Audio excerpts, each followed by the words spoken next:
welcome everyone, Stormy Sensei here.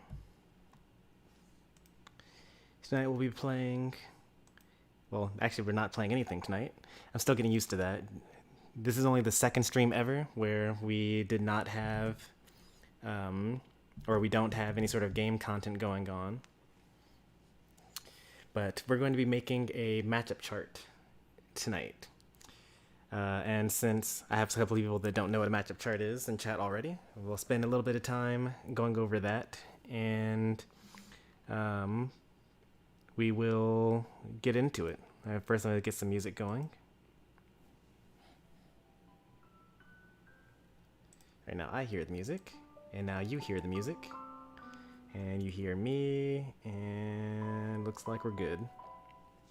All right. Let's put the current song up. Oh yeah, I need to set that up actually better. I just realized the current song is right over where I plan on putting the matchup text. Okay, we'll get into that a little later actually. So the first thing we're going to talk about is what is a tier list and what is the matchup chart. So you guys are familiar with tier lists probably because everyone makes them. It's basically like these are the best characters in the game and these are the worst characters in the game. But a traditional matchup chart usually involves, let's go, we're going to do Dedede. You take your character, and then you put the characters that you think win against your character in one list, and you put the characters you think lose against your character in another list. And the way that the convention normally goes is if you think about it in a sense of you have these two players and they both know everything about their character and they fight against each other and they know everything about the other person's character and they fight each other 100 times and they're equally skilled. How many games do you win? So in that case, you know, you might have a matchup that could be something like, typically usually it's going to be higher than like 80-20. So like if we were to play 100 games and I as Dedede win 80 of those matches, then that makes the matchup, you know, 80-20, or that's a +2 matchup. I couldn't even think of. I'm getting way ahead of myself anyway on who I would actually put in there, but that's kind of the concept of it. I don't think there are any 80-20 matchups anyway in this game. It's usually there are things more like 55-45. I hate that matchup because that's basically just even. But people call that as like slight losing, and then you can go like, you know, as low as like, I mean, there's no such thing as a 0-100, right? If you're equally skilled, you should be able to get something. Like even a character like Little Mac has things like KO Punch that you can just kind of like jank out a win occasionally. So like, there's no such thing as like a 0-100 or a 100-0 matchup in this game. But we're not going a tier list like that. That's a normal tier list, right? We don't do things normally around here. Today's tier list is going to actually be based on neutral and punish game. Neutral game, punish game is how I'm going to be doing my tier list. And it's going to be, you know, wins neutral, wins punish game, and then wins punish, loses neutral.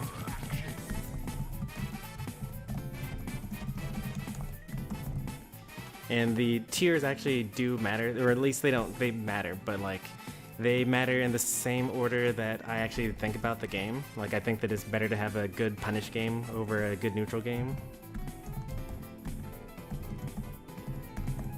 And if you want to argue against me, then we can spend some time talking about that as well.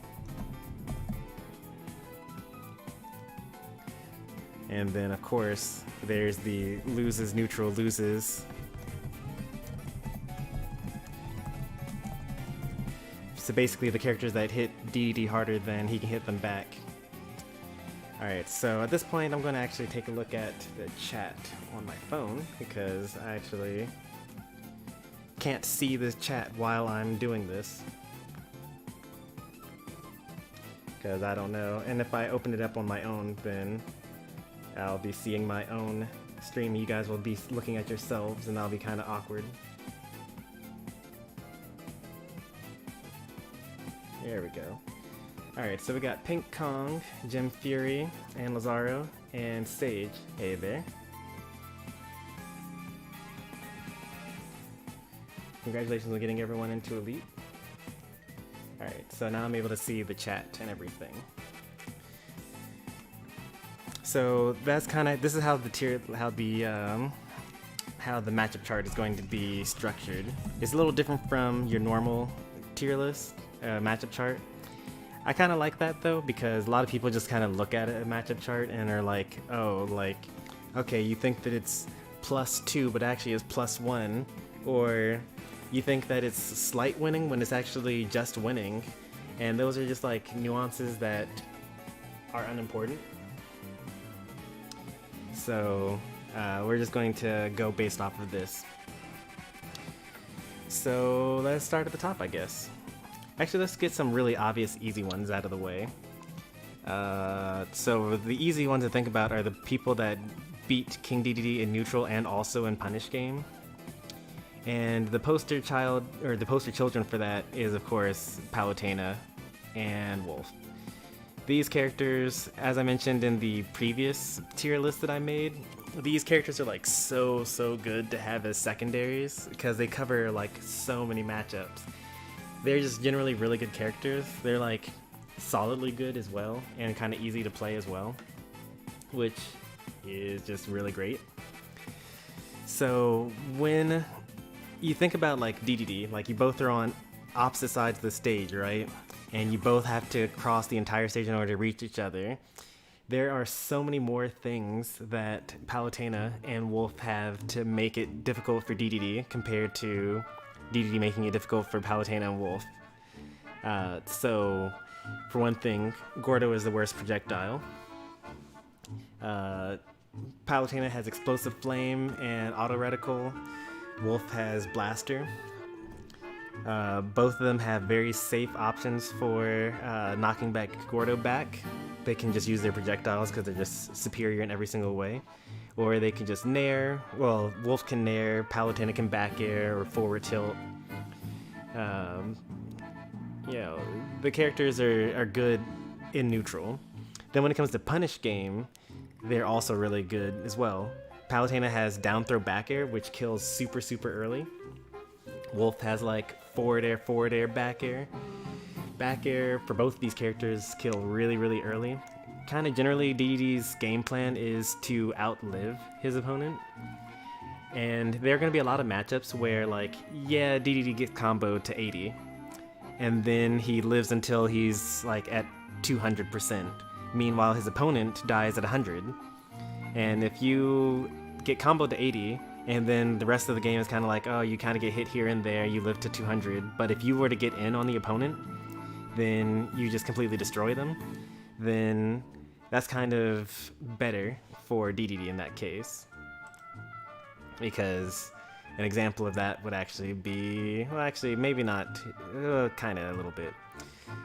Yeah, I'm going to actually put it here. So Jigglypuff is kind of the exact opposite of this.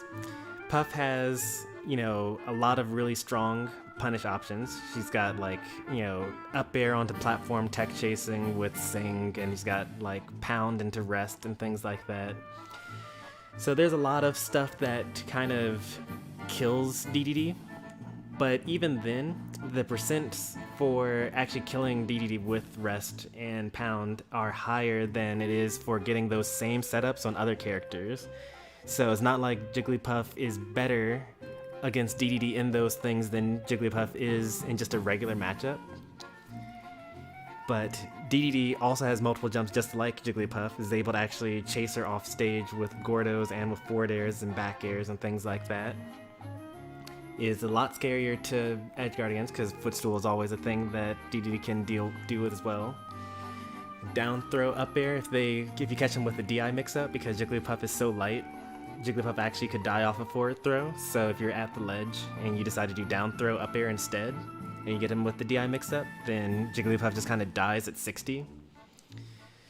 So this would be kind of an example of, like, you know, I don't really see Jigglypuff working out too well if you want to go into Dedede.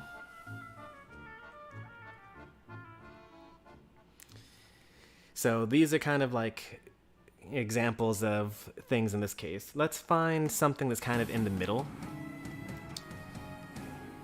Let's see here.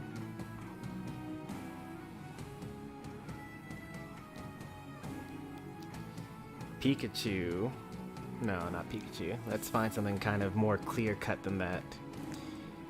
Sheik, I think. Let's think about that as well. Okay.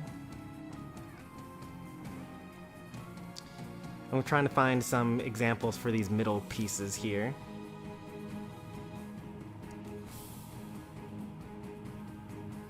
Oh yeah.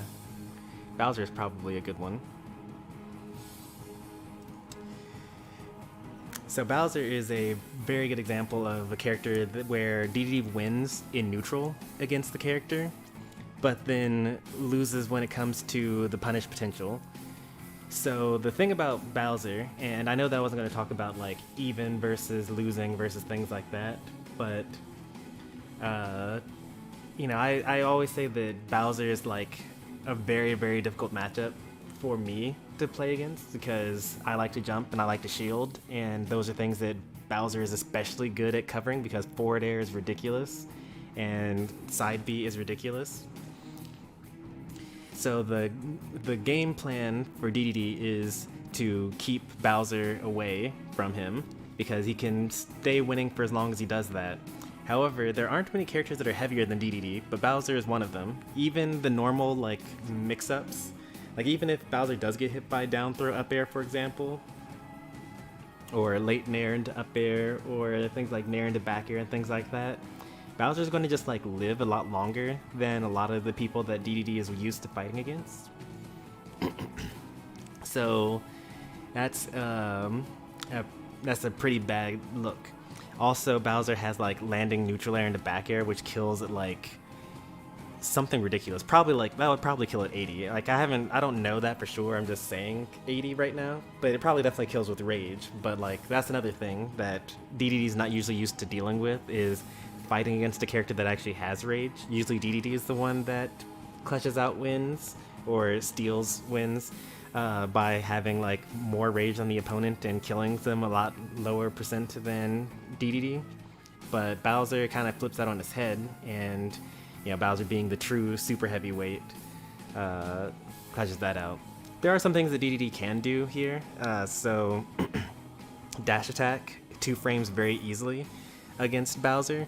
The only problem is that Bowser has so many different mix-ups. He has at least 4 different variations of his up B. One that goes that rises vertically very quickly, one that goes more horizontal, and 2 in the middle. So it can be kind of difficult to time those accordingly. Meanwhile, Dedede has this audio cue. Like as soon as he does his up B, he makes this loud noise like, "Hey, I'm about to up B now. Get ready for this 2 frame." In which case, Bowser can just downward angle forward tilt, and it's pretty difficult in that case. So that's kind of like where I'm getting at for wins neutral, loses punish game. And I was cheating and thinking about this other one for a while here. I have a couple of thoughts about this one actually, but let's go with Isabelle for the example of loses neutral but wins the punish game. Isabelle doesn't really have too many scary things against Dedede. Like she can go off stage and edgeguard him with like back airs and things like that, I suppose. But like she has to get really close for that to work. And also you can nair and destroy the slingshot. Both of her projectiles are projectiles, so you can just kind of destroy them with your own attacks. It is very difficult to get in on Isabelle, and you are going to take a lot of damage as Dedede, but you know, as long as Isabelle's keeping her distance, which is she's going to do because that's how Isabelle generally plays, you're not really going to die. And you know, once you get used to kind of, you know, dash shielding the fishing rod, which is kind of her staple kill option, and not getting hit by any of her like short range smash attacks or anything like that, you don't really have to worry too much about dying. Meanwhile, you know, Isabelle is super floaty and doesn't really have too many reversal options. Her aerials are either projectiles or short ranged, meaning that you can kind of just like hit her and there's nothing that she can really do in response, except for like hope that you don't read an air dodge, or hope that you read that they didn't air dodge. So if Dedede does get through all of the Lloyds and the fishing rods and things like that, Isabelle is in a lot of trouble. So these are kind of like the examples of these different characters, and now we're going to go through the rest of the list as normal, like in just order. I haven't actually really thought too much about this. Usually I have some sort of prep going into these and just general things that I've thought about, but I just kind of wanted to do this today and kind of made it up on the spot, so we will just run with it and see what my initial thoughts are here. So for Banjo definitely wins the neutral game for sure, because he's got eggs and egg grenade. The egg grenade is very, very bothersome to deal with. Dedede just kind of has to hold that and just like stay in the air and just kind of jump around and hope for him to get an opening at some point in time. When it comes to landing against Banjo, you have to deal with having to worry about, is he going to neutral air early? Is he going to hold shield? Is he going to up smash out of shield? Is he going to roll out and then, reset to neutral? It's a lot of Dedede chasing around Banjo as he just runs away for the entire time, and they're about the same speed. So like normally on the ground, like running, they're about the same speed or so.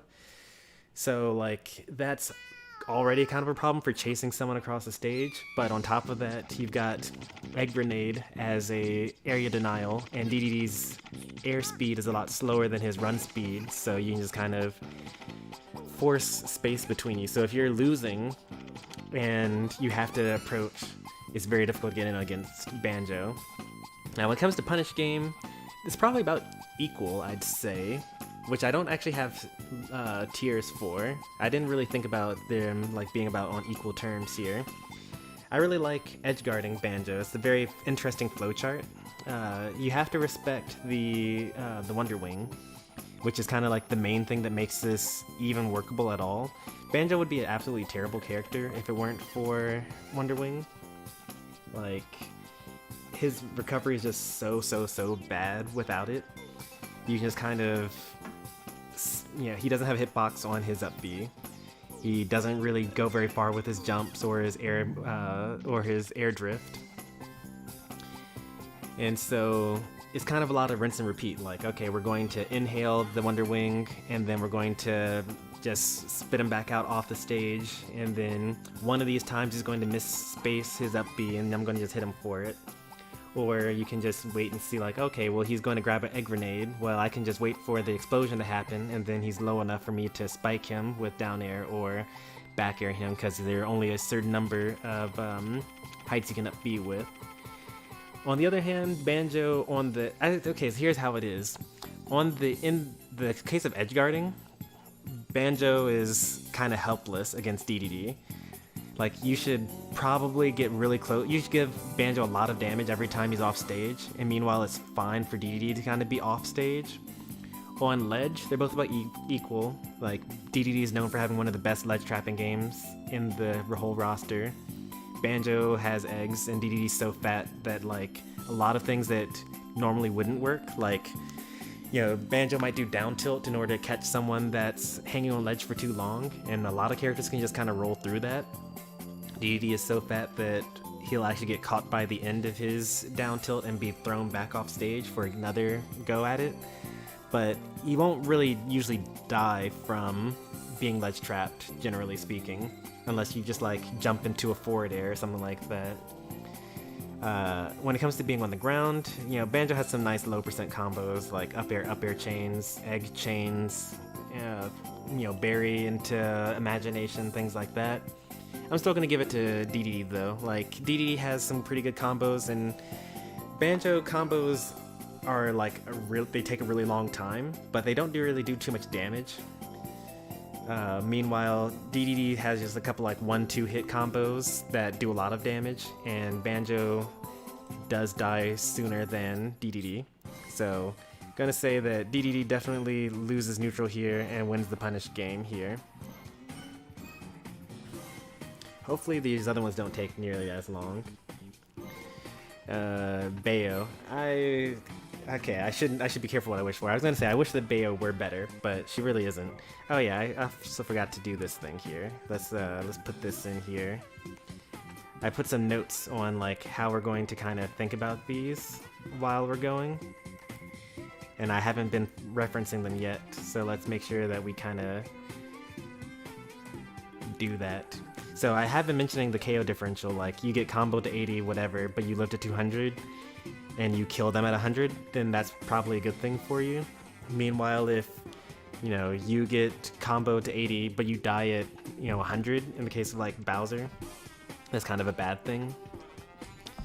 So, you know, those are kind of gonna be what I'm thinking of there. Hey there, Pika.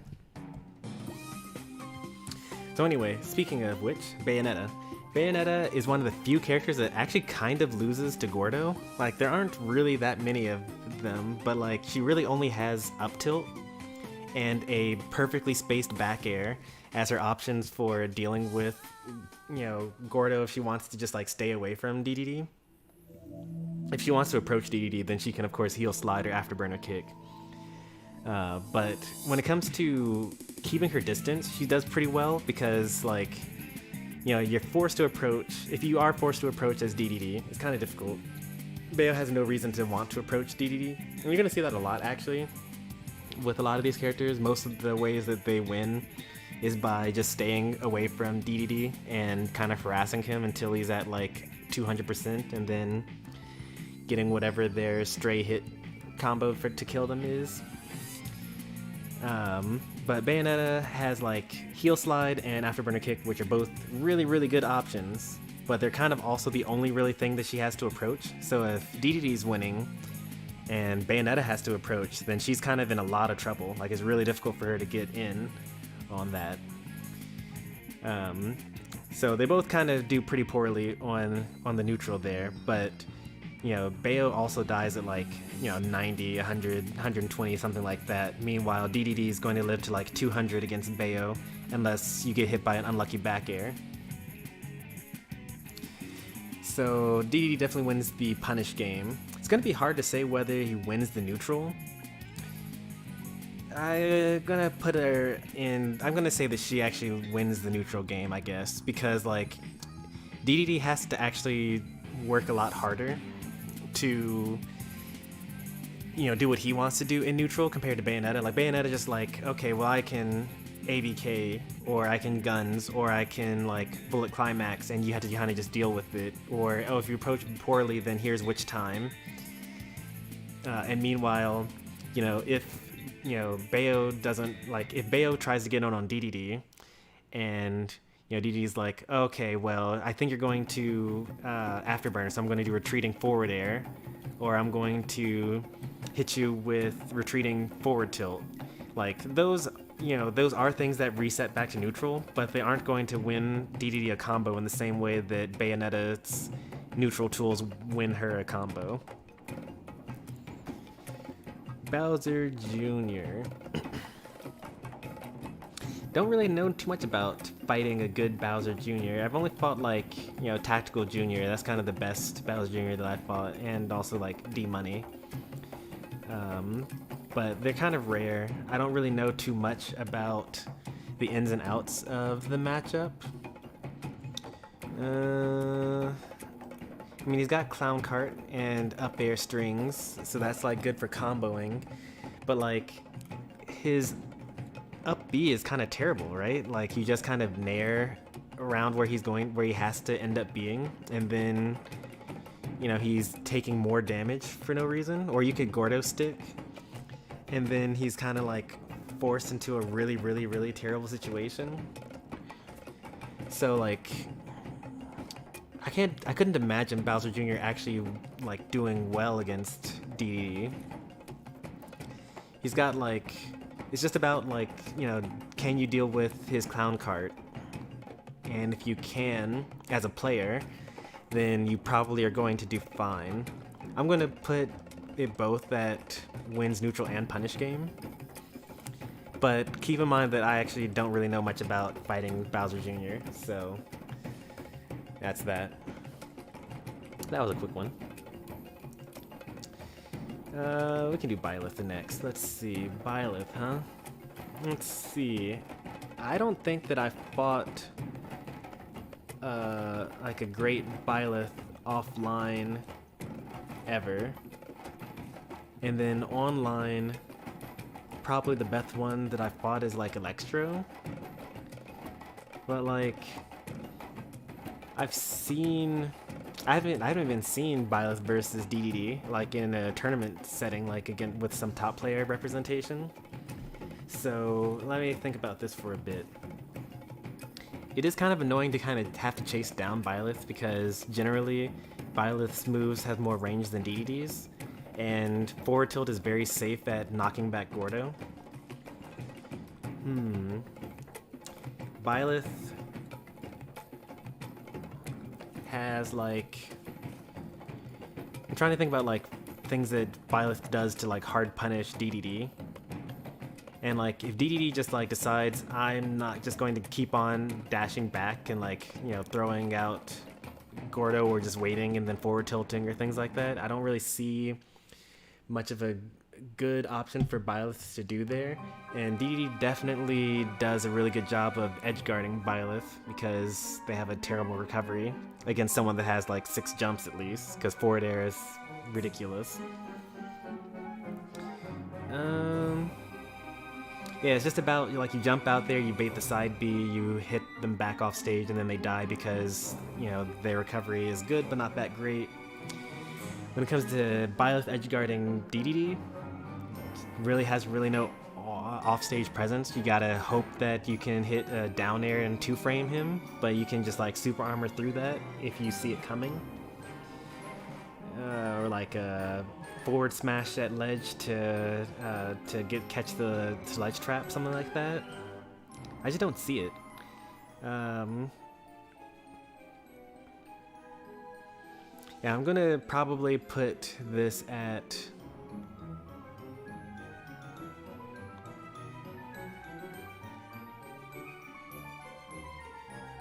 I actually just don't know here. Let's see.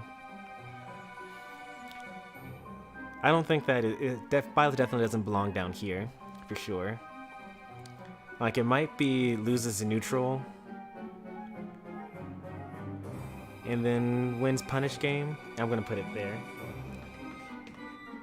Spoiler alert, this middle tier, loses neutral, wins punish game, is probably gonna be the biggest tier by a long shot by the time we're done here.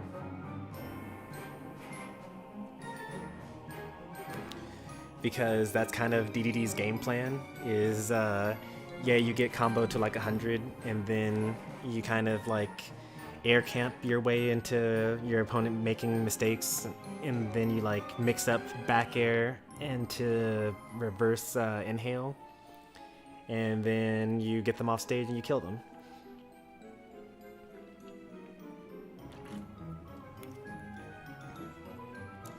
This one, Captain Falcon, actually probably might be a loses neutral, loses punish game character. I think that Captain Falcon, like if Captain Falcon doesn't know what they're doing, then you could kind of just like throw Gordos and they have no answer. Well, their answer would probably be to jump over, in which case you would just like forward air them. But the real answer is actually to like basically stand there, you see the Gordo animation start, and then use your ridiculous speed to just kind of like dash attack the Gordo, or to like basically grab Dedede before he can finish throwing out the Gordo, or dash underneath the platform that he's throwing it from, and then punish him for throwing it out. So like at a low level, Dedede just destroys Captain Falcon with just Gordo, but then once the Captain Falcon understands how to play the matchup, like Captain Falcon is fast enough to just kind of always punish that. And when it comes to actually punishing Dedede, it's very, very good for Captain Falcon because, you know, up air chains, and then you have to basically decide, alright, well, if I air dodge here, I won't take more up air damage. But if they think that I'm going to air dodge here, and they knee instead, then I'm going to die at 80%. And that's no good. So I guess I'll just keep on taking this up air damage instead. and then like, you know, he's just so fast. That's kind of the main thing, is that like, you know, if he's kind of dashing in and like with baiting you to like forward tilt or like, you know, forward air approach with your forward air, then he can just kind of like dash out and then dash back in, and then, you know, punish you for that. Captain Falcon is very weak off stage. You can use Gordo's stick to punish the recovery, so that's kind of like really good for you. But you know, there's some characters where like I'm thinking about like how often you really see them off stage versus, you know, having to actually throw them off stage to begin with. And Captain Falcon just is one of those characters where it's like, I don't really see you throwing them off stage too often. And then, especially now with the up B buffs, no more rock crocking, sadly. And a couple other things that I wanted to say about that. If you get Captain Falcon to high enough percents and you throw them out so that they have very limited recovery options, then at that point, yeah, you just go out and forward air him and he's dead. But until then, when he still has like the ability to go high, because Dedede doesn't have very good air mobility, so if you think, oh, he's going to keep on drifting down, I'm going to drop down, you know, drop zone forward air, and he decides to up B when you decide to drop zone, then, you know, now he's on stage with position and you're recovering, and now you're getting ledge trapped. And so like you kind of have to respect that. His recovery isn't as bad as people, you know, think there. Next up we got Chrom. Chrom definitely is a very strong character. You know, he's got Jair, like jab back air. He's got up B off stage is very strong as well. And he also has ridiculous neutral tools that you can kind of just mash, because Dedede's out of shield options are too slow, and Chrom kind of does a good job of smothering him.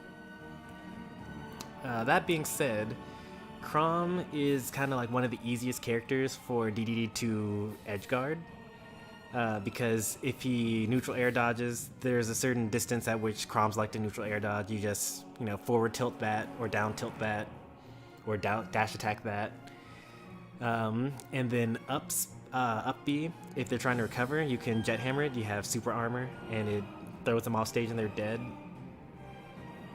If there are certain Chroms that actually know the exact spacing they can magnet hands, so you can't actually jet hammer them. But at that height, you can just like dash attack or down tilt or what's it called? The other option is to down air them. It's kind of difficult to go for the down air because you don't know whether they're going to go for the up B that's sweet spotted, or whether they're going to go for the up B that's, you know, a little bit higher. So you might get, you know, clipped and then die at 0 for trying to edge guard. But, you know, that just comes with practice. You just gotta get good at, you know, doing that. So Chrom can be crafty. Let's see. I'm gonna put them at loses neutral, wins punish game. Although you don't want to stay on the ledge. There are some characters that I like to stay on the ledge against, and some characters are better off being fought at center stage. Chrom is definitely one of those that you want to be at center stage at all costs. Cloud. Cloud is, you know, he's pretty good as a character, I guess. His back air is kind of his best tool. He's got kind of the up B out of shield thing. I recently learned the Cloud up Bs after you hit his shield and use shield, then you're able to roll through him, and the downward hit won't hit you, and then you get like a free punish. So I think that's pretty good. I think that's kind of like what's been missing. You could also just up air out of shield if he decides to up B out of shield as well. So with Cloud, it has a lot to do with like, alright, well, shielding mix-ups. Like, are you going to inhale him? Are you going to, you know, tomahawk grab? Are you going to just space your back air so that his up B doesn't even hit you? You know, how are you going to edge guard this Cloud? Like, he's got you know, side B that stalls his recovery, so you gotta be sure that you don't fall for that, because if you're underneath him because you went for forward air, but he stalled with his side B, he should just spike you and then kill you. So it can be kind of tricky. You just kind of have to respect all of his options. But you can always throw out a Gordo, or like do Gordo stick as well, and that's kind of a good way to deal with that. Cloud also has like his limit break, which can also be kind of like makes it a completely different matchup. Cloud is definitely, you know, a lot better with the limit. Although his up B is a lot easier to dash attack when he has his limit compared to not, because he always snaps to ledge as opposed to going above it. So yeah, there's some trade-offs there. When it comes to neutral, I'm gonna say that Dedede probably actually wins that. Like, you know, Cloud has Blade Beam, I guess, but like his follow-ups, like if he decides to go for Blade Beam, they travel so slowly that you can just kind of like, you know, parry them, roll through, jump over, inhale, and then you know, you can basically, like, if you do like 2 jumps and then you do like smash Gordo, then you'll actually catch, you know, a lazy Cloud, not a good Cloud, just basically kind of spamming the blade beams. And then you do have to, you kind of have to keep enough space between you so that he can't back air your shield, though. That is the one thing that Dedede just doesn't even have an answer for, is well, perfectly spaced back airs. Well, okay, the actual answer is that if the opponent is just kind of lazily doing it, so if they're just kind of sitting in place, back air, back air, back air, I'm waiting for you to dash in or try to dash grab or like dash or shield grab or like do something up smash out of shield, something bad, and they're just kind of back airing over and over again. This is actually true for everyone, like Ike, Nair, all these other different characters. The trick is you drop shield, you dash in, you shield again, and if you mix up the timing, and like let's say that the first time you do it after 3 back airs, and then the next time you do it after the first back air, or like maybe you don't do it at all, because sometimes they'll just stop back airing and then they'll grab you, or they'll forward tilt you in the dash in, things like that. So you have to mix up the timing, because this won't work every time. But if you mix up the timing and you drop shield, dash in, dash shield, then the next time they do back air, it'll be unsafe because it'll be right against you, and then you can shield grab them and throw them or whatever you need to do. So it's doable. I feel like the Cloud has to like work a lot harder than Dedede. Dedede can just kind of do plan A, and Cloud has to kind of respect what Dedede's trying to do, and then like come up with an answer against, like, okay, well this time he did up Gordo instead of down Gordo, or smash forward Gordo, or like this time he dashed and forward tilted instead of, you know, whatever. So I'm going to put this at wins neutral, wins punish. Corrin. I honestly have almost no idea about this character. The only thing I know is that if they get too lazy with their neutral Bs, you can kind of just inhale them. I don't really fear Corrin that much when it comes to punish game. Like, if I get hit by Corrin, I'm like, I'm not dead. And I also think to myself, like, yeah, I'm living this. Like, every time I get hit by Corrin, I'm like, yeah, I'll take a little bit of damage, but it's whatever. So it's definitely not in the loses punish. So when it comes to neutral game, I still don't see it. Like, maybe it's because I don't have enough experience fighting against Corrin, but like, I don't see what's scary about them. Maybe they're ledge trapping because they can pin 2-frame, or they can just like pin for free, and then kind of like you have to kind of guess what they're going to do afterwards. But you can kind of like, you know, you can jump Gordo if they do it forward, or you can smash forward Gordo if they do it backwards, or you can just Gordo in place if they jump. Well, not if you can't actually do it on reaction. You have to basically call them out and then do the thing that beats the option that you think they're going to pick. Yeah, I just don't see it. Alright, Peach and Daisy. I'm not even going to bother ranking Peach. Or, no, I'm not going to bother ranking Daisy because it's just an alt of Peach. I think that this is one of those wins neutral, loses punish game characters. Like, Peach doesn't really have anything that makes me scared to fight her. Like, because like if you're at max stage distance, right? What is Peach gonna do? Maybe she'll Peach Bomber. Maybe she'll throw a turnip or something like that. You kind of like, if she's floating, then like that's kind of the thing that, or she's like floating or float canceling or dash float cancel walking or whatever, then that's kind of like free reign for you to do Gordos, because there are very specific timings that she's able to use Nair, which is what she would usually do in order to throw back Gordos against you. Or you can dash in forward tilt. Like, if she's floating in the air, then like just jump up there and up air. Like, you know, when it comes to approaching, I think that it's very difficult for Peach to kind of get a handle against Dedede. Now, once she gets in, and also she has like really terrible range as well, but when she gets in though,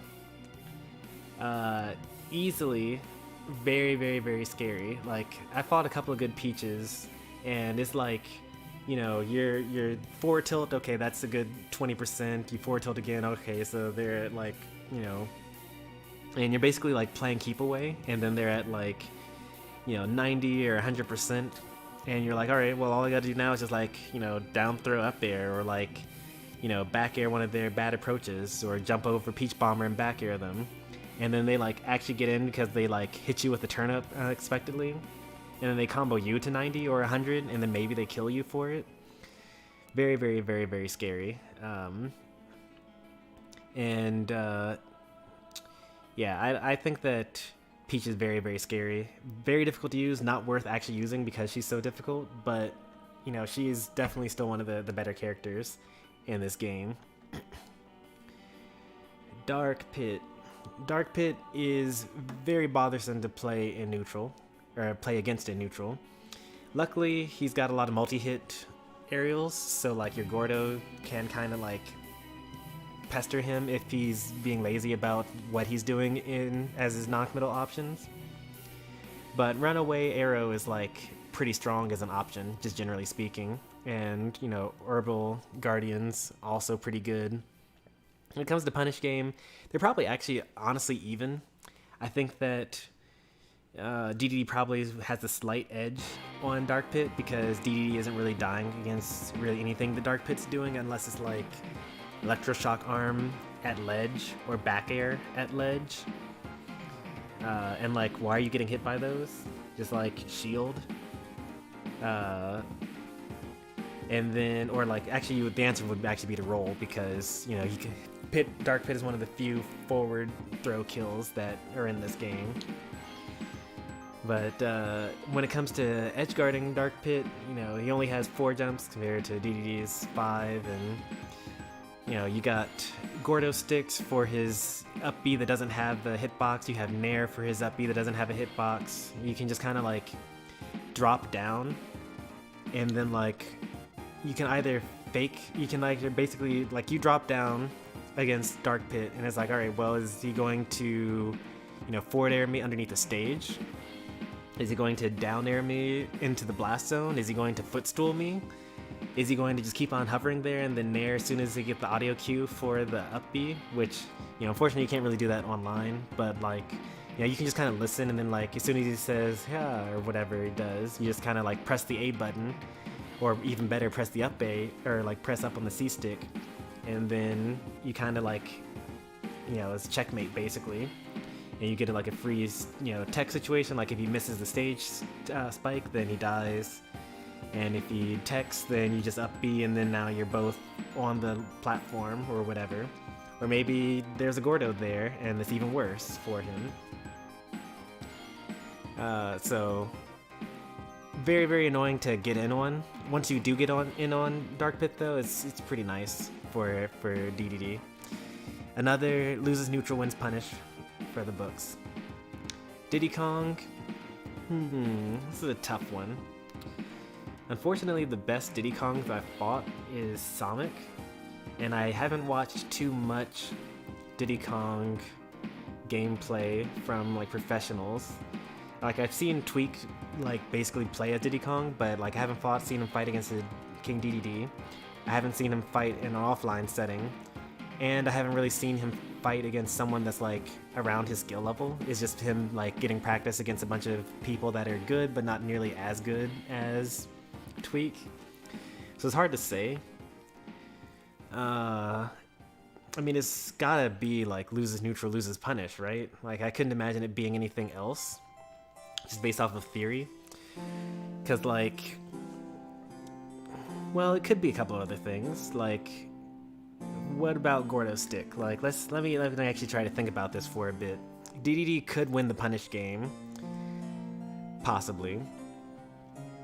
So it's gonna be one of these. He definitely loses neutral for sure against Diddy Kong because like banana's crazy, and then monkey flip with having a banana in your hand is like the ultimate mix-up. Like, do I need to shield a banana because if I don't, I'll get up smashed? Or do I need to jump or spot dodge because there's going to be a monkey flip coming towards me? And maybe if I fought against Diddy Kong, I know the Diddy Kong makes a noise when he does monkey flip, but I haven't played against one offline well enough to know if like that sound happens late enough for you to be able to react and spot dodge or not. So no idea on that. Diddy Kong is able to 2-frame with banana down air.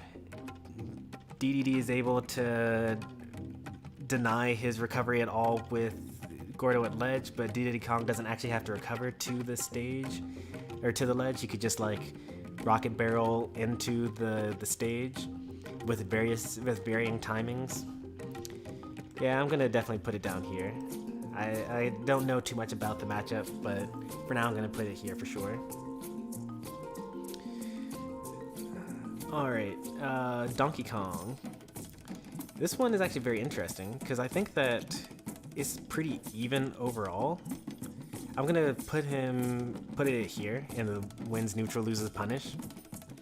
Like, Donkey Kong has really good air drift and like, you know, back airs combos into itself. And like back air, all of Donkey Kong's tilts are intangible, so like they're basically swords. So they're all really good at knocking back, you know, Gordos. Donkey Kong does have like some pretty glaring weaknesses though. Like you can just kind of dash attack a low recovery and it will destroy Donkey Kong's 2-frame. Or if you think that they're going to go high, because like usually, here's how it goes. Usually the first stock, you throw them off stage, you hit them with the dash attack, they die, and they're like, whoa, I didn't, what, Dedede does that? Like, that's awful. So then the next step is, okay, well I'm going to hold down while I'm doing my up B so that I can hit Dedede while I'm going towards this ledge. But you can jet hammer that option instead. So like, you know, there's not really... Dedede has like an answer for everything that Donkey Kong does while recovering. Even like the thing where you like kind of stall in the air and then go to the ledge last minute. You can just kind of like down air that if you see that they're doing that. It's a little more difficult to react to online and choose the right option, but you know, it's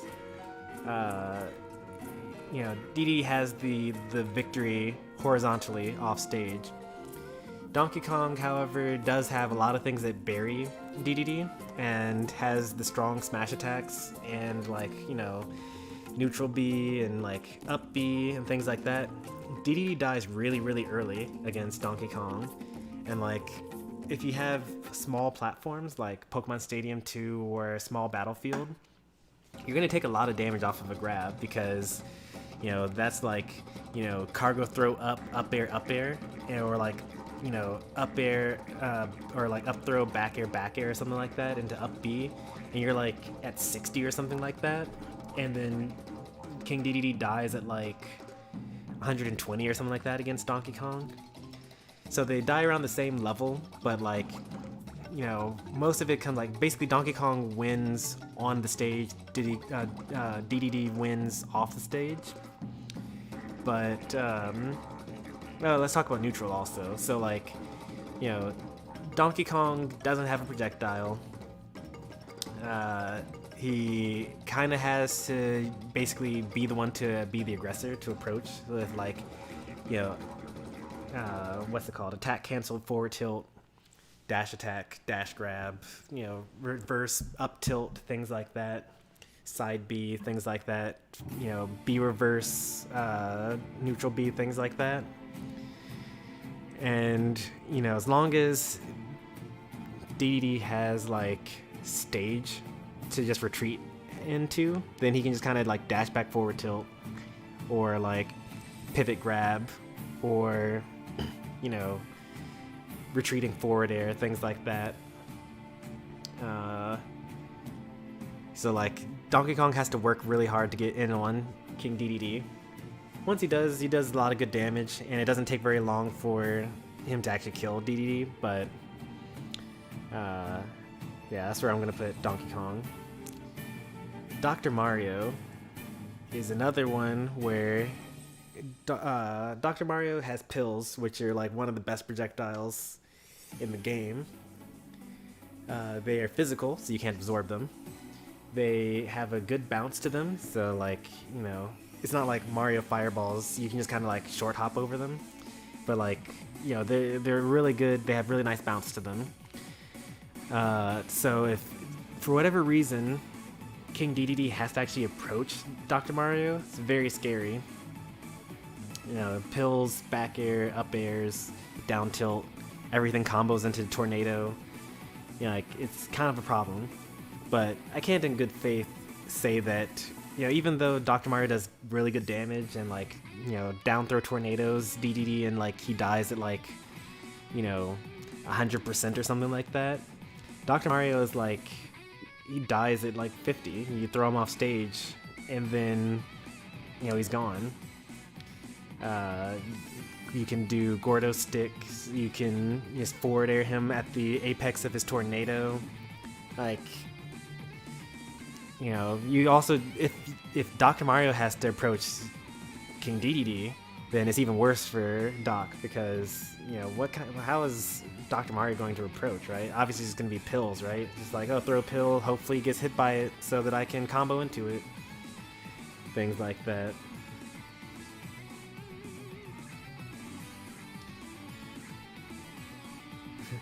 I'm just here to talk about why Doc would never lose to Dedede, because he's top tier. Yeah, Dedede should always win against Doc. You came at the perfect time. I missed a good number of chat here, so we got Tanuki here, and we got Wolfo. Welcome, you guys. And I think I saw King Cruelty's message, but I didn't say hi, so hey there. Moving on. Oh, Duck Hunt. This is very interesting, actually. I need to actually think about this one. Because, like, Duck Hunt doesn't have a hitbox when it's up B. You can Gordo stick. You can forward air him, neutral air him off stage. Like, he doesn't really have much in the disadvantage state. Like, even when it comes to, like, using his frame 1 can, and it, like, does damage to both of you, most of the time, if you're doing a not true combo on Duck Hunt and he cans to interrupt it, you probably actually weren't even going to do that much damage to him anyway, because, like, so there's some characters like say, for example, Sheik. Sheik has, like, you know, a 10-hit combo that's really tight, frame tight, and, like, is going to do about 20 damage. King Dedede only has 2 hits on his combo, and is going to do about 20 damage. So, like, most of the time as Duck Hunt, if you're trying to quote-unquote interrupt a Dedede combo, you're actually probably going to do more damage to yourself than Dedede was going to do to you. And also, the few times, like, against the best Duck Hunt that I fought, most of the time they brought themselves closer to death than they brought me to death when they used can to interrupt my quote-unquote combos. That being said, it is so hard to actually get in on Duck Hunt. He's so good. Like, can setups and, like, down B, and, like, if he actually decides to hit Dedede with a side B, then he gets another 3 for free, and then up air, but like it doesn't kill in this game, so it's like not so terrible. And like, I don't even know what to say. Like, well, okay, I will say this. Dedede really loses neutral hard, and I think wins the punish game. But like, you have to be really on point and like very laser focused, because you're only going to get a couple of chances to get in on Duck Hunt, and you really have to mess them up when you get there, because otherwise you're going to just like die at 300%, you know, not being able to get in enough times. It's so hard to fight, man. I was just like thinking about it. Alright, I need to move on here. Falco. I moved on from Duck Hunt and got into Falco. Very same issue here. So Falco is actually a little different. Falco actually has some very scary options. Back air will kill you. Up air will kill you. And don't get too lazy with the offstage Gordos, because if he decides to jump out there and reflect it back into you, you'll probably die at like 80 from your own reflected Gordo. But Falco can just play very passively, and is very difficult for Dedede to really do anything against the combination of lasers you have to approach, high air jump speed and air mobility with good frame data on aerials, so like forward air. You can also just kind of like side B out of the way if you know if you're in the corner as Falco and the Dedede's gotten too close for your comfort, just like side B out. Assuming that Dedede's in the air, which I am assuming that he will be because you kept on shooting lasers at him, so like he has to be in the air. So like it's very difficult for Dedede to catch Falco. He's super light and dies super early, and you can like 2-frame him, and like if you shield, you can kind of like angle your shield downwards to stop him from like side being to the ledge and then like down tilt and things like that. So like there, and you know his up B isn't that great. You can kind of like inhale it and then shoot him out at a lower area, and then he just kind of dies. So like you just win off stage, and like he's very light, so you can just kind of like up air him once on a good read, because Falcos like to jump because their jump is so good, and then he just kind of dies. But it is a very scary matchup. Very scary. Hey there, Triv. Welcome. Alright, on to Fox. This is another scary one. I don't even know if I can really say that. I'm actually going to put Fox... This is actually very interesting. Fox has you have a very interesting neutral against Fox. Fox could honestly go in any of these three. Fox actually will kill Dedede. Late nair into up smash will kill you just like it kills anyone else. Down air loops are very scary with the latest patch. I haven't seen anyone do it offline yet, but I'm afraid. Like when I go back to my tournaments, like I expect to get completely destroyed by Comet. I was already being destroyed by Comet anyway, but I'm looking forward to what kind of how much he can combo me to once we get back to in-person events. Fox, this is probably like neutral on. This is hard to say, man, because like the Fox Vortex is real, but also Fox is like super light and dies super early. Like, I'm gonna have to put him down here. Like, you lose a neutral, you lose in punish. The neutral game, so I've talked about punish game for the most part here, but like the main issues with the neutral game is that you know, Fox has a very fast anti-air and dash in up smash.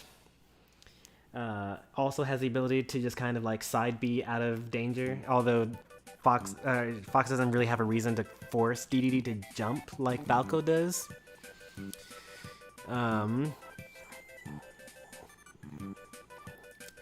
Yeah, I'm gonna put him down there for the Fox Vortex, and also Nair up smash is very scary. You know, Fox, when played well, usually just is outside of range. Like Fox mostly will play kind of the way that I was talking about with Captain Falcon. Like, if you think about it at a low level, so like a bad fox, and I don't want to say anyone's bad, but like a bad fox kind of like says to themselves, I have good frame data. I can dash in, I can jump in nair, and then jab because it's safe on shield, or I can like, you know, nair, grab because they're expecting nair, jab, or I can like do, you know, nair, up tilt, up tilt, up tilt, or whatever. But that's not peak fox. Peak fox is, I'm going to stand here because I'm out of your burst range, and as soon as I see you do an animation, I'm going to react to what that animation is, and I'm going to like dash attack you and then like do my crazy combo, or you know, I'm going to just like back up a little bit and reset to neutral, or like whatever. And that's the scariest type of stuff to play against. There's like really not an answer for these really fast characters that can just kind of decide when they want to approach. So like, you know, the best way to play the game is to not play the game. I don't think I've ever encountered a fox online. Yeah, they exist. But Fox Online is not that great. And there even aren't that many foxes that are good anyway, just because like fox is good but difficult. But like, why would you play fox when you could play wolf? I mean, the recovery is probably the main thing, I would guess, but like, you know, you've got a character that has like a good back air, you know, good nair, better laser, about the same speed, has like 2 frames with down smash, things like that. Like, you know, it's kind of hard to say like, you know, I'm gonna play fox when wolf was right there. Oh yeah, I missed you coming in here, Gold Panther. Hey there. And hey there, Doyo. Alright, on to Ganondorf. Now, I've said this many times on stream, but I have a personal problem against Ganondorf because, as I keep on saying, I love to shield and I love to jump. And Ganondorf loves people that shield and loves people that jump because he's got, you know, back air, forward air, up B, covers both shielding and also jumping. I'm going to put this at probably wins neutral, loses punish. That might be a personal problem for me. Ganondorf isn't that great once you get him off stage because you can kind of Gordo stick, or you can kind of just jump out there and edgeguard him.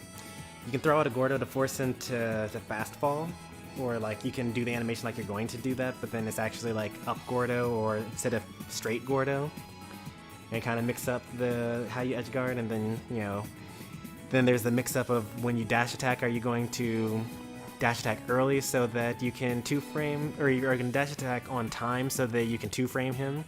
But if he up B's early and then holds down so that he does a little punch over the ledge, then he'll interrupt your dash attack, which means you actually need to dash attack early so that you hit him on the way up.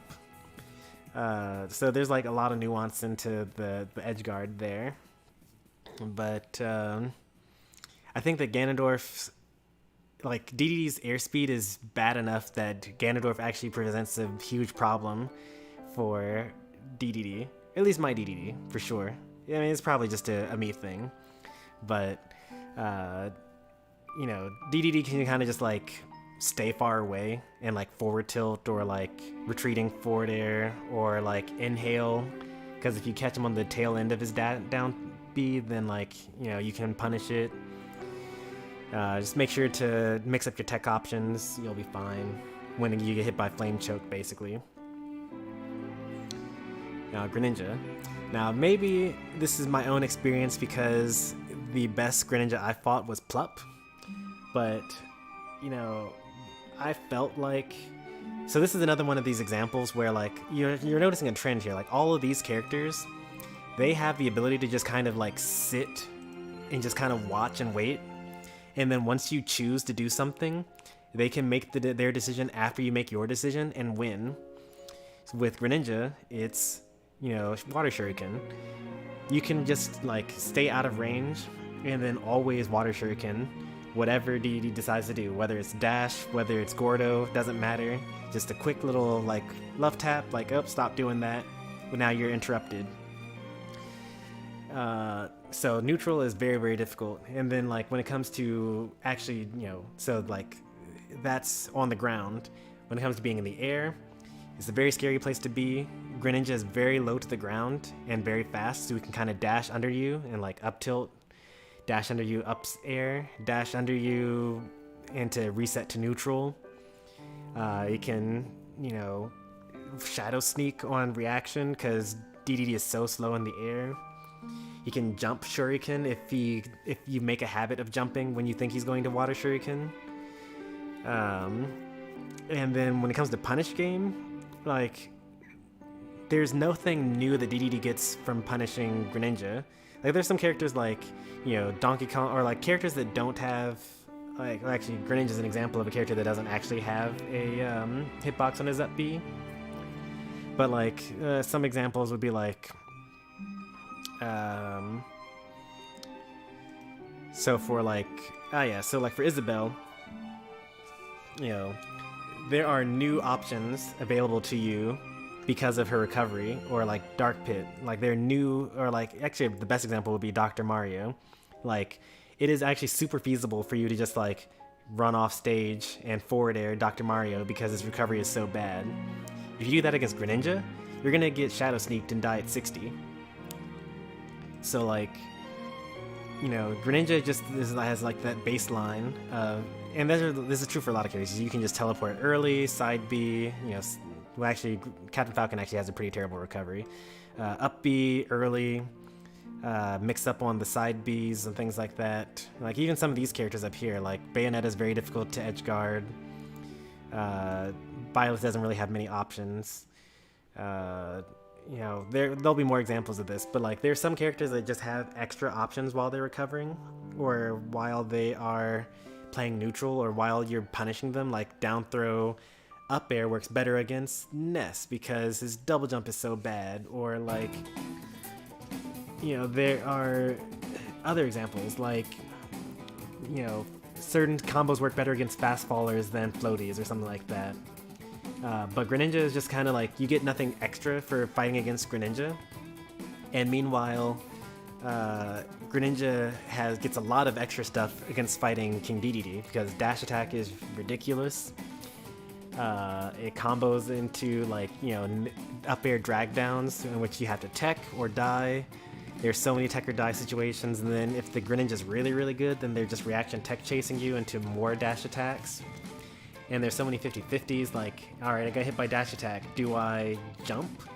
Which gets beaten by instant double jump forward air? Do I air dodge? Which gets beaten by just full hop wait forward air? Do I do nothing?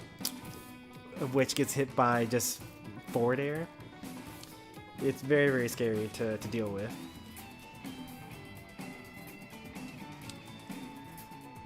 This is the worst hero alt. Can I get another one? There we go. If I get rid of this, will it get rid of... Oh, man. Is that a risk I'm willing to take? Yeah, fine, I guess. Hero. This is kind of a tough one as well.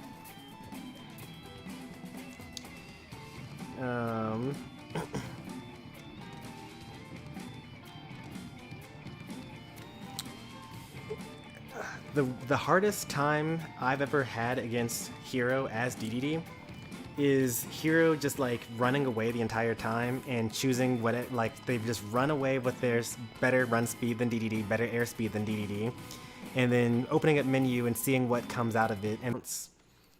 Or like, if you think they're going to throw out a projectile, then instead they can get a buff. And Hero, like when played like so Hero's kind of like not like these other characters where they're just so fast that they can just kind of like bait and punish.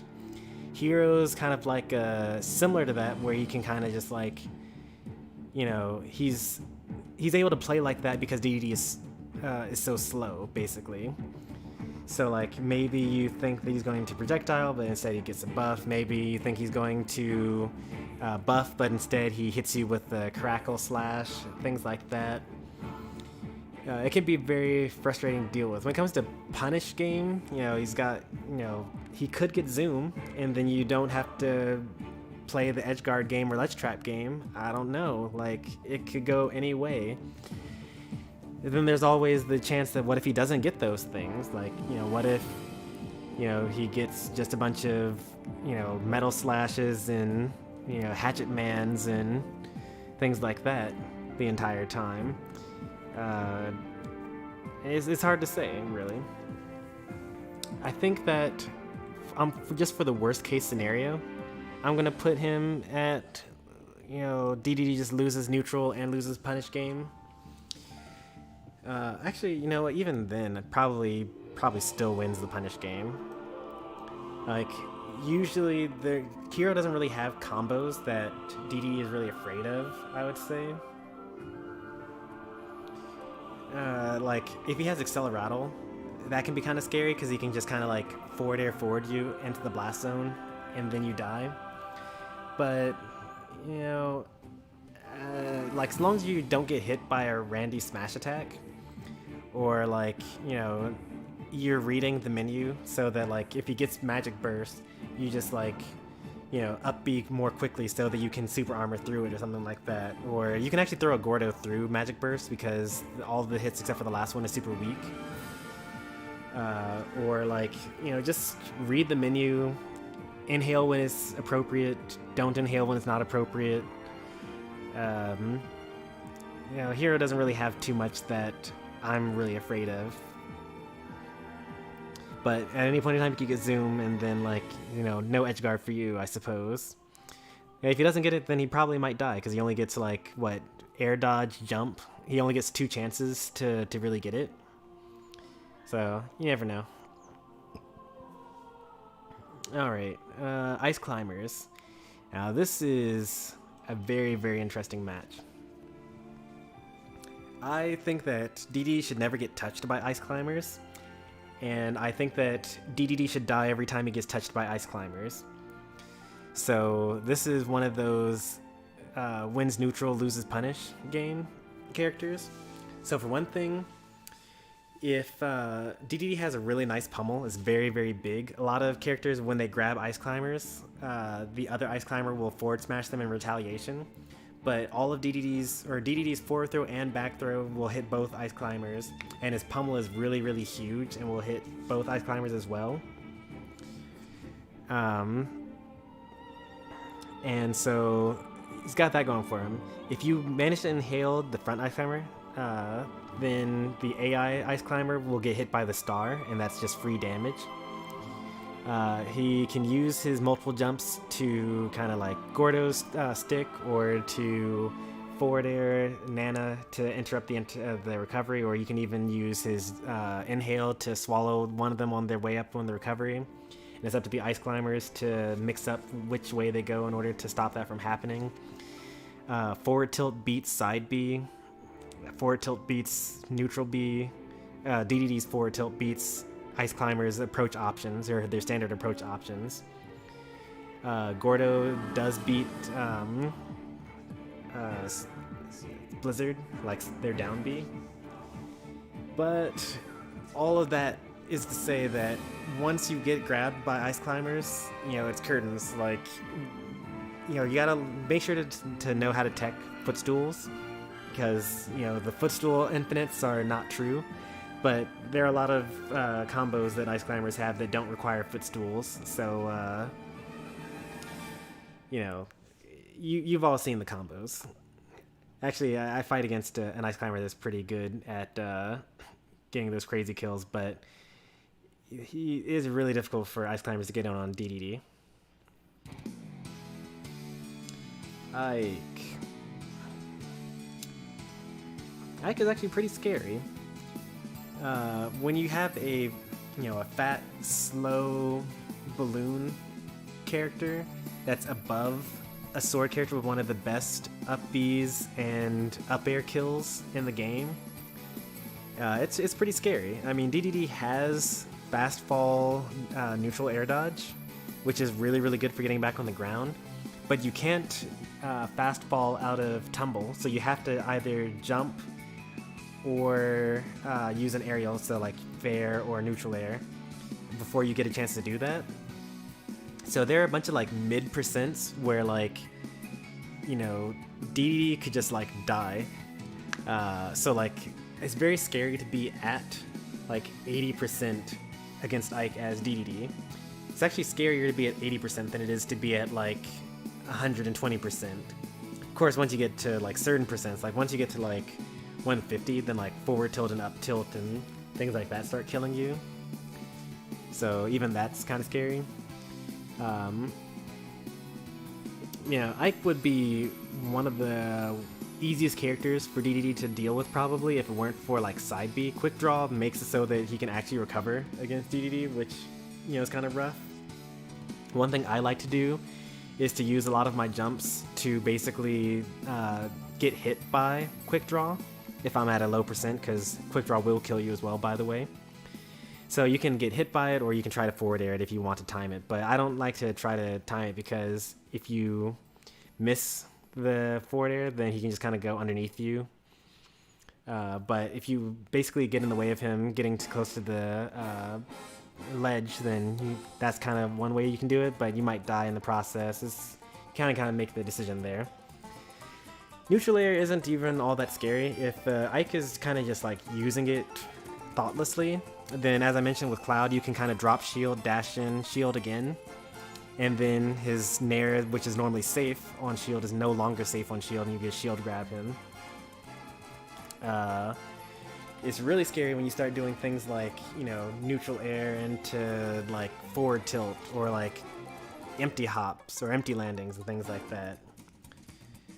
All very scary stuff. I'm gonna put him at lose neutral, win punish. It's very difficult to you know get a couple of hits on Ike. Maybe it's actually even lose punish.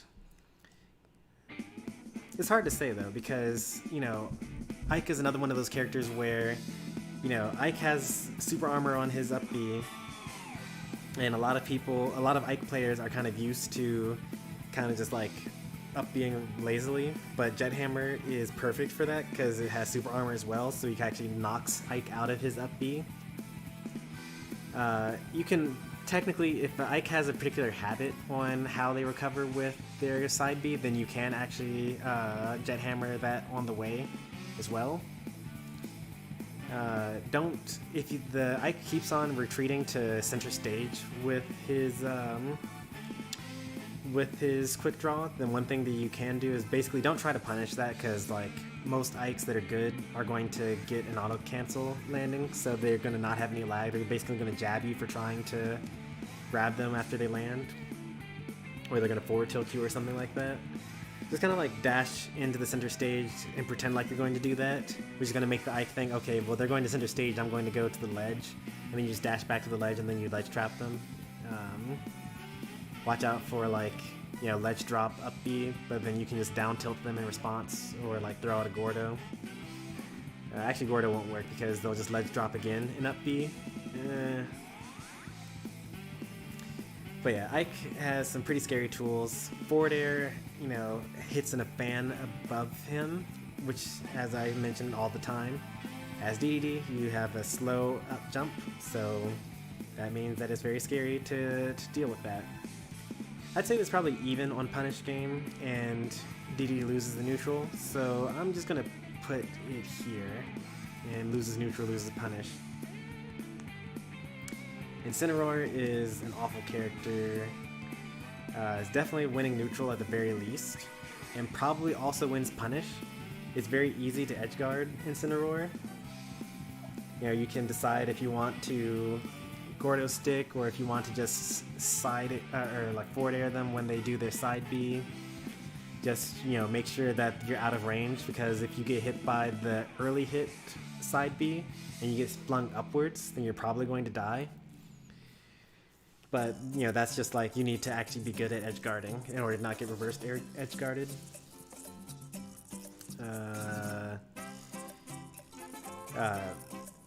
Oh, by the way, if you if Incineroar has Revenge, you can throw him and it actually gets rid of it.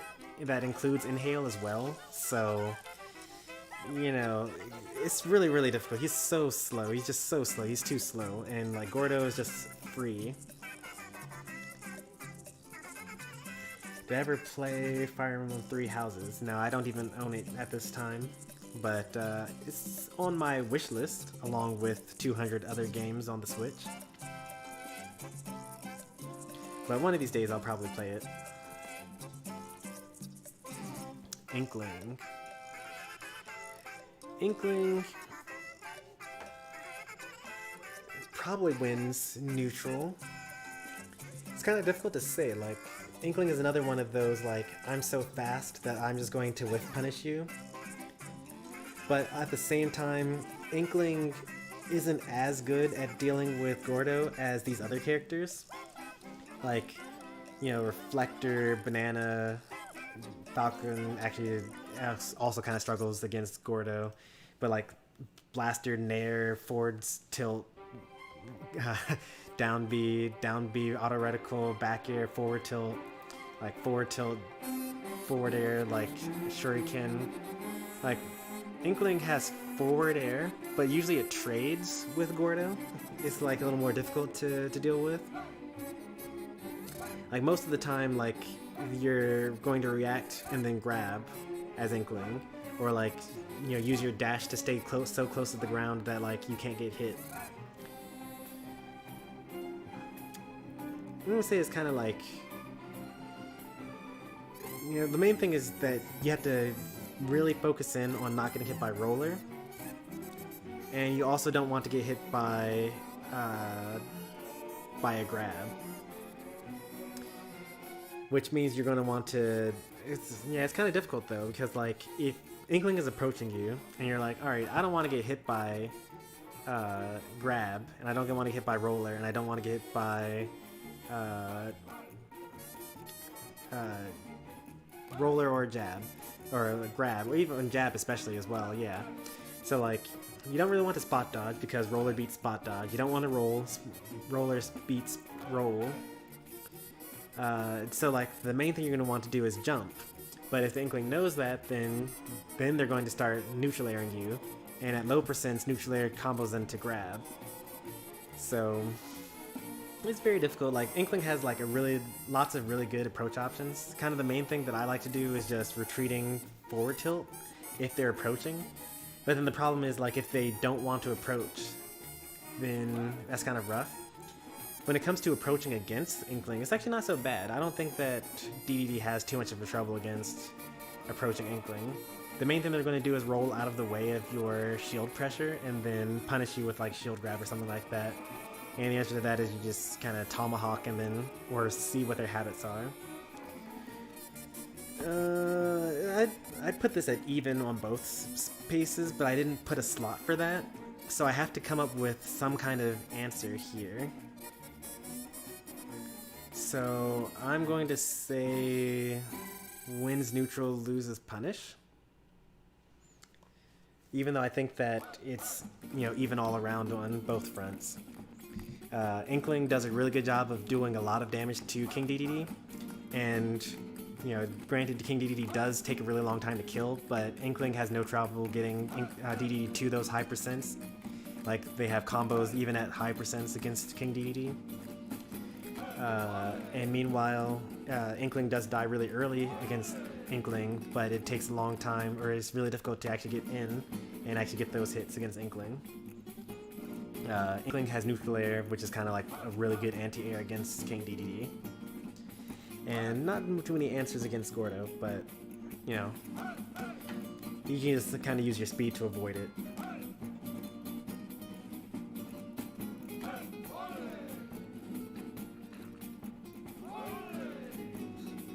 All they do is side B in that one combo. That's not true. Inklings have like a huge combo tree. You got back air into grab, you got neutral air into grab, you got down throw into, you know, rapid jab, you got, you know, down air into up air, you got like down throw, nair, down tilt into all sorts of things. Inkling actually has like a lot of good combos. Like, now granted, if you are not that great and your opponents are not that great, and you can get away with just roller, then just do that. Like, you know, why bother learning those combos when you can do roller into forward smash? But roller is actually like not even that great. If you shield it, you can just up smash out of shield, even as Dedede. You can nair it, like you can shield grab it. It's actually like really not that great of an option. Alright, Joker. This one's actually pretty easy to do. Definitely one of those lose, neutral, win, punish games. Both Arsene and regular Joker have terrible recoveries against Dedede. Joker especially, because his little up B thing doesn't have like a good angle, so he can just kind of like float on level with Joker and then forward air him. You can do Gordo Stick as well. I keep on bringing this up, but like there's so many recoveries that, you know, kind of lose to that. Now, you know, lucky for most people, Gordo Stick is only 60% available. And like the problem with Gordo Stick is that, like, alright, so you give up the opportunity to edge guard them by going for Gordo Stick. And if it just bounces off the stage, then like, well, I guess you just reset to neutral and hopefully I just throw them off stage again. So it's like a really strong option, but it has RNG involved in it, so like I personally hate it. But you know, if I'm completely honest, like Gordo Stick actually would be really, really good to learn for anyone, because it would win against a lot of these people that don't have hitboxes on their up B.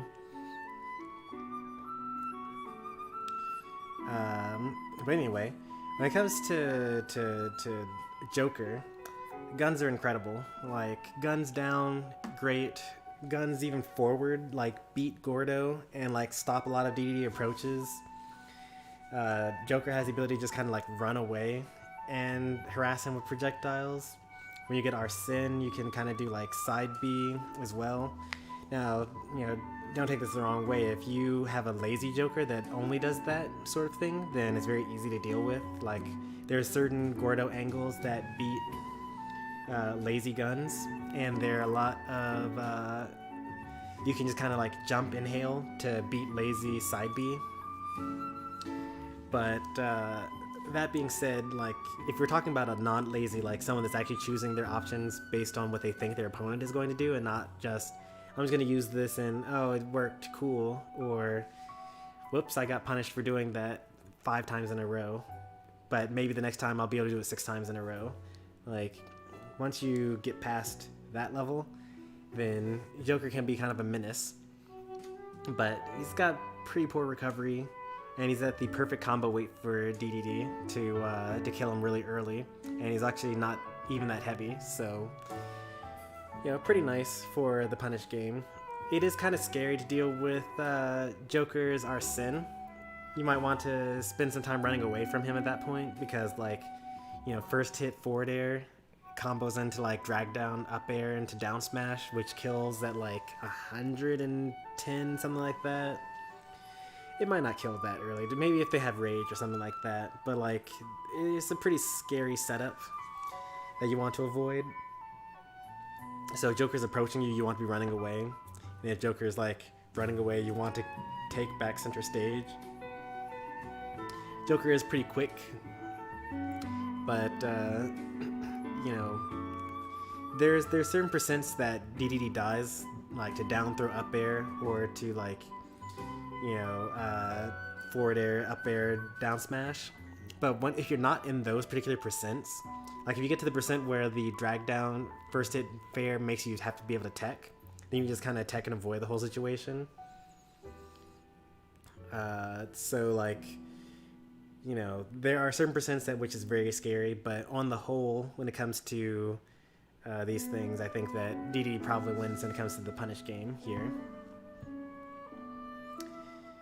Ken is so scary. Dedede wins neutral and loses the punish game here. Ken can kind of harass you with Hadokens, but you know, Inhale is like good enough. And also, Ken can only send out one Hadoken at once. Like if he tries to do another one, it kind of just shoots out air. So given that fact, you can actually time your Gordo so that it destroys the Hadoken Fireball and then it shoots the Gordo super fast at him, if that's the game that he wants to play. And then all of his attacks are very short ranged, and you know, a lot of Dedede's good moves are like multi-hits. So focus attack is kind of useless here. But if Ken ever gets close to you, it is super scary because down tilt is scary on shield, very plus. Nothing much that you can do about that. You just got to keep on shielding it and then react to the shield breaker. Or if you try to jump, which is something you can do to avoid the down tilts, but then he can just up B out of shield or up B after the down tilt, and up B will kill Dedede. Also, when it comes to comboing, Ken is really good at comboing King Dedede. It's so scary. Very terrifying match. You've basically got to play keep away for the entire time. Ken is good and hard to play? Yeah, pretty much.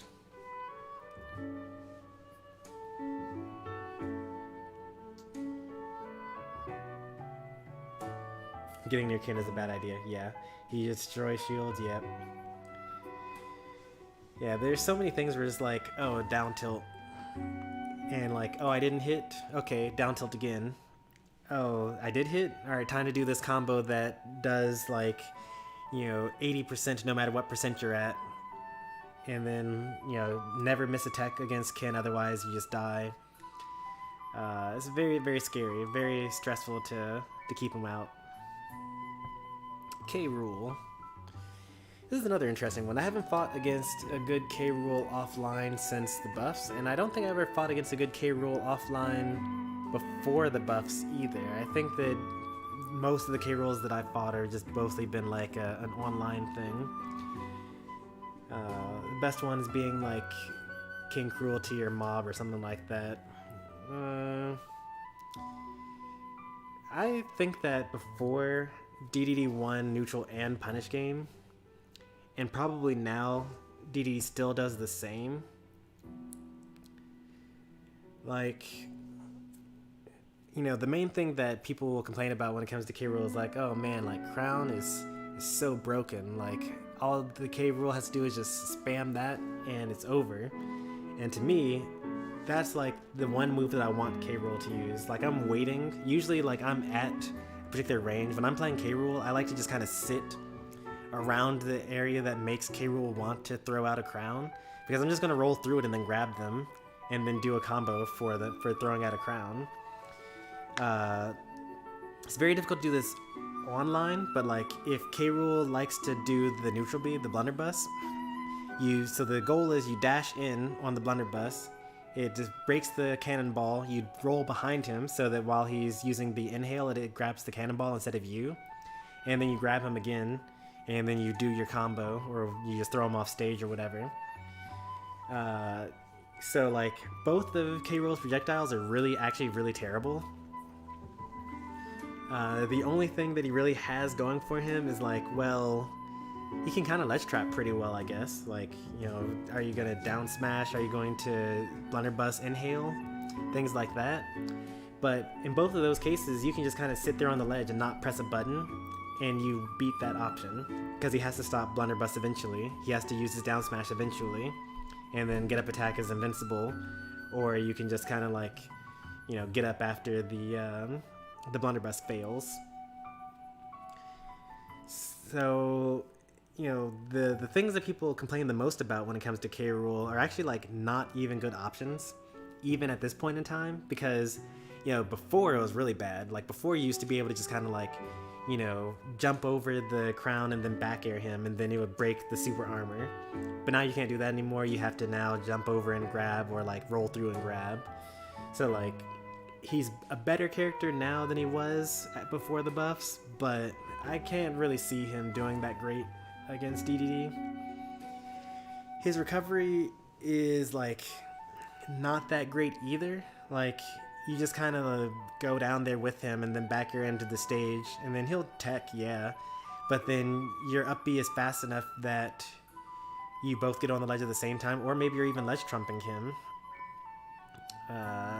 You know, you can kind of time your up B to decide whether you want to get there first and then roll onto the stage and have position, or if you want to try to ledge trump him depending on what the K-Rool's habits are. You have the ability to also go underneath him, and then when he's propelling up, just up air him back towards the stage as well, and then, you know, rinse and repeat.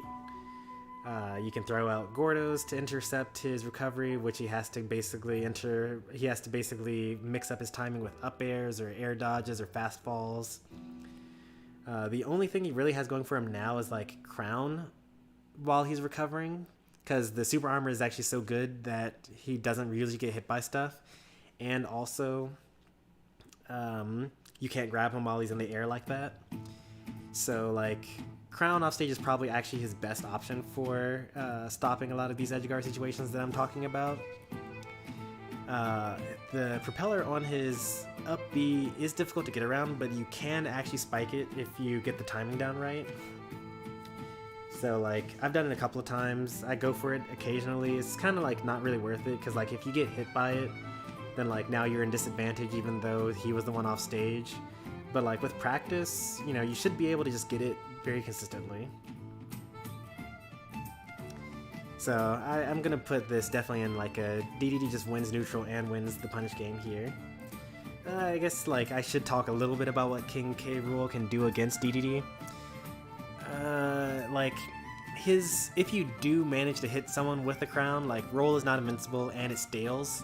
So like there are some times where you go to roll against crown and it hits you anyway, and then usually based on the inputs that you were doing, you're gonna get hit by the crown on the way back, and then like now you've gotten hit for like 50% or 60%.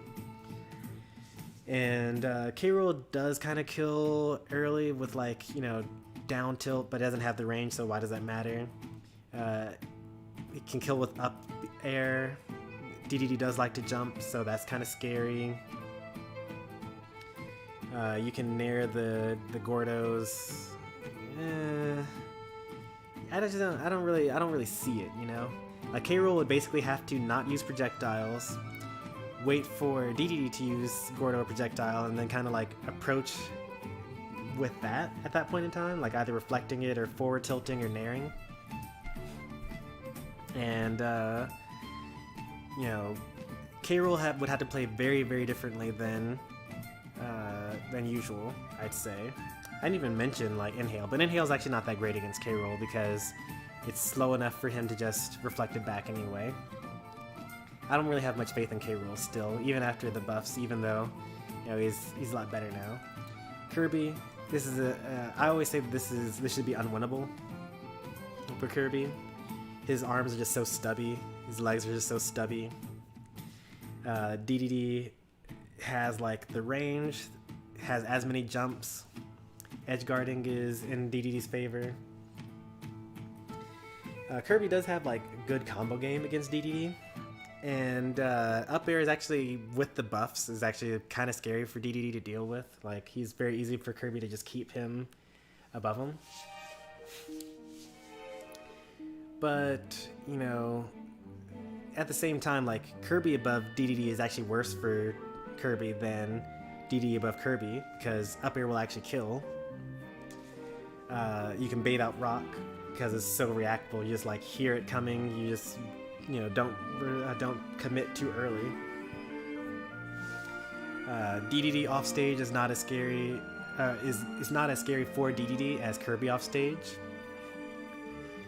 Dedede approaching against Kirby isn't as scary as Kirby approaching against Dedede. Like, it's just an awful, awful matchup. And maybe it's because, like, I played Kirby in Smash 4, and I know how terrible his neutral can be, so it's very easy for me to play Keep Away. But I feel like this is hopeless. Like, when a Kirby beats me or even has a close game against me, I'm like, Yeah, this is the really, really good Kirby player. This is not supposed to be winnable at all. Hey there, Sonic and Beedrill. Welcome, welcome. We'll get to Olimar eventually. Where is Olimar anyway? Oh, there he is. He's way down there. Oh, it's because it's Pikmin and Olimar. Okay, I was wondering. It's alphabetical, but like weirdly. Link is pretty tough to deal with. I haven't fought too many good Links offline. The best one I fought online is probably McWellington. Link has problems approaching Dedede. Like, he can hit arrows and like boomerang sometimes, but like there's a kind of like ant bites, they aren't that scary. Dedede has lots of problems approaching against Link. So like they have problems approaching each other, right? So like if one decides to camp out the other, then they'll struggle. Although, to be fair, if Dedede's trying to avoid Link, he's still gonna get hit here and there with arrows and bombs and things like that, unless Dedede has grabbed the bomb, which is actually a pretty nice thing for you to do.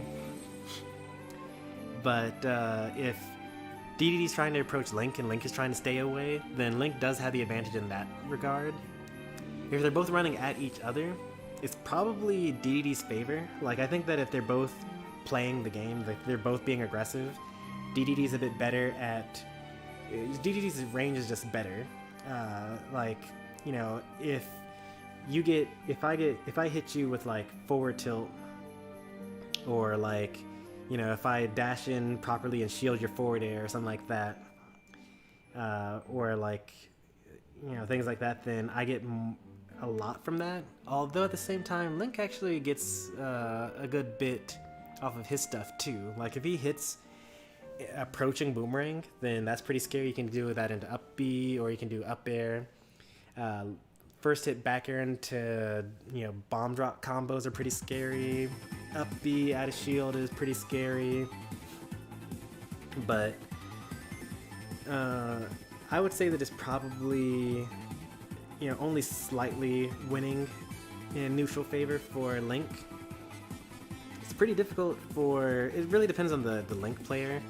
And it might be a matchup inexperience thing for me, but like, if the Link learns the bomb recovery, then it can be pretty difficult to edgeguard him. Before that, it's very simple to edgeguard him.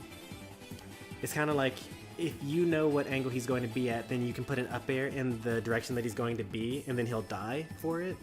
But if you don't know what angle it's going to be, and you have very short amount of time to react, because you can basically go 90. You can go the full 90 degrees depending on what your timing is for the bomb recovery is. But you know, if you know where he's going to be based on, like, if you fought enough Link, then I think that it could be, you know, you could edgeguard him pretty simply. When it comes to edgeguarding Dedede, though, you know, remote bomb is really, really good because Dedede has really slow recovery, and boomerang and bomb and arrows really mess with him a lot. So I would say that it's probably like heavily Link's favored for Punish game at this point with my experience of the game, but it could be slightly Link's favor for Punish game, and I think that it's slightly in Link's favor for the neutral. Okay. I'm streaming. Nothing happened. I'm just doing content. I'm making a matchup chart. No game today. But you're on stream? Yeah. You're live? Yeah. Oh. Hello, stream? I won't be able to check chat on my computer because yeah, I'm showing my screen right now. Oh. So I have my phone open to see what chat's saying. Oh, okay, I see. Cool.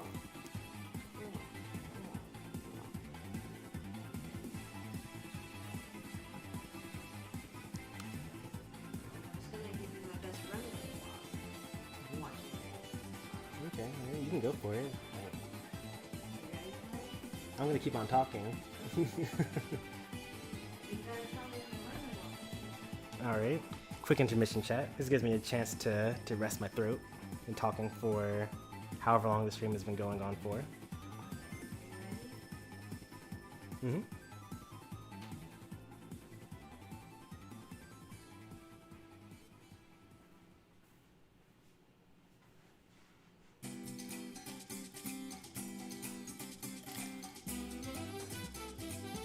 Yeah, looks good. Was you hired for a fashion show? Yeah.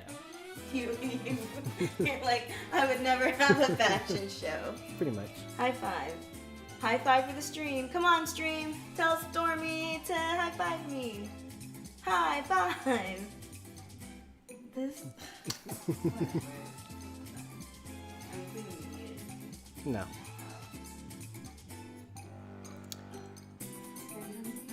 Yeah.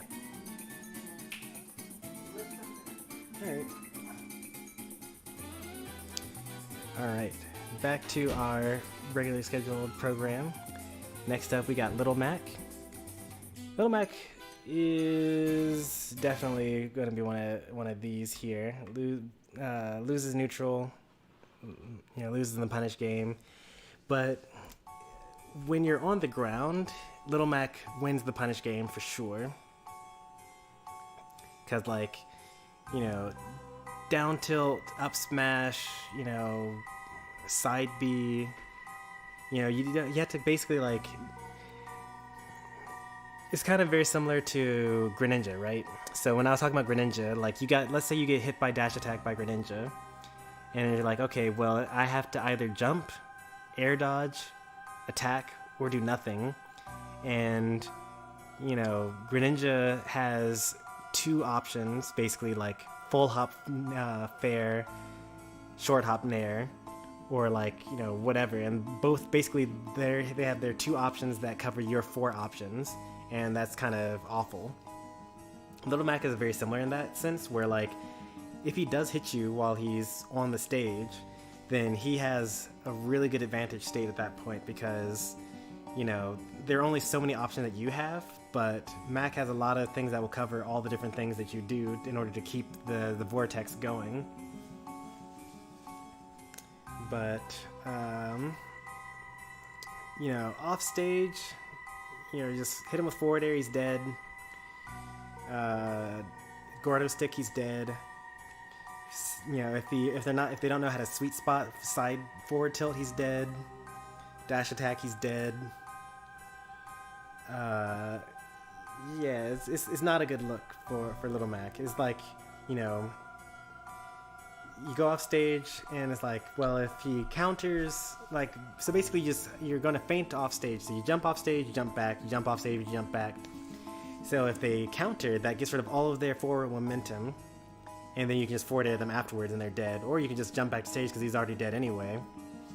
If they side B, or don't do counter, basically it's do you think they're going to counter or are they not going to counter? If they're going to counter, then you just wait, and then they die. And if they're not going to counter, you just side B and they're going to die. Not side B, side forward air, and they die. You can also do things just throw Little Mac up in the air, just grab him up air. He doesn't even have to combo. Little Mac has such a bad air game that landing is so scary for him that just the stage position of you're now in the air above me and have to deal with my up airs and me re-grabbing you if you try to air dodge instead is kind of enough to make this just a nightmare for Little Mac when he's not 2 feet planted firmly on the ground. And then you can just throw Gordos and circle camp him on platforms if you don't want to play the game, and Little Mac has no answers. Lucario, now I haven't really fought against a good Lucario yet. I'd imagine that, this is kind of an interesting one because, if you, you're going to win your first stock probably, because Lucario is terrible without aura, 0% to 0%, 3 stock to 3 stocks. Lucario is the worst character in the game. Might even be worse than Little Mac in that regard. And gradually, as you gain a lead against Lucario, he becomes better and better as a character.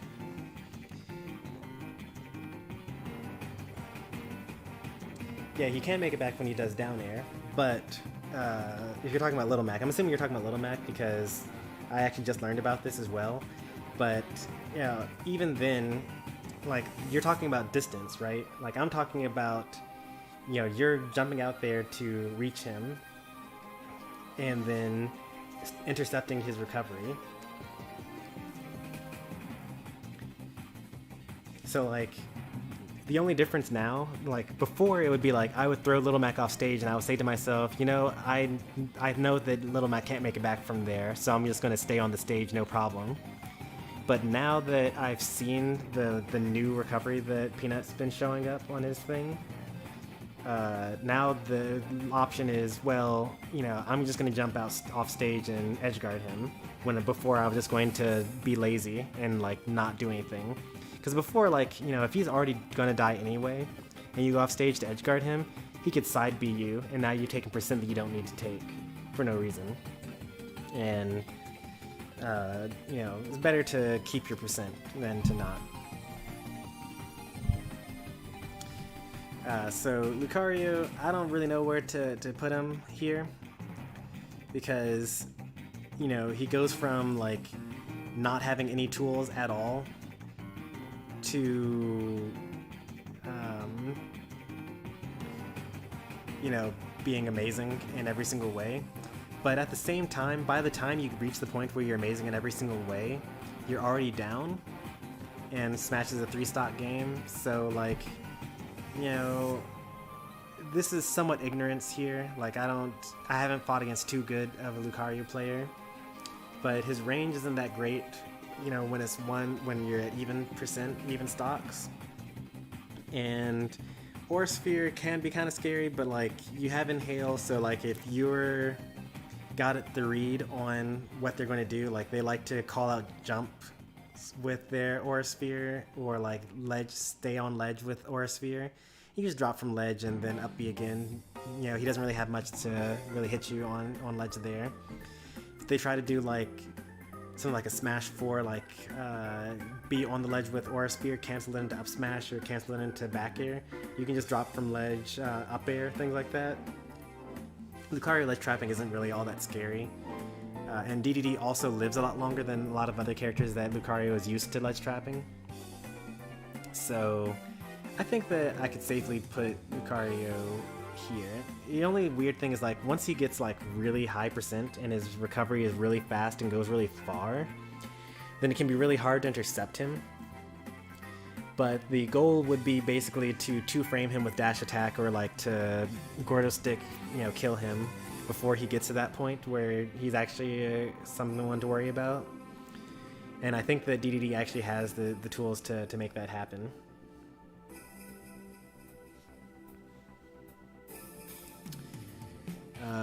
Lucas. It's actually pretty interesting here. I'm actually going to put Lucas down, loses neutral, loses punish. Dedede can have some struggles against Lucas just because, you know, the gauntlet of, you know, PK Fire and to PK Freeze. And the issue is not necessarily that those things exist, because you can just shield, or you can just, like, dash through it or whatever. But there's, like, no downside. Like, Lucas loses literally nothing for throwing out a PK Fire. Like, you may as well do it. Like, even if Dedede inhales the PK Fire, you know, if Lucas is paying attention, then he can just absorb it and actually heal off of the Reflect at certain distances. You know, depending on the distance, Lucas either shields it or reflects or absorbs it, or just jumps over it because it doesn't matter. And then once you actually get in on Lucas, he boxes you out because he's got forward air, neutral air, like, he can do early neutral air and then not have to land, so he can just double jump neutral air again, very similar to, like, Ness, except it's just Lucas. But then he can also actually, like, just land with his neutral air and then dash away. So, like, you're shielding his neutral air and you're like, okay, well, I shielded his neutral air. Is it time for me to up smash out a shield, or is it time for me to shield grab, or is it time for me to drop shield down tilt? Nope, I got hit by another neutral air. And then the next time is like, okay, well, I get hit by neutral air. Is it time for me to respect his second neutral air by holding shield still? Nope, he just ran away. So like now we're back at neutral, or actually even worse, now he's on the other side of the stage throwing PK fire at me. So when it comes to neutral game, Lucas runs circles literally around King Dedede. When it comes to punish game, Dedede actually does have a pretty good punish game against Lucas, I'd say. Like, you can throw out Gordos to interrupt his up Bs. You can just go out there and inhale him out of it. You can go out there and inhale the actual up B. It's actually a little easier to do as Ness, or against Ness, because you can just get hit by it, and that's an option as well, and also he's not able to recover from as far away. You can Gordo stick if the Lucas likes to edge air dodge to ledge or rope snake to ledge. You got a lot of options in that regard, and also Lucas dies really early against Dedede. But at the same time, like, if the opposite happens and Lucas is the one that is in advantage state, he also has options to do a lot of damage and also kill Dedede. Down air is a really good tool at, like, catching Dedede trying to jump out of the corner, because Lucas has enough drift in order to drag you off the stage and make it an actual spike for a kill. Dedede is so slow that back air is actually a threat. It's not. You can kind of react to it, because like, what else is Lucas going to do if he's drifting towards you while you're off stage and his back is towards you? Well, I mean, he could magnet hand, reverse it, and then like PK fire you or something like that. You can't really do Gordos as you return to stage, because you can just jump out there and then PK fire the Gordo back into you, which actually kills you because the PK fire hits you and then the Gordo hits you. PK freeze is, you can just you just gotta mix up your timing. You usually shouldn't get hit by PK freeze. The only thing is, like, if the Lucas is like conditioning you with PK fire, PK fire, PK fire, and your response to PK fire spam is inhale, because like there's certain ranges where he actually can't do anything, he'll actually get hit by it. But if instead of that you get PK freeze at that particular spacing, then you actually can't release your inhale on time in order to shield, and you just get hit. And I've actually lost a lot of Lucases due to that. So it's like, you really have to be better than the Lucas if you want to win that. Well, on the whole, I'd say it's like, it's not a terrible, unwinnable matchup. It's just that, when it comes to punish and neutral game, yeah, Lucas does have the edge in both of those regards. It's close, though. Hey there, TL Baker. Dedede loses against projectiles? Well, yeah, when you have the worst projectile in the game, then you're going to lose to other people's projectiles. You can just react to Gordo coming out and then just throw out your own projectile and you win.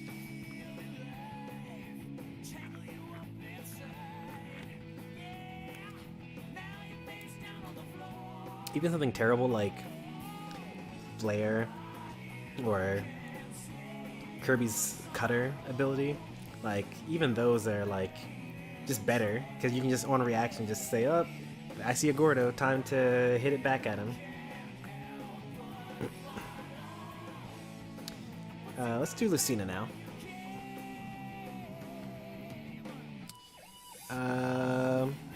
Lucina is a good example of a character that wins neutral against Dedede. Can be scary against, it's probably about even on punish, but I think that it's probably a little bit on Dedede's favor here. One plasma ball beats Gordo, yeah, and then they have like 10 others on top of that. Just finished Street Fighter V, nice. I should update your auto plug, because the bot is mostly talking about your Nintendo content, but I've been noticing that you do a lot more other stuff. Like, you've been doing Tekken and Street Fighter, Everybody's Golf, Genshin Impact, things like that. But just so you know, I'm super lazy. It might be a while before I actually update it.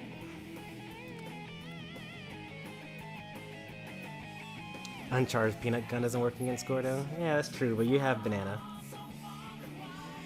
It probably, if you hit it straight on, then it probably beats Gordo. But, you know, if you hit like the edges of it, like, you know, Peanut kind of spins around and Gordo kind of spins around, if you hit the edges. Also, there are certain matchups, like we'll get to it when we talk about Mega Man, but did I already talk about Diddy Kong? Oh, well, okay, well, I gotta talk about Diddy Kong anyway, but like maybe a fresh Peanut actually beats Gordo, but a stale Peanut doesn't, which is actually funny because like Peanuts can actually be stale. But anyway, yeah, it's possible for both to be the answer. Lucina. Lucina is really fast. Like Lucina's attacks are basically like Dedede's with a little bit less range, but way more speed and probably about the same power, maybe more power. Like up tilt is ridiculous; it goes front to back instead of back to front. You know, forward air has the same arc as Dedede forward air. Down air is a little different, but like Dedede doesn't use down air anyway.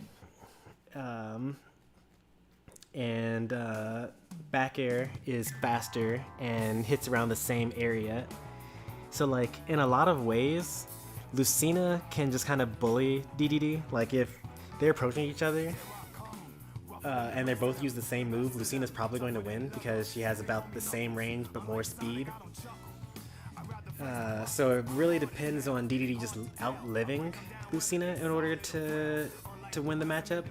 Which luckily, Dedede actually does outlive Lucina, and so like I think that it's on the whole, it's fine. You know, the matchup mostly boils down to who knows whose patterns better.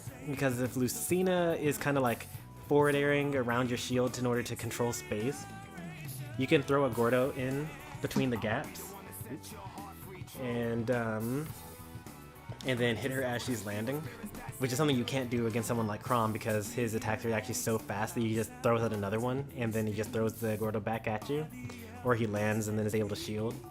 But for someone that has floaty and laggy as Lucina, then, you know, Lucina's just like Dedede without Gordo, basically. But, you know, for the reasons I've already listed, Lucina's just faster, Dedede. It's very hard for Dedede to like do anything in neutral. He basically has to, you know, outplay them in neutral. Like when they go for a approaching forward air, you go for retreating, you know, forward air, or like you go for dash shield so that you can shield grab her nair. That would have been safe, fair, but actually now it's unsafe. And likewise, you know, with well, Lucina just kind of just plays Lucina's game, and then Dedede just has to deal with it. Basically, all of Lucina's attacks knock back Gordo: nair, jab, back air, forward air, up air, down air. Probably even side B. Actually, I don't know about side B. Like maybe like the third hit of side B might not knock it back because it does less damage than the others. Up B out of shield can be kind of scary. You know, but Lucina does have a linear recovery. You can kind of like, you have so many jumps that you can kind of like go out there like you're going to hit her and then force her to up B when you actually weren't going to hit her and you actually drifted away and now you get a free punish. Or she swung with a forward air and now you get to finish drifting in and forward air her to kill her. Whereas on the other hand, if Lucina tries to do the same thing against Dedede, he's just going to up B. And then he's going to use the super armor to get out of that situation, and now he's on stage and Lucina's the one that has to be ledge trapped. So like, it's just not fair in the sense of the punish game and recovery. Luigi has to go under... he has to win punish game because he's got, you know, the 0 to death combos. He's got like late nair into up B, late nair into down B. He's got so many things. I mean, if he didn't have a 0 to death, then he probably would lose punish. Like he probably belongs up here. Actually, he might actually lose neutral. He might actually belong down here actually. It really depends though. Like, is Luigi, is Luigi a stock up?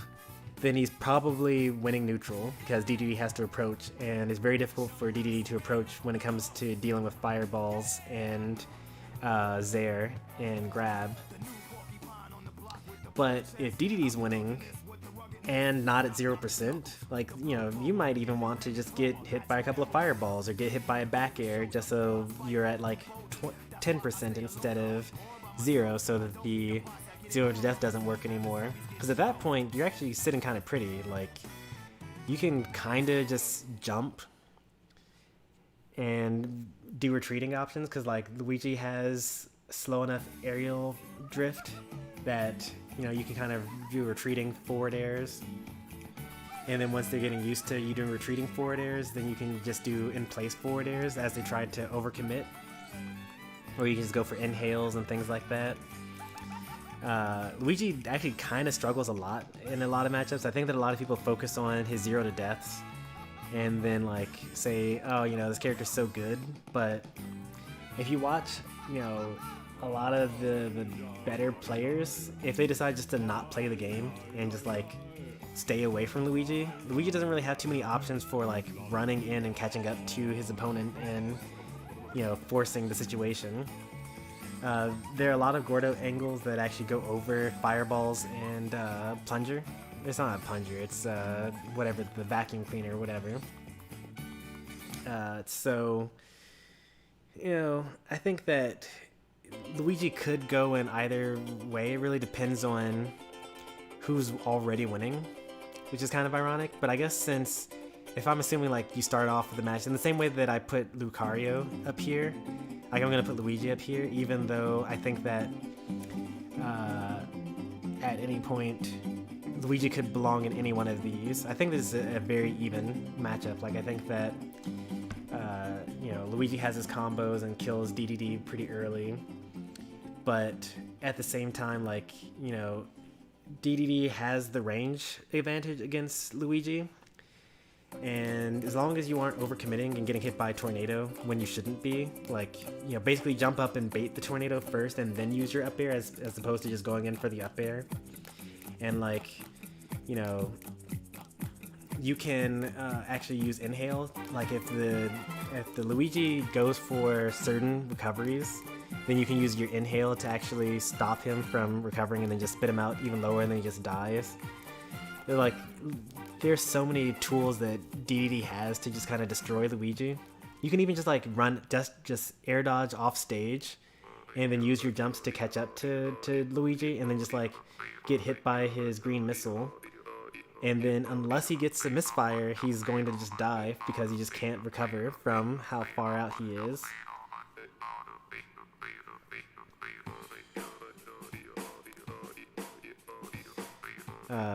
As Sonic says, that's not how this list is actually. Lucas is actually, I think that the matchup is pretty even. Like, it might be slight winning in Lucas's favor, but only slightly. But it's just like an annoying matchup that Dedede probably still does fine in. But it's, the tier list is based off of like a 4 quadrants. Like, ideally this would probably be an X and Y plot where I would actually put these on like a graph, where like you can be closer to winning neutral, or like you could really win neutral but like really lose punish a game and things like that. I don't have the tools to do that at the moment, but that's how I would like to do this. But it is what it is. But welcome, Matthew. Did I finish talking about Luigi? I think I'm done talking about Luigi. I think, as I mentioned, Luigi can go in any one of these. I'm going to put Luigi up here because of perfect play. I'm going to assume perfect play on my part, and that Dedede takes the first stock and just basically circle camps Luigi for the rest of the game, basically. Mario, it can be kind of difficult actually. I think that this one is pretty even as well, but once again, I didn't put any sections for even matches, so I have to make the decision here. in which case I'm going to say that Dedede loses neutral against Mario but wins the punish game. Mario is just like Dr. Mario with more drift and worse fireballs, even though fireball is Mario's best move. You know, he's, you know, there isn't really too much that you have to worry about against Mario. Like, if you know what combos Mario will do in order to kill you, just DI to avoid those particular combos. So like on triplats, which I don't know why you're on the triplat anyway, why didn't you ban that? You know, DI out. If you're on ledge, DI out. Actually, just generally DI out is kind of the way to go there.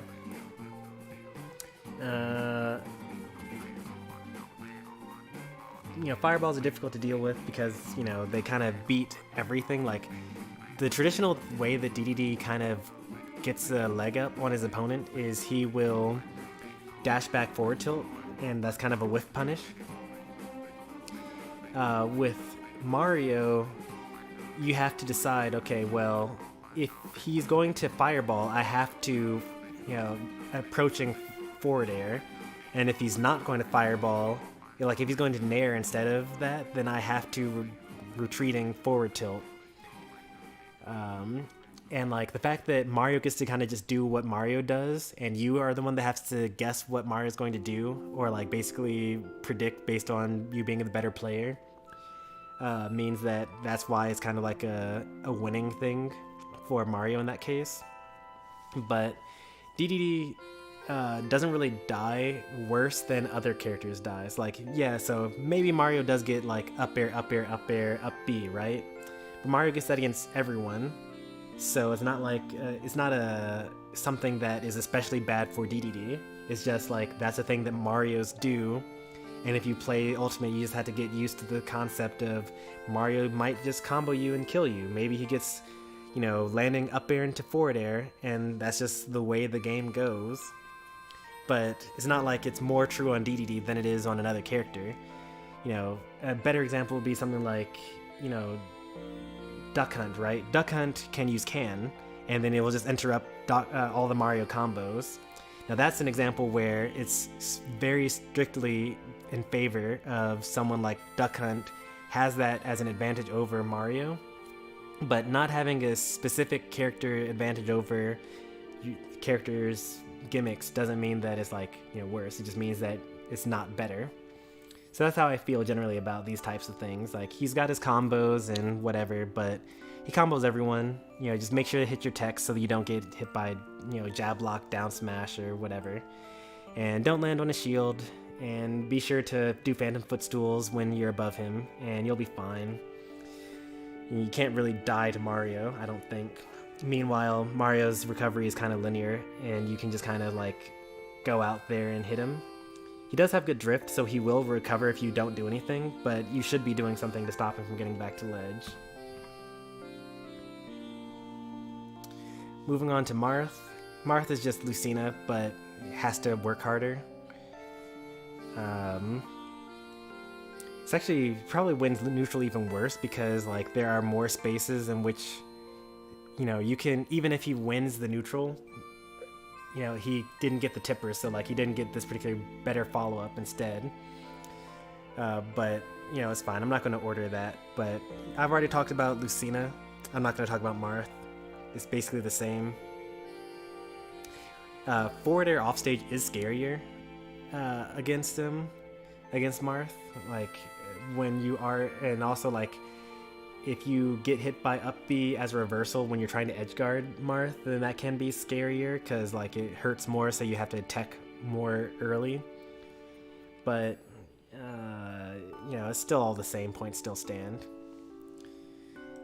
Mega Man, another character where, you know, Mega Man is really difficult to catch.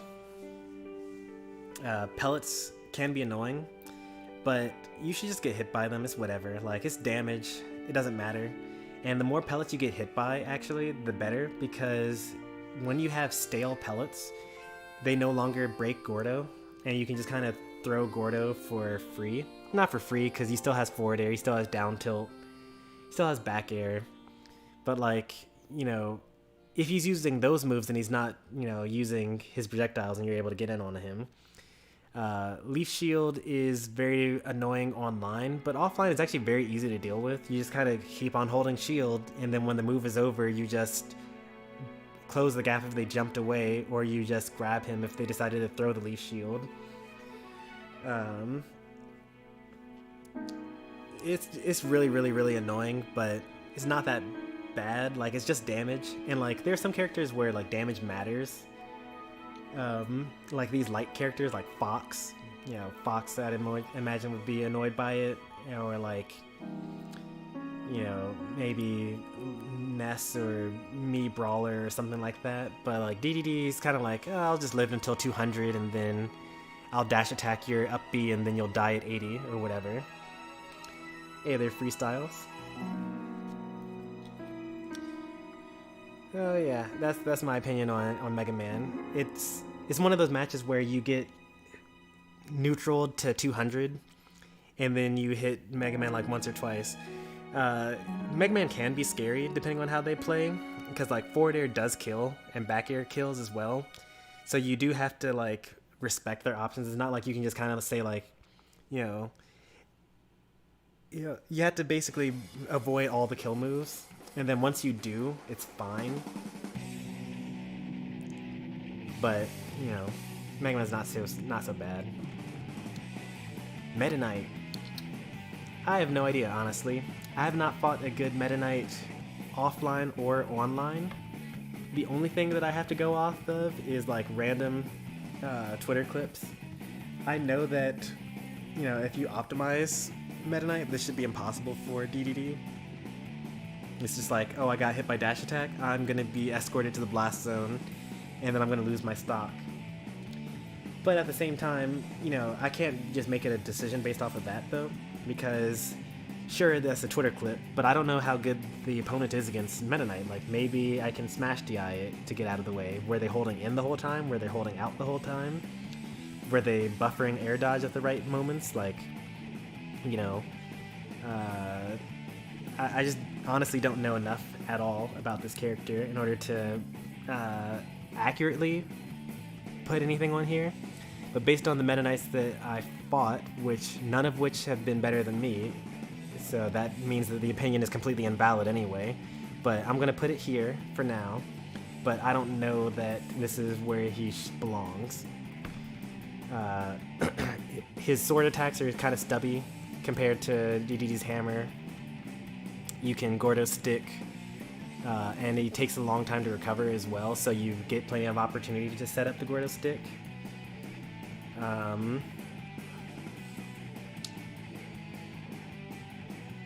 His main approach options are like dash attack or dash grab, both of which lose to like, you know, jump.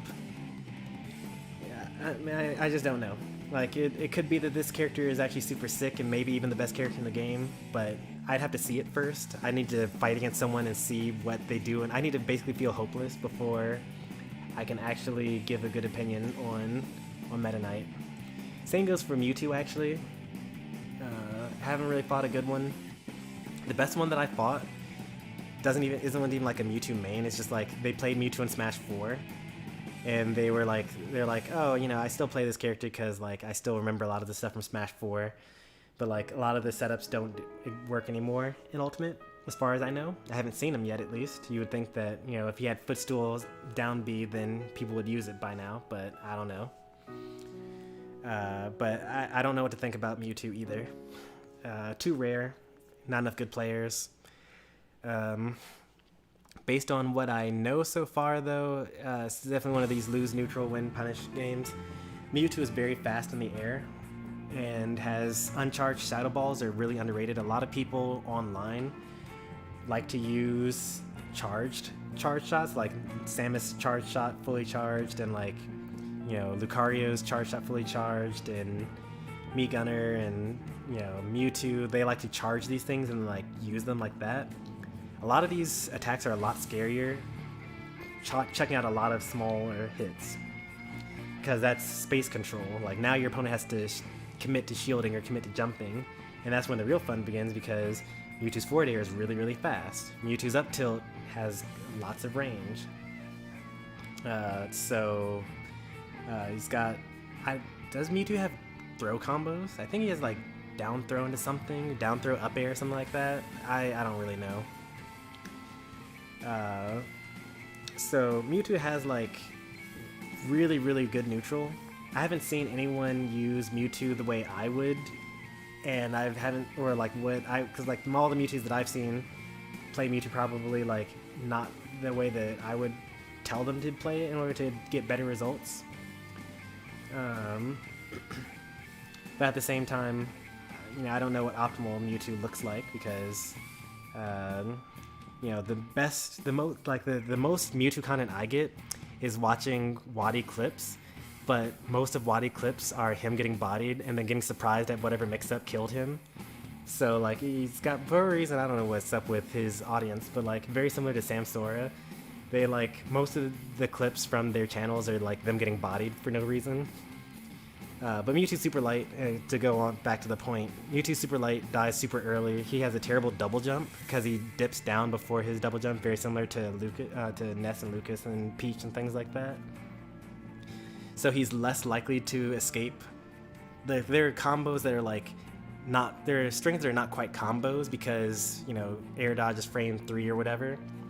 But there's some setups that Mewtwo will get hit by that other characters won't get hit by because their double jump is too bad. And so in that regard, like I'm mostly thinking about like, you know, down air, back air, up throw, up air, you know, down throw, up air, like nair, up air, things like that, nair, back air. There are a lot of things that wouldn't be true for a lot of opponents, but just are true for Mewtwo.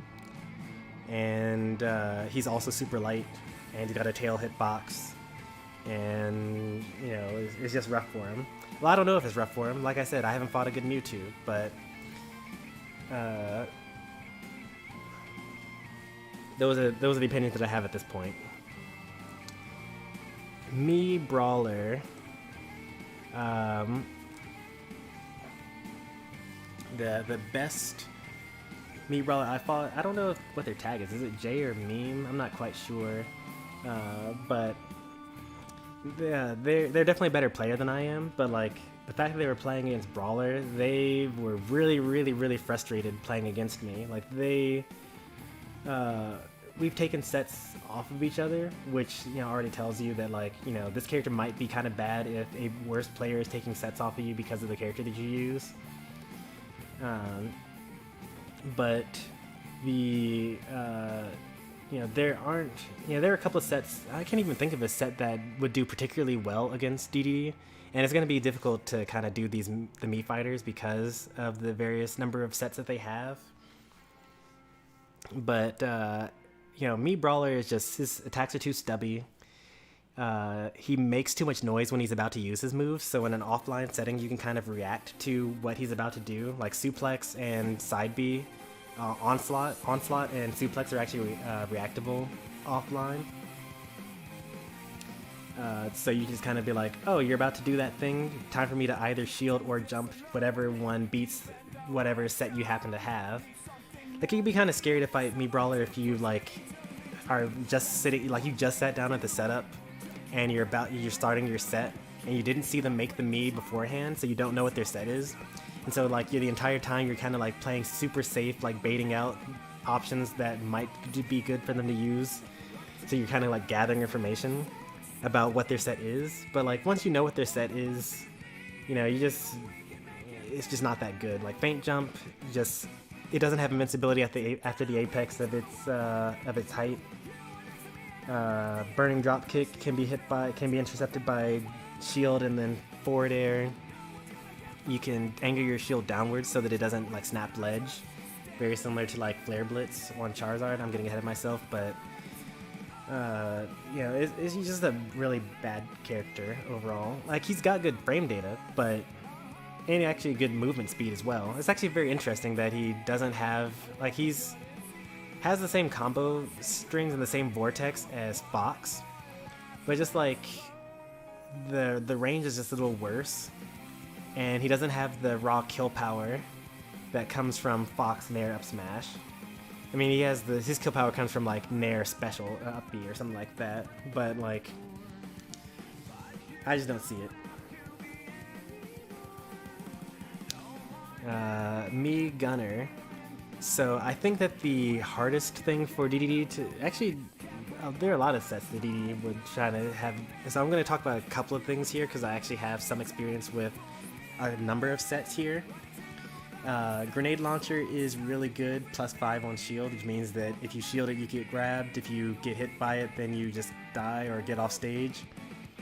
Dedede has a little bit better of a situation with grenade launcher than a lot of characters because he has super armor on his up B, so you can just kind of like power through it and then, you know, get ledge trapped as opposed to getting edge guarded. And he has multiple jumps, so that also helps him as well. So you can kind of stall your recovery. Lasers are really annoying.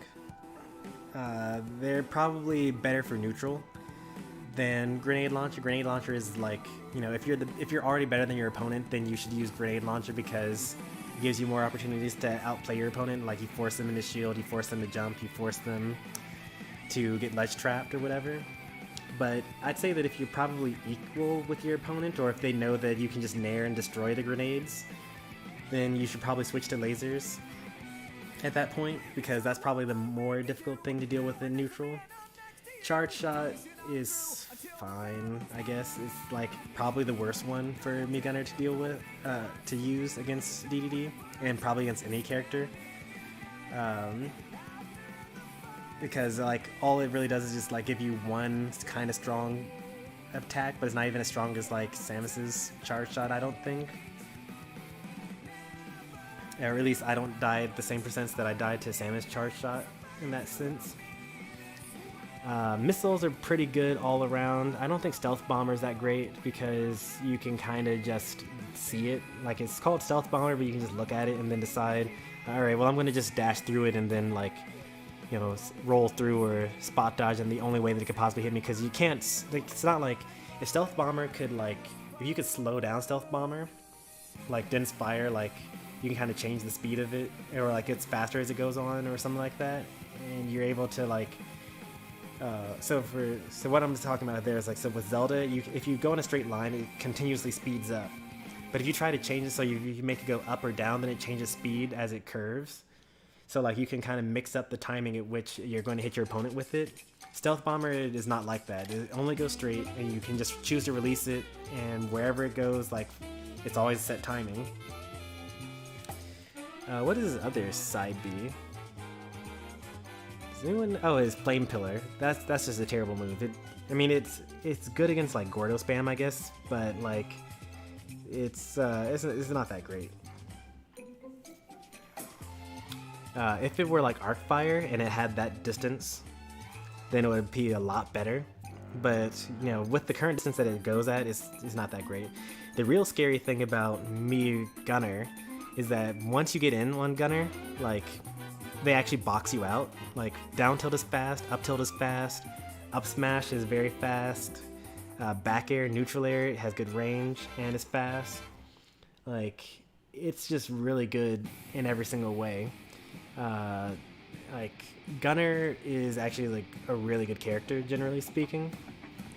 Like, even if they didn't use projectiles, like, you know, just spacing with forward air and like, I guess you could count that as a projectile, but like not using their special moves is what I mean.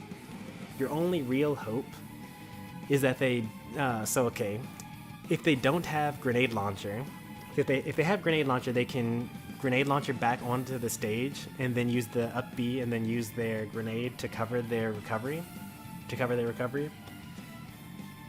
But as I mentioned before, grenade launcher, I don't think is actually that great, because once you get good, you just kind of destroy it with your neutral air, and then you just, it's a non-presence in neutral, and so then it's better to switch to lasers.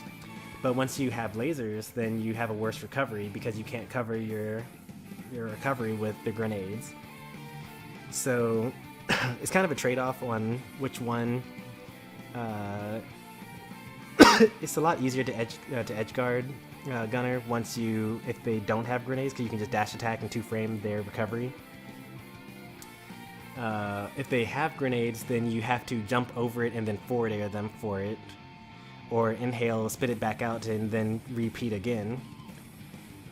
But you know, it's kind of tough because like with Dedede's low airspeed. Oh, by the way, I'm assuming that they use the good up B. Like, there's no reason to use anything other than the good up B, the one that you can really control which angle it goes at.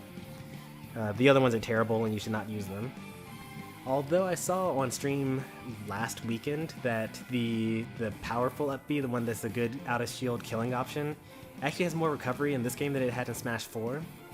So it might not be as terrible as I thought it was, but it's still like, I don't know why you wouldn't just like have a good recovery. So yeah, definitely, you know, loses neutral, loses punish game in this case, because I didn't really say why they lose punish game, but like once you're in advantage as Mii Gunner, you just get to keep being in advantage, and like, you know, grenade launcher is really good at edge guarding and ledge trapping. Gordo was not very good at stopping Mii Gunner because either they have Psy Magnet, which will slow down their recovery speed so they can just avoid the Gordo without even using an air dodge, or they can, you know, forward air towards the stage in order to mix up their trajectory, or they can have Reflector, which stalls their recovery and also reflects the Gordo back at you. You know, back air, up tilt, like they're, you know, up air is also pretty good, but like if you decide to read it and like you do a fast fall air dodge, then it actually puts you in an advantage. But there's nothing special about Dedede's advantage state against Mii Gunner, but Mii Gunner has like a very good advantage state generally. What if Gordo couldn't be reflected by hitting it? Dedede becomes triple S tier and probably the most toxic character in the whole game. Like, you're describing Brawl Gordos. So side B for Dedede and Brawl threw out Waddle Ds most of the time, which were stupid. They did some damage, but it's like, I don't know, whatever, and like you could hit them and whatever. And if you accidentally drop your controller, then they jump every 5 seconds, which actually is a kill move for some reason. But like, you should never get hit by them. And then Waddle Doos, which kind of just walk around and occasionally they laser, which is kind of like, you know, annoying, but like, why did you let them live for that long? You should have just killed them. But sometimes they would throw out Gordo, and it was invincible, and it killed, and it was fast. So like, it's, you know, it would be ridiculous if that were the thing that that Dedede always had with regular Gordo.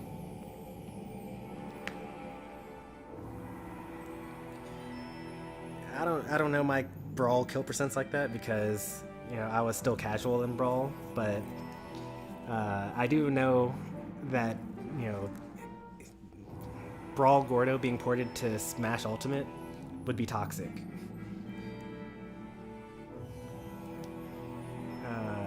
On to Mii Sword Fighter. I think that this is very even as well, but I have to make a choice here. I'm gonna put this at loses neutral, wins punish.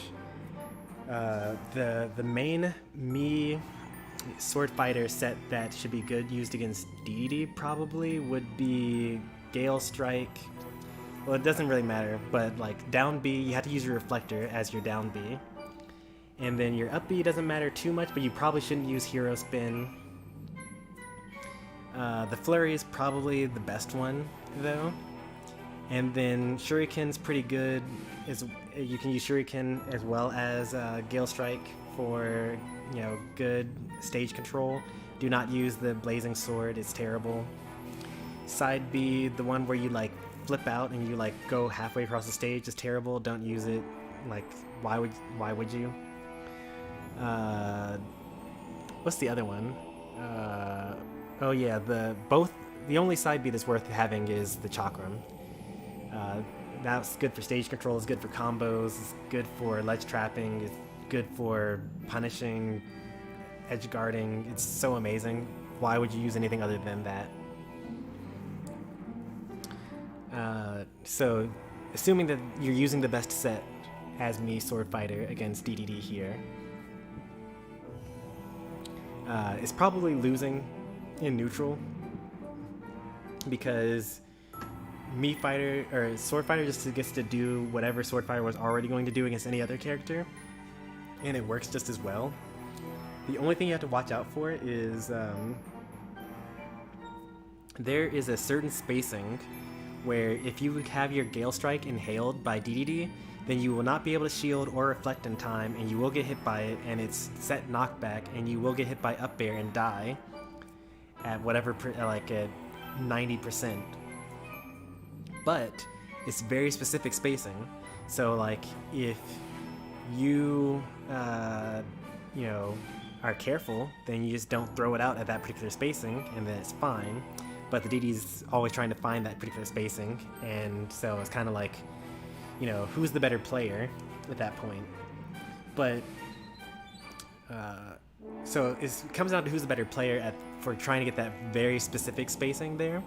But the reason why it's losing generally for Dedede is because all the other spacings, like if you're too close, if you're too far, then he reflects it back at you and you die.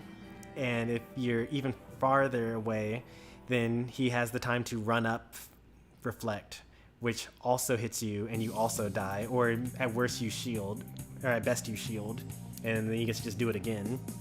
So like basically, me Sword Fighter, as I mentioned before, just is to do plan A, and King Dedede has to be the one that actually is thinking about, okay, well at this spacing I can't inhale because I'll die, so I have to shield it. But at this spacing, like, oh, he gets to shield it. Or like, oh, okay, finally I got this spacing, got it, finally. Like, Dedede has to be the one to do the work, and me Sword Fighter just gets to kind of like say like, oh, I think I shouldn't do it at this point in time. So instead of doing it, you just don't throw the Gale Strike, and then you're still in neutral, and then maybe Dedede like didn't do it on reaction, but rather tried to read a Gale Strike. So now he's inhaling, which is punishable because you just wait for him to finish inhaling, and then you just like hit him for closing his mouth, basically. I think it's about even when it comes to punish game. Like I said, they both have lots of good kill setups on each other.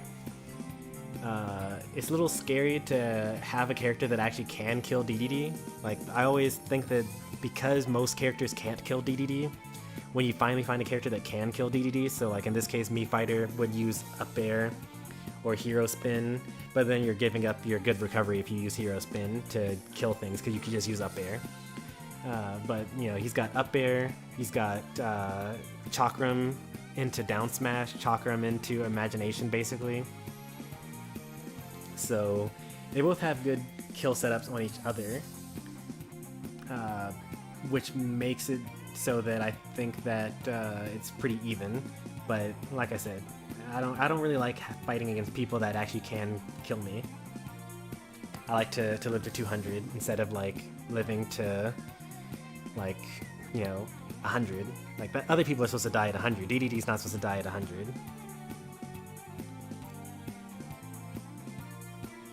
I fought a me Sword Fighter who SD'd twice with side B. Yeah. Congratulations, Sage. Getting Dedede into Elite.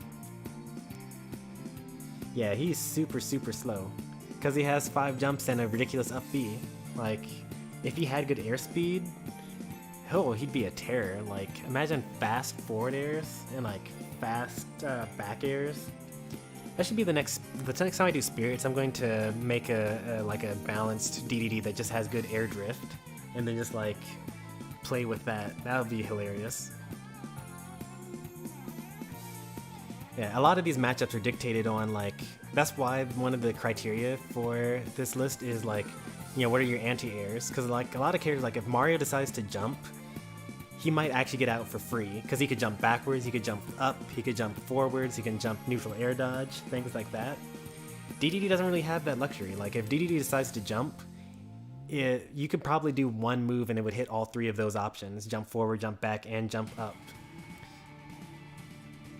So that's kind of like why, you know, I find a lot of issues with some of these matchups, like, you know, Donkey Kong, with back air, Bowser forward air, Ice Climbers up tilt, Inkling, Nair, Shoryuken, forward air, banana, a lot of things like that.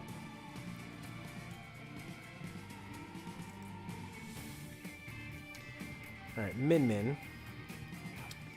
This is an interesting one. I think that both characters lose neutral. Like, it really depends on the distance. Like, Min Min has, like, Ram Ram's basically her best option here. Dragon Arms you can just jump over. Ram Ram is the scary one because that one, actually, you can't just jump over it as Dedede. But Ram Ram is the one that doesn't kill. So, like, how is Min Min going to kill if you never get hit by the ones that actually hurt you? You could hope to 2-frame over and over again, but Dedede has super armor on his up B, so he gets back on stage for free.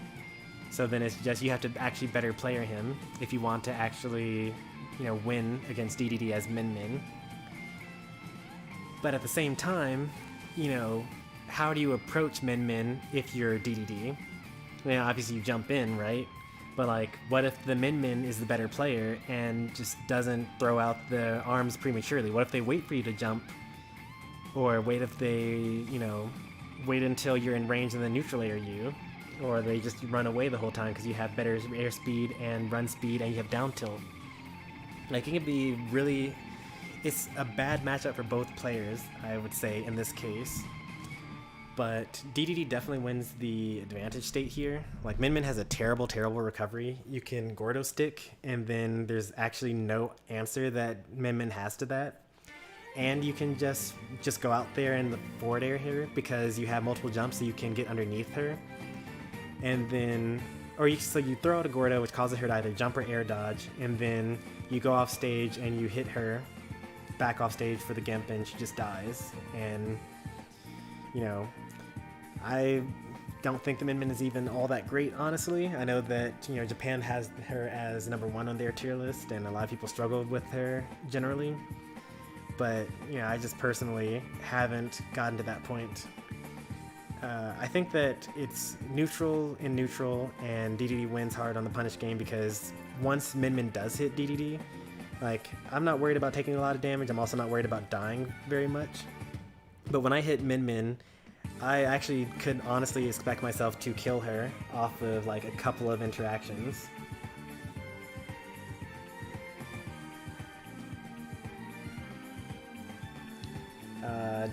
DK's back air doesn't outrange forward air, for one thing. I think it's about the same range, and also it comes out way faster, I think. Maybe not way faster. I would look it up, but I'm showing my screen right now. I guess I could still show it, right? Alright, let's open up all of my frame data here. Donkey Kong.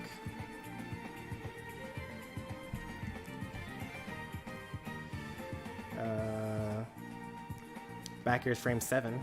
I think that's the same frame as Dedede's, or it's like, maybe it's frame 10, I don't really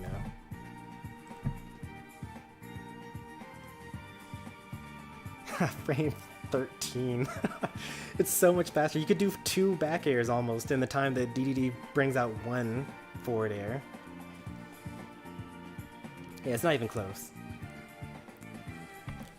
Because the issue here is that, like, I know that I'm backtracking, I'm talking about DK even though we've already talked about him, but like, if DK is approaching you, right, you have to decide to yourself, like, okay, well, DK is approaching me, and he's fast.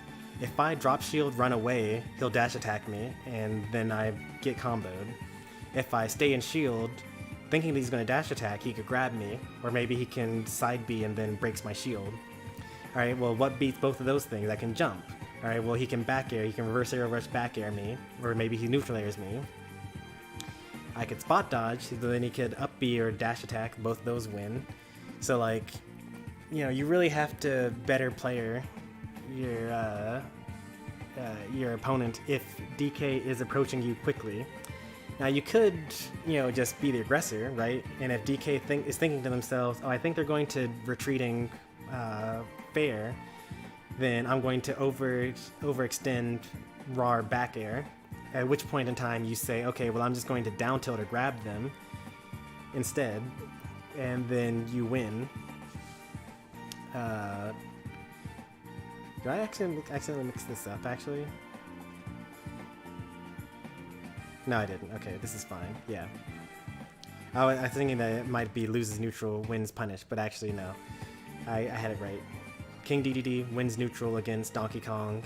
King Dedede loses, has a worse punish game than DK's, or has a worse punish game against DK than DK has a punish game against Dedede. What am I saying? Is that true?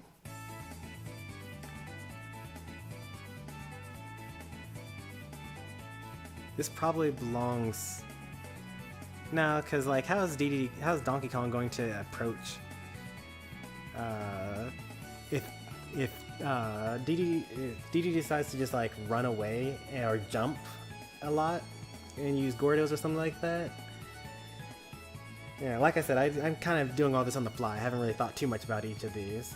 It's probably, he's either here or here. Or not either here or like here. I'm not quite sure, but it can be pretty scary. Like, Donkey Kong does do a lot of percent, and actually kills Dedede, and like he has good air drift. Hey there, Fat Kirby, welcome. Yeah, Beedrill makes a point. So like, if I hit you with my forward air, then we reset to neutral. If you hit me with your back air, then you get to combo into another back air as well. Alright, Game & Watch. Alright, Game & Watch is another one of those very similar to Mega Man. It is very annoying to fight against Game & Watch because he has a lot of things that are anti-approach, like, bacon, neutral air, up B, things like that, down smash. But if you have the patience and like you understand things like, okay, well, he makes, so if he wants to spam the bacon, then it only does 4 sounds, deep, deep, deep, deep, and then there's a gap. So if you attack between the gaps and use Nair to destroy the breakfast sausage as you're approaching, and they're spamming, because like one problem with that is that like, well, if you are approaching with a Nair and you're destroying the bacon and you've now approached Game & Watch, if they expected you to do that and they didn't go for a second round of breakfast meats, then they could be shielding by the time you get there and then you up B. It's very similar to something like, if I'm playing against like Kirby, and I know that if I just hold inhale, then Kirby actually can't really do much. Like, he doesn't have an attack that outranges inhale. So he's forced to jump in on me, and then like forward air, neutral air, down air me. But Kirby's airspeed is so slow that if I know that the only thing that he can do is jump in on me, then I can inhale in order to bait out the jump in, and then I can stop inhaling and then forward air him, or I could up tilt him, or I can up air, or I could just like roll out and then now he's in the corner. So that's a good example of like, when you only have one option to beat another option, then is it really a good counter to the option? It really depends on who's the better player at that point.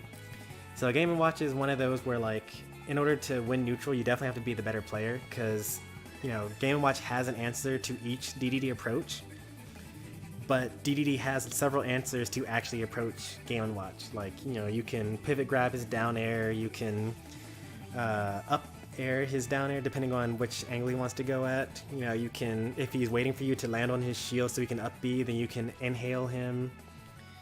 You can nair to break breakfast sausage, you can dash attack to frame him. He's very light and dies very early. So there are answers, they're difficult, and it's very annoying to play against. Game & Watch has good combo game against King Dedede, but not any better than any other character. Like, it's just, Game & Watch does Game & Watch things, and it happens to work on King Dedede as well as it works on every other character. But I think that King Dedede does hit Game & Watch harder and kills him sooner than a lot of other characters are able to. And so I'm going to put him in the Dedede loses neutral, but has a harder, stronger punish game against Game & Watch.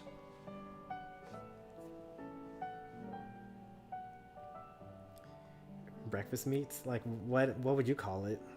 I mean, I think it's called chef or something like that, but that's super lame. And also, you don't know whether you're talking about actually hitting with the frying pan or actually hitting with the actual breakfast meats. Back in Smash 4, we called it bacon. I think, or in Brawl, we called it bacon. But, like, it's not all bacon that he's throwing out there. Anyway, moving on to Ness. Ness is actually a character where Dedede wins neutral against. Like, Ness has stubby options. Neutral air, forward air, up air is actually kind of good. Actually, up air is really, really good, but hopefully Dedede's not above Ness, because that's kind of a nightmare. But if Ness actually gets in on Dedede... Actually, hang on. Is that even true? Because, sure, if Ness gets in on Dedede, he messes him up. He really combos him. But Ness does that against everyone. And Nair is really good in kills and like back throw kills, but it kills everyone. It actually kills later on Dedede than everyone else. But Dedede has a lot of options of countering Ness. Like, his double jump is worse than usual. So there are certain combos that work on Ness that don't work on other characters, especially with them being floaty. Side Magnet is kind of annoying to mix up his recovery, but like, that's kind of like you just need to know the matchup, I guess. It's either here, it could be really any of these probably. I guess I need to fight against better Nesses. But like, so the annoying things about Ness's punish game is that he's really good at comboing, and Dedede doesn't have really good landing options against Ness because he has good aerial drift and lingering hitboxes, and like, if he decides to nair you, then like if you air dodge, then you can just nair again, and it's that fast that it's a frame trap. If he up airs you, then that's terrifying. Up B is what, like, that's kind of like the noob killer, but like as Dedede just like fast fall, air dodge through that, or like nair it and it destroys it. So like nair, PK Thunder is actually not really something that you should be worried about. When it comes to recovery, it just comes down to, are they going to air dodge the ledge, in which case you can dash attack or down tilt, or are they going to up B the ledge, in which case you can inhale him, or you can like, Gordo stick, or you can jump at him, and then depending on where you hit him, it'll either hurt him enough so that he can't actually reach the ledge anymore, or maybe you air dodge through him and then get hit by the PK Thunder head so that he just falls to his death and you get popped upwards to safety. So like, I think it's like even, like on both, like if this were a standard matchup chart, I would put it at even. Given that I have to give an answer here, I'm going to say that Dedede does win in both neutral and in punish game here. Because I don't have any neutral ranks here. Because like Ness just does things as well as Ness does against other characters, and Dedede does things better against Ness than he does against other characters. Like Dedede edgeguards Ness harder than he edgeguards other characters. He, throw combos Ness harder than he does other characters. Yeah, you gotta know your distances when you can actually inhale PK Fire and not get killed for it. Pac-Man. Pac-Man is a really, really good character. I honestly can't not put him at Dedede loses neutral and punish game against him. He is kind of like, throw a hydrant down, and then so like the thing is, Pac-Man just gets to throw the hydrant down, and then it's up to the other player to have to be the better player to decide what the best option is now that the hydrant is there. Do you ignore it? Is Pac-Man going to do a hydrant setup here? Like, is he going to throw your bonus fruit into the hydrant? You have to know all of the setups ahead of time so that you know to avoid them. You need to know, like, okay, well, if he does, like, you know, back air, it goes this way. If he does up tilt, it goes this way. Up smash goes this way. Reversed up smash goes this other way. Up B goes this other way. Like, it's on you to, as the opponent, to know your matchup stuff in order to have to deal with that. Meanwhile, Pac-Man gets to just do what Pac-Man wants to do. You gotta know, like, okay, well, they hit it with up air, so I know that this attack will actually break the hydrant and send it in this direction. You know, do I down tilt the hydrant? Do I up smash the hydrant? Do I, you know, forward tilt the hydrant? Never forward tilt the hydrant, by the way, because only the last hit will be the one that launches it. And then Pac-Man will just forward smash it in the meantime, and probably hit you with forward smash and also the hydrant as well. Anyway, so in addition to that, so like you have to make the decision, like, okay, well, I know up smash breaks hydrant instantly, but if the Pac-Man knows that you're going to break the hydrant, then they could just keep on charging bonus fruit and then like go for a combo, things like that.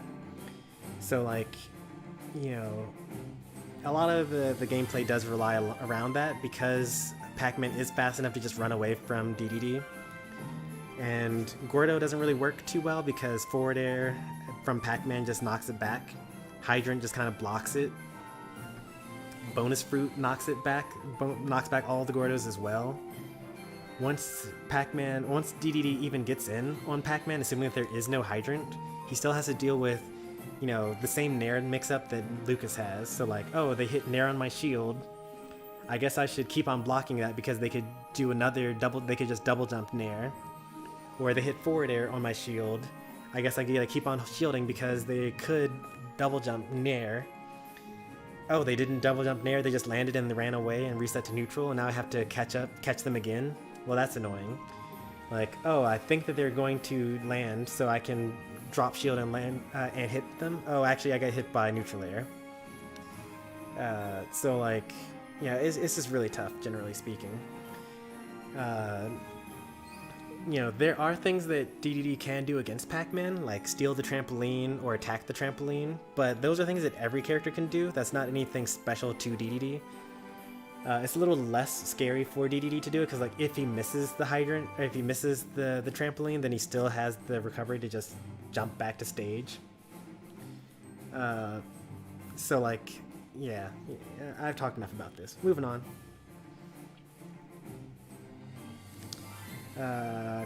Pichu, definitely one where King Dedede loses neutral for like the entire game, and then Dedede like touches Pichu at like, the thing about Pichu is that in order to keep on winning neutral, Pichu has to keep on using Thunder Jolts, meaning that they're building up damage. Like all their options otherwise are too stubby. Like they don't have up B, they don't have a hitbox on their up B, so they can't just like mix up their approach. They're hurting themselves even with their up B. They really have to hope that they get an up throw thunder, or that they know their lightning loops, or that they get like a early spike or like down tilt down air or something like that. There's very specific percents where Pichu can get a free kill on King Dedede, but if Dedede like gets out of those percents because you're getting hit by Thunder Jolts probably, then like what is Pichu going to do? Approach with Nair? Like that's going to be stuffed out by forward air. You know, approach with dash shield? Like maybe. Like you're getting hit by inhale, you're gonna get hit by, you know, dash, like not dash attack, but like, you know, getting grabbed, things like that. So the only way for Pichu to win neutral is to keep on hurting himself, which means that eventually Dedede has to only win neutral like maybe twice per stock, 3 times per stock in order to get a kill. Like you can just camp against Pichu and then you'll actually win. It's very sad. Now, that brings me to Pikachu, which is a completely different beast. Imagine if you had all the combo game of Pichu. You had the kill setups as Pichu. You had slightly worse recovery as Pichu, but you have hitbox, so like, is it really worse? Like, it's worse distance-wise, but it's like, fine, you're still going to live. But you don't hurt yourself doing it. Pikachu is so good. Thunderjolt is the best projectile in the game. Quick Attack is not as good as it was in Smash 4, but it's still really good, especially against Dedede.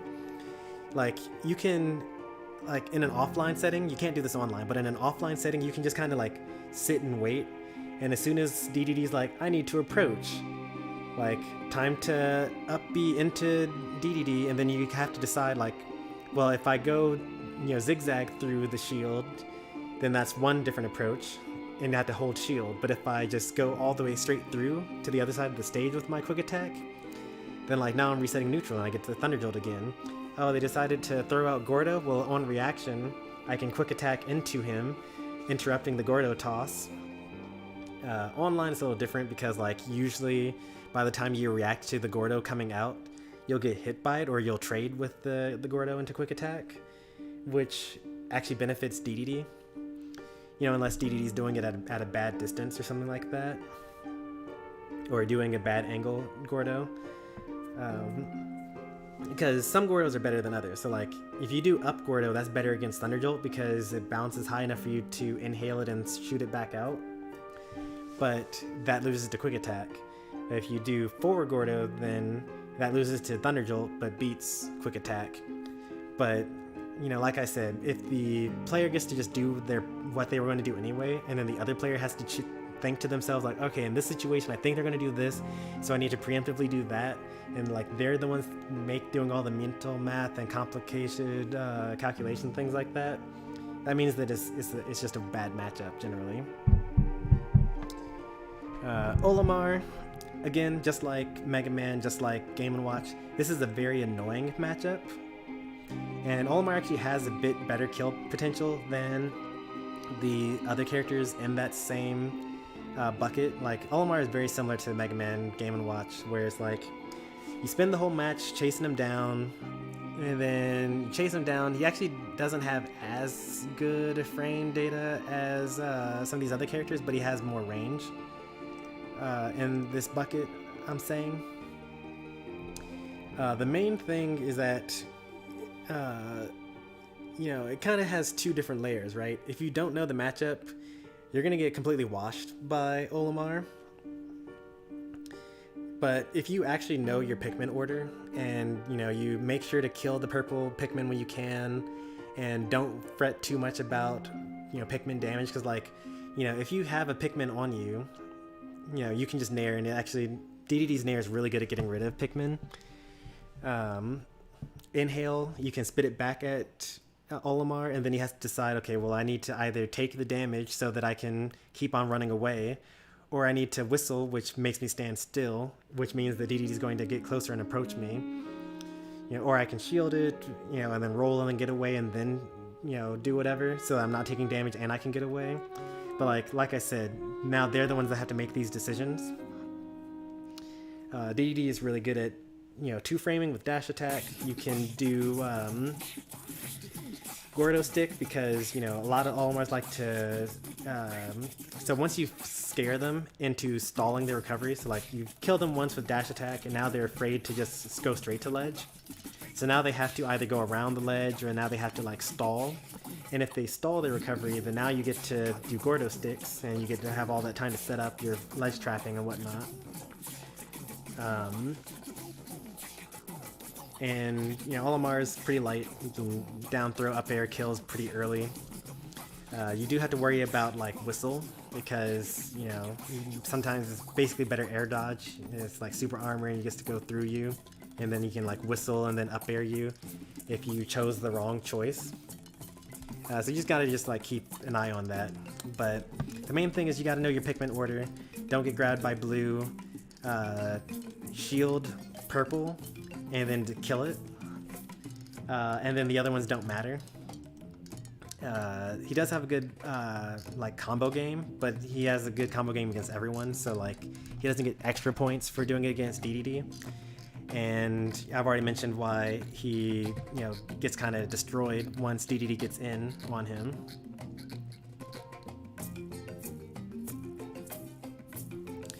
Piranha Plant, I only recently started to have an epiphany about Piranha Plant. I used to think that it was pretty even, but at this point I think that, Dedede probably wins. It all comes down to the matchup. You really have to know how to deal with Patui and Down B. And don't even worry about Poison Cloud, like it's just damage, whatever. Like you're going to live because you're going to avoid all of Plant's kill options anyway.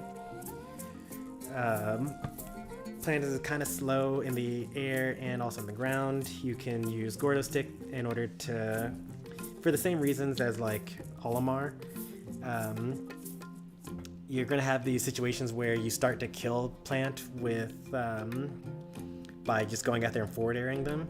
And then that's going to prompt them to start recovering early, which means that you can do things like jump out there like you're going to edge guard them with forward air, which causes them to up B early.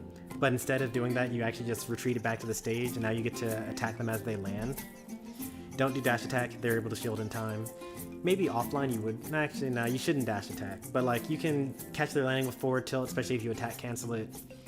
You can grab them, that's also a really good option, because then you just get to throw them back off stage, and then you get another edge guard for free. Know when they're going to do down B. As Dedede, you can kind of like, you can't hit every angle with Piranha Plant, so if you're like underneath Piranha Plant, that's a pretty good angle to be when they're off stage and they're trying to down B. Just wait for the attack to come out and then hit them with a forward air, swipe them, and it's fine. Patui actually, if you inhale Patui, it actually kills them. Also, Patui has a blind spot, so if the opponent is not careful about where they decide to do Patui, you can just dash up on them and dash attack for free or grab them for free. Actually, don't grab them because then the Patui comes down, you have to like time your back air in order to get the invincibility. Actually, you should probably grab them because if you dash attack them, then you'll get hit by the Patui as well. So yeah, so just grab them. You have invincibility on all throws, so like you just do down throw or back throw. Those are the longest animated animations for the throw, I think. I actually just double check that. 19, 19, 14, 26, yeah, you should do back throw, or down throw, I mean. Because it takes so long that you'll be invincible during it. And then you get like, free punishes. Yeah, so it just comes down to learning the matchup. Once you just avoid the two really good options that Piranha Plant has, it's a nightmare for him to approach you, and it's fine for you to approach him. And he has some good kill options, back air, up throw, like Patui if he catches you trying to jump. But you also have good options on him. Pit. Where did I put Dark Pit? Alright, so I said the Dark Pit wins the neutral against Dedede and loses in Punish game. It's even more of the case for Pit. I'd say that Pit wins neutral even better than Dark Pit. Because at least for Dark Pit you can just jump over arrows. But like for Pit, if they know that you're going to jump, they can actually just hit you for free, even if you jump over them. I don't actually know if you can nair to destroy the arrows. I think that you can do that for Dark Pits. I'm not sure if you can do that for Pits. Hardly anyone plays Pit. Most people that would play both just choose Dark Pit over Pit. I personally choose Pit over Dark Pit because I like the arrows more. And since he doesn't have Electroshock Arm, you actually can get to play on ledge a lot more as Pit and not be as afraid of dying. So I think that Pit wins neutral more and loses Punish even more because he doesn't have as many kill options in the situations that Dedede usually finds himself in compared to Dark Pit. But arrows are even worse to deal with as Pit compared to Dark Pit. Has all the same combos though. Pokemon Trainer. This is kind of an awkward one because he has 3 characters all in one. Generally, you're going to want to stay as Ivysaur for this matchup and win neutral hardcore. Like you can, okay, I'm just going to put it as this loses neutral, loses punish game. Because Squirtle dies, but you would just switch off of Squirtle if you thought that you were going to kill percent. But Squirtle has good combo game at early percents. He has good combo game against everyone at those percents, so it doesn't really matter. And he's very fast, very difficult for Dedede to punish. He's another one of those like Inkling, like Fox, like Greninja. Squirtle can kind of stand there and then say, oh, you decided to do Gordo? I'm going to nair that, and then the Gordo hits you, and then I'm going to combo off of your own Gordo. Oh, you decided to dash in, I'm going to dash out. You decided to retreat, I'm going to dash attack you, and now I'm going to start comboing you. Oh, you're shielding, I'm going to dash in, like, grab you. It's a lot of, like, you know, you have the luxury of, you know, standing there and deciding what you're going to do. Dedede doesn't really have that luxury. Like, if Squirtle decides to back up, or like even walk in or walk away from Dedede, he doesn't really have the tools to really chase him. Like, the best that he can do is say, make a hard read and be like, okay, well, they are, like I jumped, like you have to condition them basically. Like you say like, okay, well I jumped in place a lot, and I think that if, you know, the Squirtle could forward air me out of my neutral jump, so I'm going to just jump a couple of times, and then when I think that they're going to punish me, I'm going to forward air them approaching or like in place, and then that will beat their low range. So basically you have to already be the better player to beat Squirtle as Dedede, and that's not good. That's not a good sign. And then when you come out to Ivysaur, it's like more of the same, except the punish game isn't as hard, but the punish game is still hard, and now you have to deal with Razor Leaf, and now Gordo is completely useless in this matchup. And then if you decide to inhale Razor Leaf, then they can just jump in on you. Like, it's a total nightmare. When you get to Charizard, finally you get a character that you can actually win in neutral against, but at that point in time, now you actually have a character that dies at the same percent that you do, and kills at the same percent that you kill at. And like, your only hope is like, well, I hope that I can throw them off stage and then force them to Flare Blitz so that I can shield and then forward air, because that kills. But then the Charizards get better at that, and then they're like, oh, well, I'll just Flare Blitz high, and then you're like, okay, well, this actually gets a lot, now that I'm thinking about it, this gets a lot better offline, because then you can just like listen and like, oh, they made that really loud noise, they're going to Flare Blitz. I'm going to just get in position and then up smash, or I'm already in position, I'm going to shield and then forward air. So Charizard actually is probably even or loses to Dedede, but by the time you get to Charizard, you already had to deal with 2 really difficult matchups, both in neutral and in punish game at that point. I don't know about Pyramithra. No idea how that's going to work out. It could be... Yeah, I honestly don't know. This character's too new. I will put them in loses neutral, wins punish for now, because their recovery is terrible. You can Gordo stick them, you can dash attack the Mithra, you can like, if Mithra is forced to side B, you can down tilt. If Mithra is forced to do the like, so when Mithra does her up B, she can snap to ledge with the first hit, but if she's forced to throw out the projectile and then like float to ledge, you can down tilt that. Pyra has the better ledge snap at least, but it's slower, and you know, once the side B is out, you can throw Gordo through it. Like, the individual spinning hits don't do enough damage to knock Gordo back. So you can just kind of just toss it in there, and then, you know, Pyra's forced to make a decision.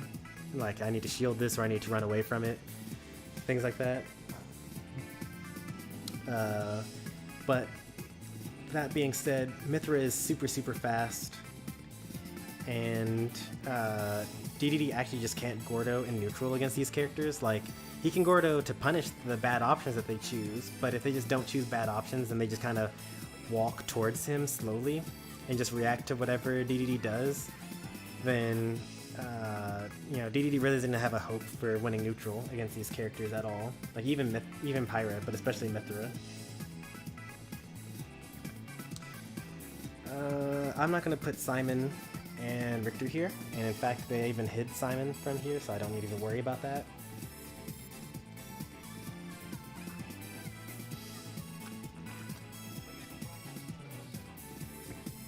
I think this is pretty even, both in terms of matchup and even like when it comes to punish game and neutral game. I'm gonna put it at loses or wins neutral, lose punish game. For now, even though I think that it's pretty even, I have to make a choice here. The thing about Richter is that he gets to just like try a bunch of different setups, and most of them don't work. But if they did work, then he gets like a lot of damage and possibly kills you. Meanwhile, if the setup doesn't work, then at worst he gets hit or he gets resets to neutral. So like he gets to just like keep on trying.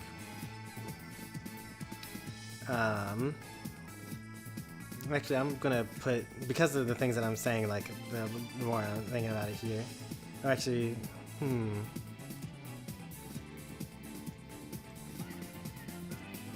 I'm gonna put him down for loses. Dedede loses neutral and loses in the punish game department here, because the only thing that Dedede has going for him is the edge guarding, and granted that is good, but Richter loses to everyone based on edge guarding. That's not something that's special about King Dedede. That's just something that's bad about Richter. So to that end, it comes down to mostly like, you know, on-stage punish game. So on-stage punish game, I'd say that Richter definitely has the edge. He does the same things that, you know, is against everyone. Actually, it's a little bit worse because Dedede is so fat that some positions of the holy water actually hit Dedede that don't hit other characters. And down air also hits Dedede a bit more often than it hits other characters as well, because he's so fat. And as I mentioned before, Richter just gets to just keep on trying. Like, one of these days I'm going to hit you with this holy cross, and then I'm going to hit you for an additional 40 afterwards.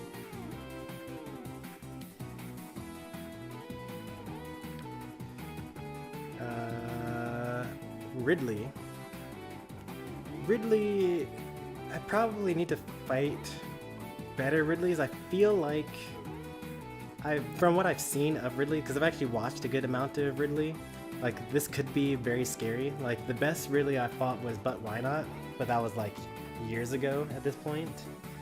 And I've gotten better since then, and I haven't seen But Why Not play since then as well, so like I don't know how that would go. Up smash is very scary. Up air is very scary.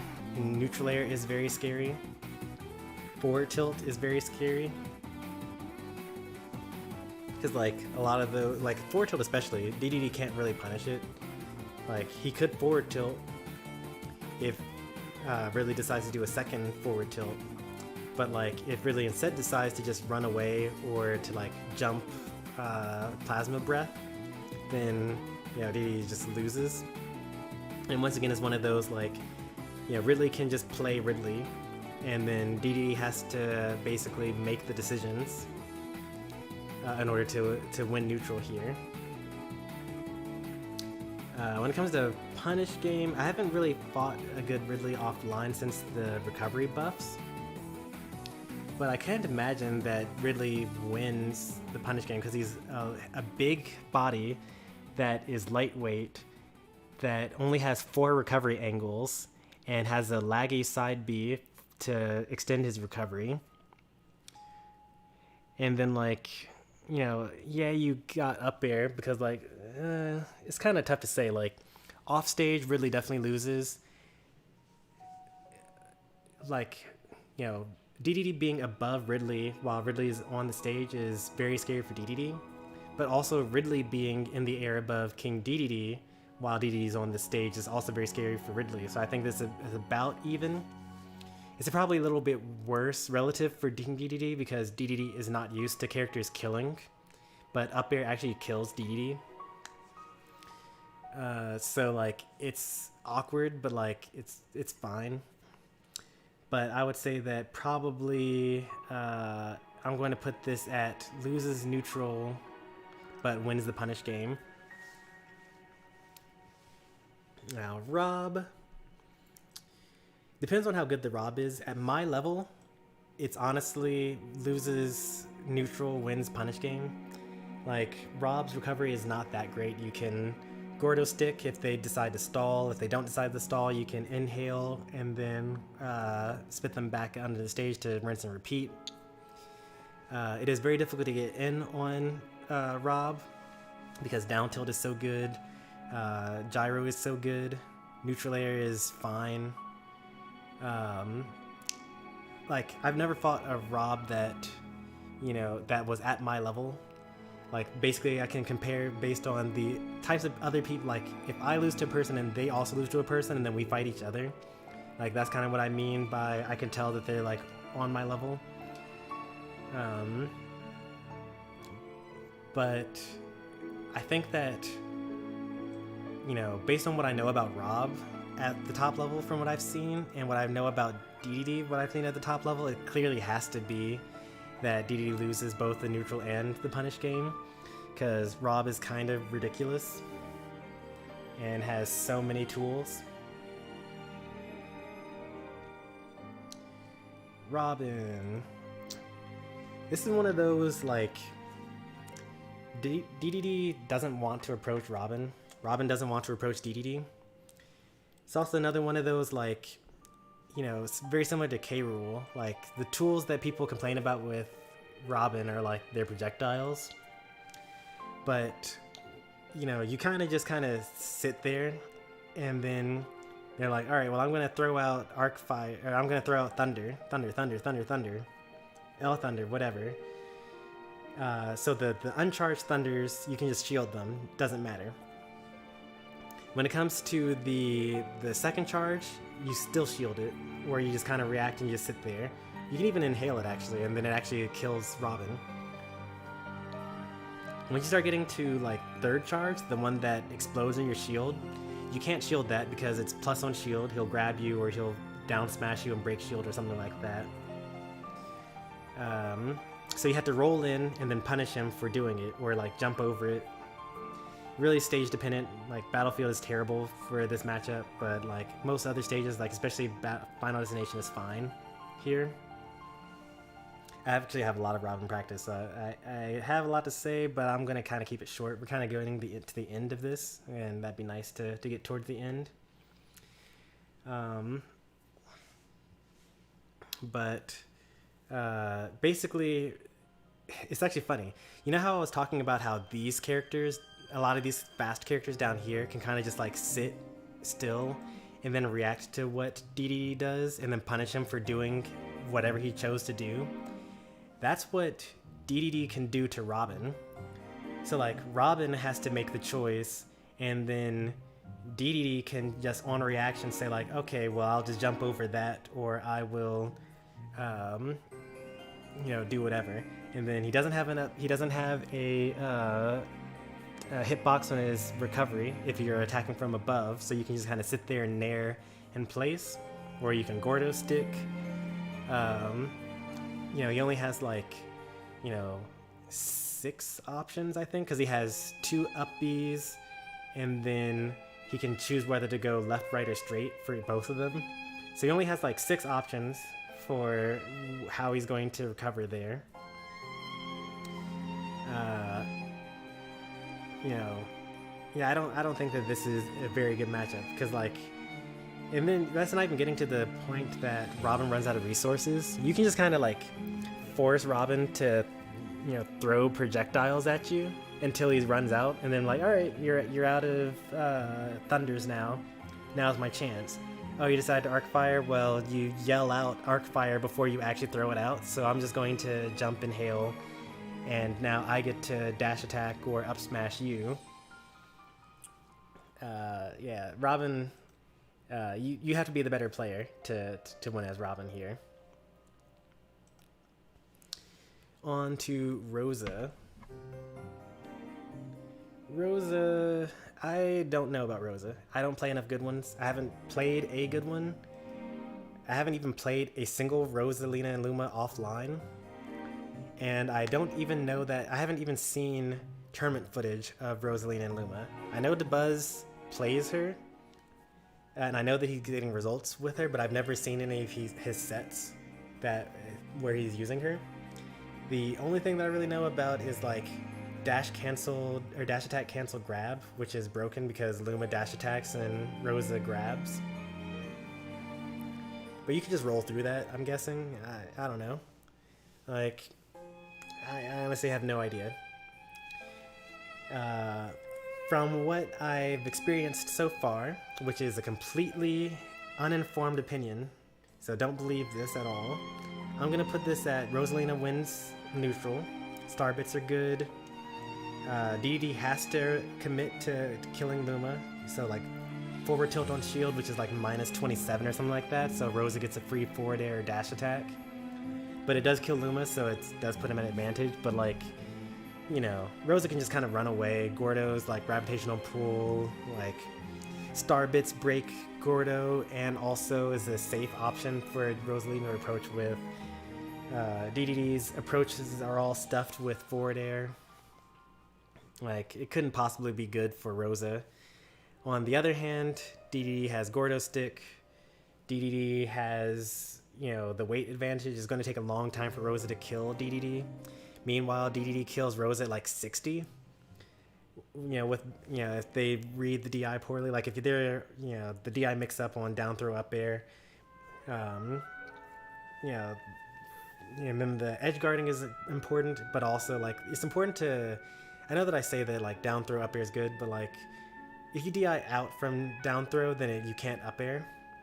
But at the percents where down throw up air will kill you as Rosa, you can just react and say like, oh, they DI'd out, I can just double jump forward air instead. Or, they know to always DI for the down throw, so I can just choose to, throw them off stage, and now I'm edge guarding them, and I've already gone over all the reasons why they're terrible at being edge guarded. Put Luma at ledge and rapid jab, doesn't work on Dedede. Dedede has super armor on his up B, so he just goes right through it.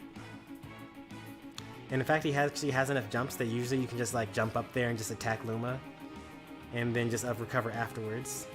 And it actually is a bad thing for Rosa to do, depending on the player, because if they throw Luma off stage and then rapid jab, then you just swat it with your forward air. Luma dies, you up B, and now you're being ledge trapped without Luma, and you just get back on stage, and now Rosa doesn't have Luma. Or you super armor through it, and then you're on stage, or you super armor through it, you jump, and then you like nair while Rose is finishing the finisher. And yeah, it's not that great against Dedede in particular. Against some of these other characters, like it would be broken against like Roy, be broken against like Samus, be broken against like Sheik, really broken against Sheik actually, broken against Steve, things like that. But Dedede doesn't care. Roy gets to mash, very similar to Crom with a better recovery though. Dedede's fastest out of shield option is like super ridiculous slow, frame 10. Like Roy has already done 20 additional aerials by then. He gets to just jab Dedede's shield, and there's like nothing he can do. It's like, is he going to jab again? I don't know. Is he going to grab? I like if I jump, he hits me with shield. He hits my shield with jab, and then he gets to back air me. If I I roll, and he knows that I roll because we've been in this situation like 20 times by now, and it's like game 5. He's going to forward smash me, or he gets to just jab and then up tilt, and then, you know, if I'm not at kill percent. Yeah, Roy is really scary, but it's probably even on punish.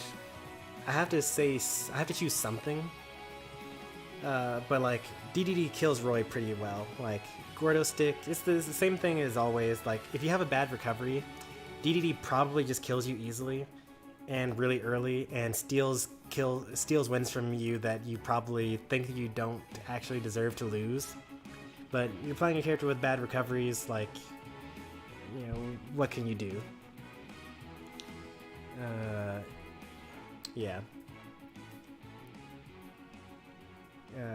Oh yeah, so like Roy actually kills Dedede. Dedede doesn't like actually getting killed. Like jab back air is very scary. Forward tilt, up tilt, hitting the Gordo back into Dedede. You know, it's very difficult. Roy has a good punish game against King Dedede. It's nothing better than what he has against everyone else. King Dedede especially loves fighting. Well, doesn't actually love fighting Roy. It's actually very stressful, but loves being an advantage state against Roy. He doesn't have a very good disadvantage state. Ryu's like Ken, but like the combos are shorter. Also, his Hadokens have more mix-up to them, like because you can do multi-hit Shoryuken, which actually can't be destroyed by Gordo unless it like basically grazes the Hadoken. It probably belongs in here because Ryu actually gets to kill Dedede. But you know, Ryu has these short, stubby options. It's probably difficult for Dedede to like approach Ryu if he's behind.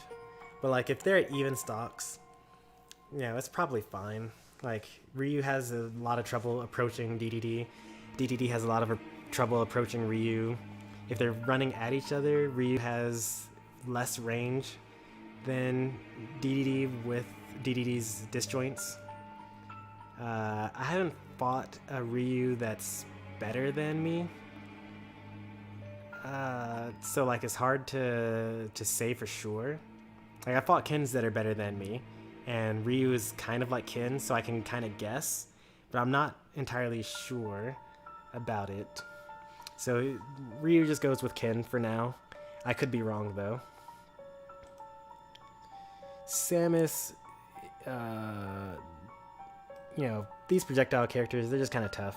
I'm never worried about dying against Samus though. Like forward air kills super late.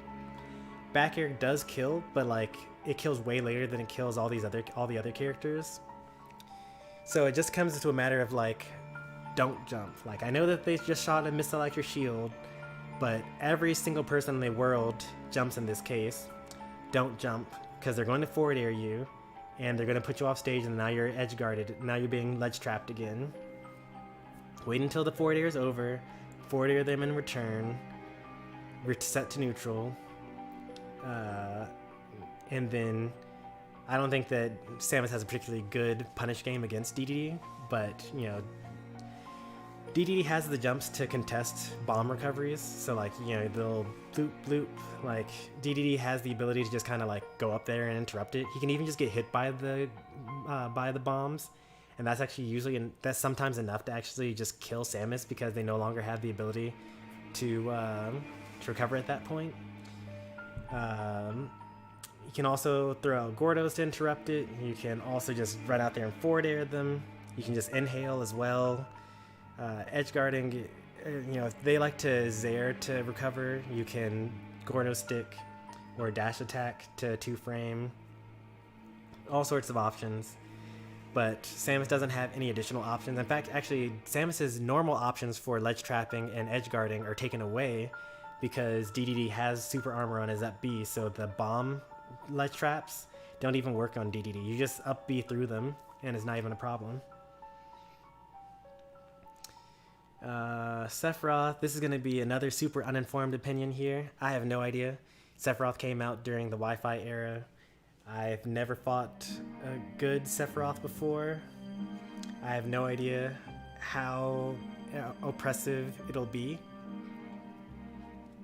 Just based on theory crafting, just looking at his tools, Nair, back air, side B, you know, Octoslash, 2 framing, I couldn't imagine it being anything other than, you know, Dedede just loses neutral and punish game. The only thing that Dedede has going for him is the fact that Sephiroth is light and will die. But that's true for a lot of characters against Sephiroth. I should probably find out whether Gordo's stick actually beats Octoslash, or whether, you know, Sephiroth slashing it with his swords makes it his instead of Dedede's. I don't actually know how that's going to work. That could be something that swings in Dedede's favor. Actually, it's not going to swing in his favor, it's going to make it less worse. But Sephiroth is just good, I'm pretty sure. Time will tell, gotta wait until in-person events are back to definitely know. Sheik is difficult to get in on. He's got needles, yeah, you know, patience. You just kind of sit there, very similar to Fox. The only difference between, like, you know, Sheik is basically can play the same way that all these other fast characters that can just kind of sit and react to what Dedede does, but instead of killing, she just does a lot of damage. So, like, you know, Sheik does have kill options, don't get me wrong. You can do up air drag down into down smash, and, you know, up tilt back air bouncing fish, and like ledge trapping with needles backing fish with edge guarding and things like that. You know, Sheik has options. It's not like Smash 4 where like Sheik just couldn't kill. It's just that I'm not as afraid of Sheik's kill options. Like, they kill at a later percent than some of these other characters that, you know, I'm more afraid of. Meanwhile, Sheik is light. You know, just grab her.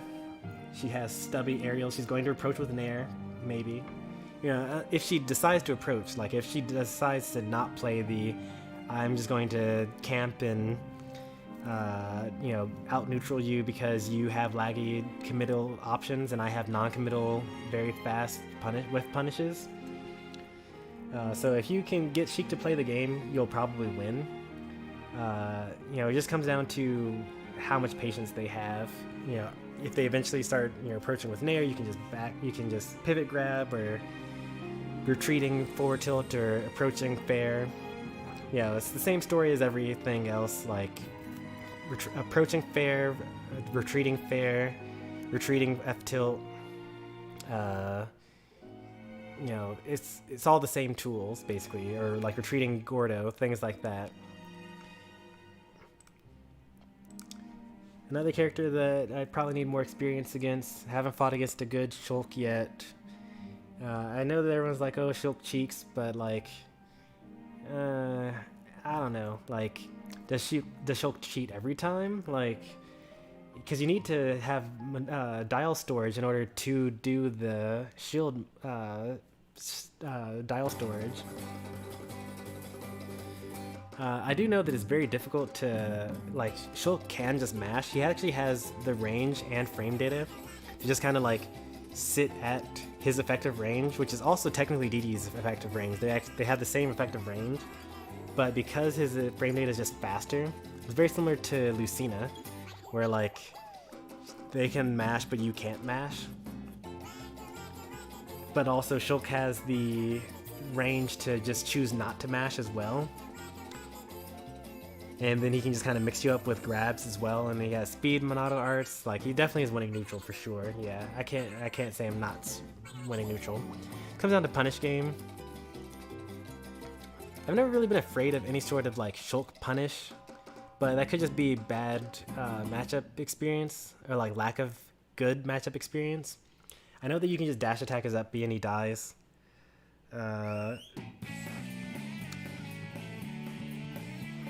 It's hard to say. just based on theory crafting, Shulk definitely wins the neutral game. It just comes down to whether Shulk's punish game on Dedede is stronger than Dedede's punish game on Shulk. And I'm going to say that it isn't. I'm going to say that Dedede actually outperforms Shulk when he gets a hit. Hey there, Jose. Yeah, you're right on time. What's with people showing up right when they need to? Snake. Now, this is one of those, like, off stage, Dedede wins this matchup hard. Like, all of Dedede's aerials break Cypher. You can Gordo stick, and Snake's recovery is really slow, so that's even better. But, you know, if Snake decides, okay, well, I'm just going to C4 myself to get higher up, and then I'm going to just, like, B-reverse my options so that, like, you know, you can't tell when I'm going to land. Dedede's too slow to punish that. I don't know what, like, forward throw is kind of your best option to force Snake to recover low. Even Gordo destroys Cypher if you angle it right. But, like, why is Snake recovering low? In which case, Snake is really, really good at punishing Dedede. Like, the ledge trapping is good. You got up smash, even though you can nair through it. He's got, you know, grenades. He's got, you know, down throw, down air, which is super true on Dedede. Which is actually, like, there's actually nothing that Dedede can do about that. That's like a special Snake versus Dedede specific matchup technique that is just really awful for him. First hit nair for Snake is amazing. All the grabbing and, like, you know, yeah, I don't even know why I'm still talking about this. When it comes to neutral and when it comes to the punish game, you know, Snake definitely wins. I will say that in the super close-up range, like, if you, like, this is also like matchup dependent. Like, I have a lot of Snake matchup experience because I have a couple of Snakes in my region. So, like, the types of Snakes that like to, you know, grenade and then shield, you just grab them and then down throw and then it explodes on them, but your down throw has invincibility so you don't get hit and you get to combo him. And then, like, you throw him off stage, now you're in advantage state and it's perfect. But, you know, Dedede does have a really good punish game against Snake. But Snake just has a much better punish game against Dedede. Like, he's just too fat. Snake is just, it's pretty good. Like, if it weren't for the DLC, he'd probably be a lot better. But, like, Snake is a really good character, I'd say. Alright, on to Sonic. This is an interesting one. Sonic has, like, no approach options, but Sonic has no approach options against Dedede, but, like, Dedede has no approach options against Sonic. It's another one of those they both lose neutral. Sonic's punish game against Dedede is fine. Like, he has good combo game. Not anything special. Like, he doesn't have any, like, Dedede versus Sonic specific things that make the matchup especially good for him. And Dedede does have super armor in his up B, so it's like, you know, you don't have to worry about springs gimping you or anything like that. So that's actually a dock against Sonic. Dedede, specifically against Sonic, homing attack is a lot scarier to use. Because when Sonic misses a homing attack against a lot of characters, it's like, oh, they spot dodged my homing attack, now I took a dash attack and now I'm off stage. Oh, I took a grab and now I took 20% from a combo. Against Dedede, when you miss the homing attack, you get dash attacked and you just die. So, like, it's everything that Sonic does is high risk, high reward, because, you know, if you actually hit that homing attack, then now you're comboing Dedede and you're doing good combo damage, and, like, you have to get good combo damage because Dedede never dies, and you have to read whether he's going to jump or not jump or air dodge in order to edge guard him with your forward air. And like you with Sonic, you have to make all the right choices in order to actually kill Dedede, I feel like. Whereas Dedede can just kind of like, you know, just do the standard mix-ups that he always does, and then he'll probably live against your edge guard attempt, and now he's on stage and you're not, and then now you're getting ledge trapped, and you know, you have more options of getting off ledge compared to most characters. So like Dedede's ledge trapping is less effective because you can just homing attack. You can also like spin charge, cancel back air and things like that. So you have more options on ledge against Dedede than most characters do have. So like I'll give you that. But I can't honestly. I think that it's neutral on neutral, and Dedede probably has the better punish game because like, you know, Sonic doesn't have a hitbox on his recovery, so you can Gordo stick. You know, I know I keep on bringing that up, but that's the thing. You can dash attack to 2-frame, or to, you know, if Sonic's facing the wrong way and they're expecting to like back air you on their way up, dash attack also kills that. You can also, if you're not feeling super safe and you just want to cover it, but like you don't want to be wrong and like eat a get up attack if they just snap to ledge, you can just forward tilt or a jet hammer as well. And if you miss, you miss and you reset to neutral. And if you hit it, you kill them. And that's like not a good risk reward thing. So definitely Dedede wins the punish game. It's neutral when it comes to punish to neutral, but I'm going to actually put it at Dedede winning neutral, because Dedede has like forward tilt, Gordo, inhale, and has the ability to choose a stage like Smashville, or if that's banned, then you can just choose Pokemon Stadium or Battlefield. And Sonic like has to approach and is terrible at it. So those are my thoughts there. I'm now going to read chat because I have Jose in chat here. Sonic Dedede is your favorite? No, that's interesting. I like that.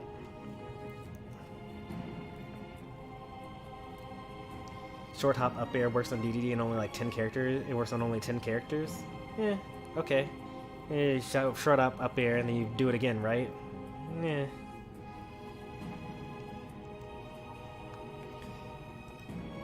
Like, it's damage, right? But like, what are you gonna do to kill Dedede? And also, if you go for short hop up air and I shielded that, I can up smash or like nair afterwards, right? Like, you have to basically read what I'm going to do. Like, am I going to jump over your spin dash or spin charge, and you read that? Then yeah, up air me, or like jump neutral air me.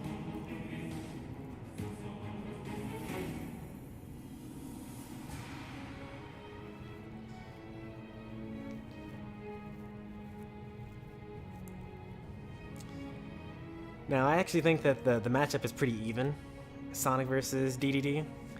I don't have any. I keep on mentioning this. I don't really have slots for. Like, I think that it's about the same. Like I said, if I had a 2x2, like an actual X and Y coordinates where I could actually graph these, then Sonic would probably be like the first quadrant, but like pretty close to 0-0.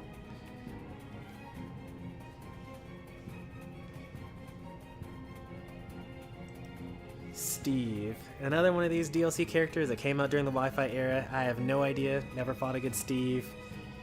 I know that it's pretty annoying to chase him down because like you're the one that has to make the decision.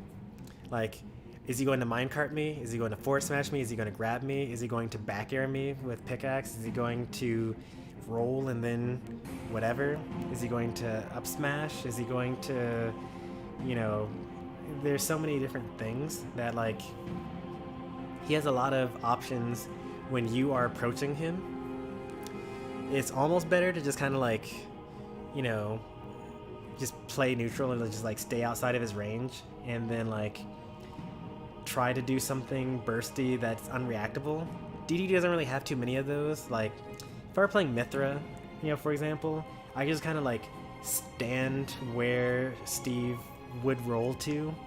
And then if he decides to back air or like shield or roll, then I can just punish it. And if he keeps on mining, then I can dash attack. And he has to react to dash attack, which is very fast, is unreactable. Like he can preempt it by shielding or like rolling, but then at that point I could just like feint like I'm going to, like by just dash dancing or short hop, empty landing. Dedede doesn't have an option that is fast enough and has the range to cover both Steve rolling and also Steve attacking out of the corner, or Steve just continuing to mine. So like those are the kind of the main things that Steve has. Keep mining, attack, roll. And you really need to have someone with a really fast burst option to actually punish him for basically putting himself in the corner, which as a lot of Steves do. So I couldn't imagine Dedede winning neutral here. Like, Steve doesn't really have any trouble approaching Dedede. Like, he does have stubby, approaches, because like, what's he gonna do? Back air? Like, that's too short. It gets outranged by forward air. It is faster though, so like, you have to do it retreating if you think they're going to back air. And like, minecart is always good. Yeah, I don't know. I have to see how the character how I play against the character offline. Don't really have too much of an opinion there so far, but for now, I'm gonna say that Steve wins neutral. And I'm going to say that he also wins the punish game.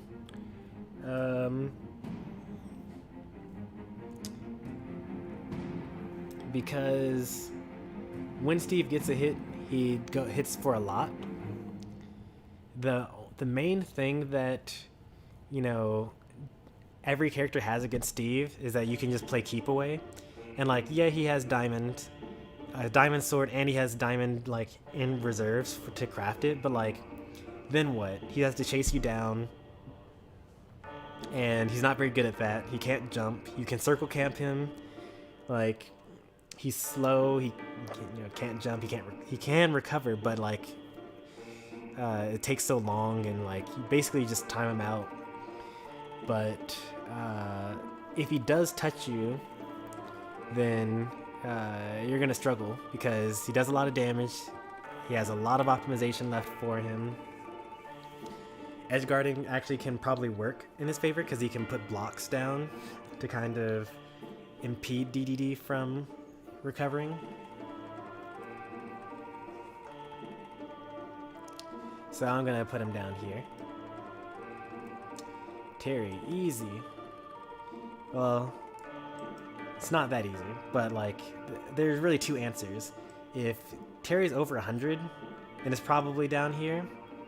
But Terry really shouldn't get over 100 when you're playing as Dedede. Terry has a really, really terrible recovery. He's got back special, forward special, air dodge, up B. You really should like just throw him off stage and then just kind of use your multiple jumps. And then at some point in time, he has to either drift towards you, in which case you hit him. Use side B, in which case you wait and then you hit him. He's the one that has to make a good choice or die, and you're the one that gets to just kind of sit there and wait. Very similar to, as I keep on mentioning, this kind of like wait outside of the range and then punish the bad option that you do. When it comes to Terry and edge guarding, you're doing that but in the air. So it's annoying to deal with power wave on the ground. It's actually not that annoying. You just kind of block it or power shield it. It's like, it literally is annoying, but it like doesn't do much damage or whatever. Terry's approach options are limited because he's got like dash attack, grab, and forward air, and like those all have less range than forward tilt or forward air. So he has some struggle approaching, but Dedede also has struggle approaching. So like, if Terry just wants to sit there and power wave, there's actually not much that Dedede can do about it. Like, if Dedede is the one that's forced to approach because there aren't any platforms and he's taking up damage with his power waves, that's when it's a problem, because then if Dedede actually manages to win, like get in, do a jump in, then like at best you're hoping for throw him off the stage and edgeguard him, which is actually pretty good.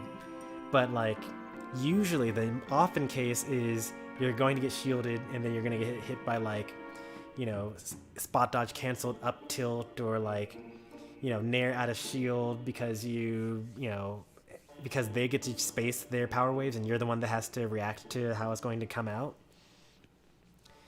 So, you know, Terry has trouble approaching Dedede, Dedede has trouble approaching Terry, but you know, the reward that Terry gets once he actually jumps in is better than the reward that Dedede gets when he jumps in.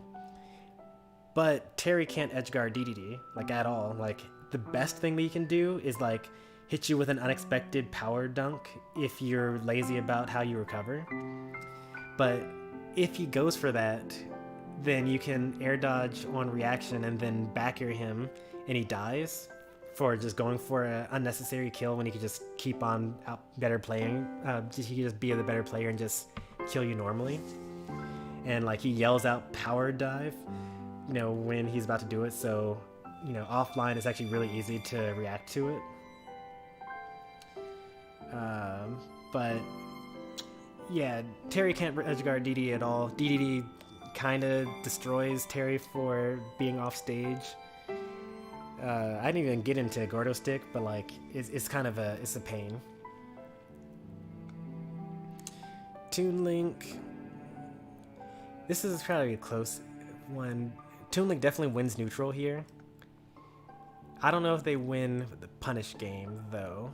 Like Toon Link has good combos and whatever. He's got Bomberang stuff, but he has that with everyone. Like Dedede doesn't die generally. I'm gonna give it to Dedede here when it comes to punish game. Toon Link just super dies and Dedede doesn't, and Toon Link always has to be the one to kind of initiate a kill because his sword is so tiny. It's like he's got a little butter knife. And you know, the main thing that he has going for him is, you know, boomerangs, which are damaged, I guess. But like you have to, like, you can't react to, oh, my boomerang hit, time for me to kill with a forward air. You have to already have your momentum going for that boomerang in order for it to actual combo into forward air. And to that end, if you're playing lame enough, then it's actually very committal for Toon Link to do that, because if he guesses wrong and he goes in for the boomerang with the forward momentum, then you just shield it and then you grab him and then you're the one punishing him. So it's a very lame matchup, but you know, Toon Link gets to kind of just like, if they're both just standing still, Toon Link wins. If Toon Link is holding forward, Toon Link loses. If Toon Link is holding back, Toon Link loses. But Toon Link holding, just standing ground is actually really, really strong and very difficult to deal with. And so I'm going to give it to Tink here. Home stretch, we got Villager. Haven't fought a really good one of these in a while. Like, probably Anton's the best one I fought, but that was like the beginning of Ultimate, and he was mostly just carrying over from his Smash 4 knowledge. Let me think about this for a little bit.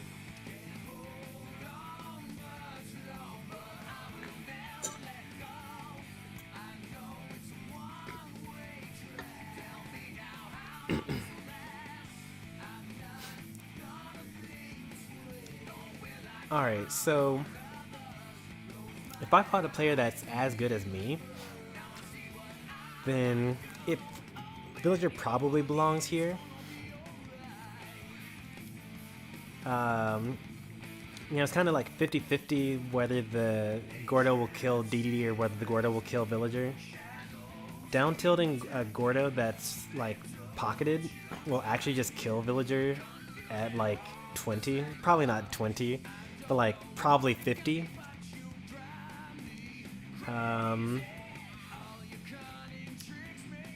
You know, Villager has a habit of, you know, they all recover the same way. They use their side B to stop their momentum and whatnot. Dedede has the habit of using Gordo off stage as they come back to ledge, but like Villager is gonna hop out there and either pocket it or slingshot it, and it kills Dedede. But I would say that once you get to a player better than me playing against a Dedede that's better than me playing against a Villager that's better than me, it probably starts to swing towards Villager over time, because you know, Villager has like a lot of crazy things that you don't see very often. Like if you chop down the tree and then you like get a wood chip, then like now Villager has all sorts of like Z dropping wood chip crazy peach turnip combos, but it's like with Villager and they kill just as effectively.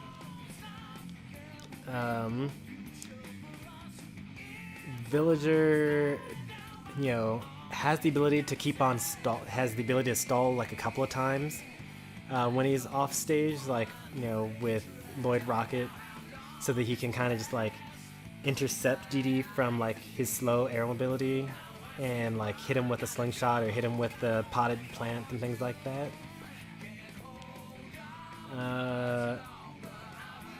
And meanwhile, when they're straight and neutral, you know, Villager, you know, I didn't mention this before, but like Villager is kind of a pain to get in on because slingshot. Why didn't you do a traditional matchup chart? Because that's boring.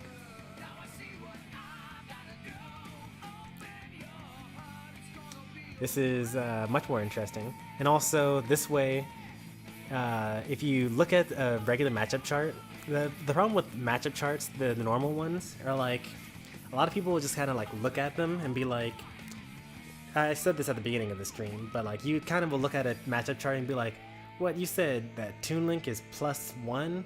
No, Toon Link is definitely +2. Like, you know, and they used to so like on the numbers, like, and then like, what does that even mean? +1, +2? Like, is +1 55 45?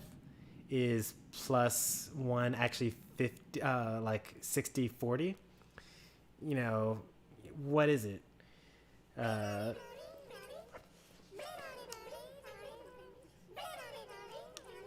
And yeah, so too many people just like focus on like, you know, where a couple of their characters that they know are placed, and not really on like, you know, why are they here? How do I get rid of this hover? Where is Villager? There they are. There we go. Wario. Wario has the best punish game in the game for one stock. But generally also, yeah, Wario combos King Dedede worse than Wario combos a lot of other characters, Dedede just being fat and having low air mobility. Wario has kind of stubby arms and like has to kind of approach, well, he doesn't have to approach Dedede because like waft and whatnot, right? Like any approach that Wario does against Dedede, Dedede has an answer for it. And Dedede actually does a pretty good job of approaching Wario. I'm actually going to say that Wario loses the neutral game against Dedede, but has a much stronger punish game. Like, even without waft, like, you know, not even getting into like, you know, optimal Wario probably just does like half waft 3 times instead of doing full waft on final stock. But like, neutral air is like kind of a terror. Like, might actually be better than Palutena's neutral air, because like, you know, it's not multi-hit or anything like that, but like he has way more aerial drift, so it's way safer. You can just like retreat with it, you know, go into it. You can, yeah, it has multiple hits, has a landing hitbox, has like, it's super safe. And then like down tilt on shield is safe, like, but it's short and stubby. And then like, yeah, the only hope that we have is the fact that Wario's short and stubby. Dedede has disjointed aerials, and like that's kind of good. It was pain when I fought Omnilax's Wario as a hard loss.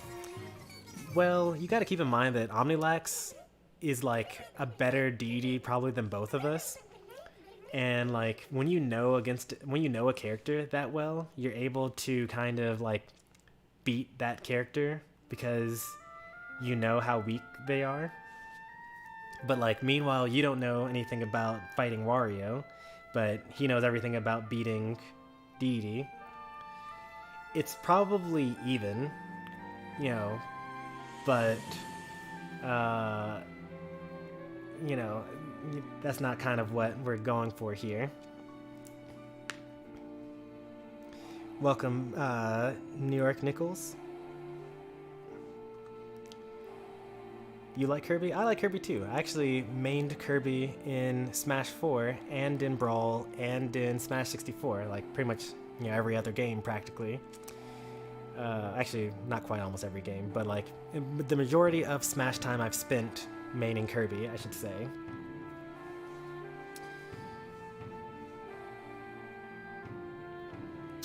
Wii Fit Trainer.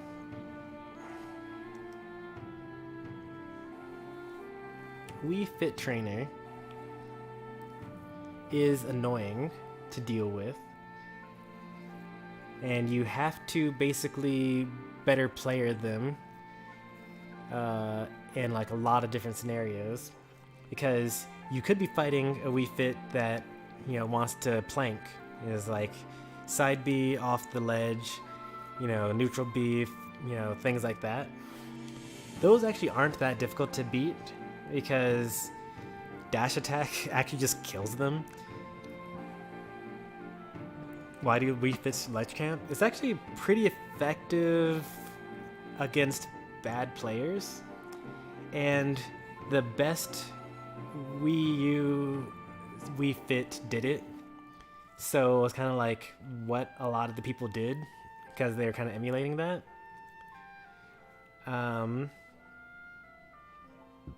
It was also a little better in Smash 4. In this game, though, you know, I actually want to fight a ledge planking Wii Fit Trainer. Those are fine. I can just down tilt and then kill them. Or like forward air when they're going to go for, you know, just read the timing and then forward air them. The scary ones are the Wii Fit Trainers that actually fight you. Deep breathing is problematic. Like, they're so fast and their combo potential is ridiculous, and they like bring you from like 0 to 80 and they kill you at 100. Wii Fit is a monster, and I'm so happy that most Wii Fit trainers don't play the character according to their best strengths in this matchup. That being said, since I have to give an answer here, Dedede definitely loses the punish game here, and probably wins neutral. It's annoying, but like on reaction you can hit header with your own nair, and then it just either gets destroyed or bounces back at Wii Fit Trainer. Sun Salutation is not that big of a deal because it's a slow moving projectile. You can roll in on it or you can inhale it. Wii Fit has to kind of like use their speed to overwhelm you and like dash attack you or like grab you and things like that, or jump in nair.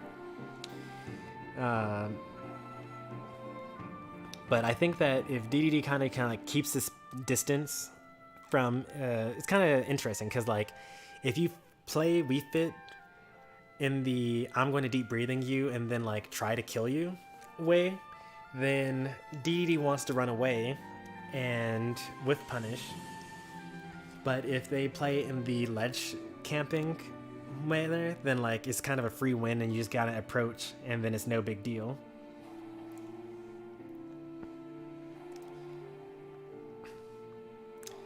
Yoshi.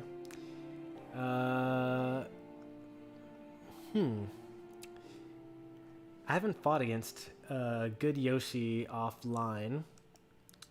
So I really have to do this based off of speculation, based on just like watching and like fighting Yoshi online. But I'm gonna put Yoshi here in the loses neutral, loses punish game. There are a lot of combos that Dedede would like to go for that just don't work on Yoshi because of double jump armor. And they just work on other characters. And that's kind of like a big criteria for this. You know, Yoshi has like, you know, back air to anti-air Dedede if he tries to jump in or like jump away. But what's really scary is that Yoshi could just like throw eggs and then like Dedede just has to approach. Like he can't throw Gordos at that point because it's the worst projectile, it just loses to eggs. So then he's going to approach, right? But once you actually get in on Yoshi, he actually just boxes you out because he has good frame data. So you have to kind of like play at a very specific range where you're like, you know, the tip of forward tilt, so he can't punish you that strongly, but he can still punish you a little bit because he has good air drift. So he can like nair forward air. You're never safe when you're off stage against Yoshi because, you know, he can, if you up B early, he can, you know, eat you and turn you into an egg. If you don't up B early, then he can spike you, and he has really good air mobility.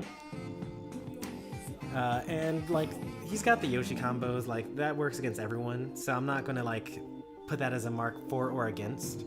But, you know, Dedede has things that he can't do against Yoshi, so it's kind of different. You know, maybe with what's it called? Gordo sticks. I don't know how that interacts with double jump armor and like eggs and things like that. I'd have to think about it. I'd have to see it. I'd have to see the interaction. But, yeah.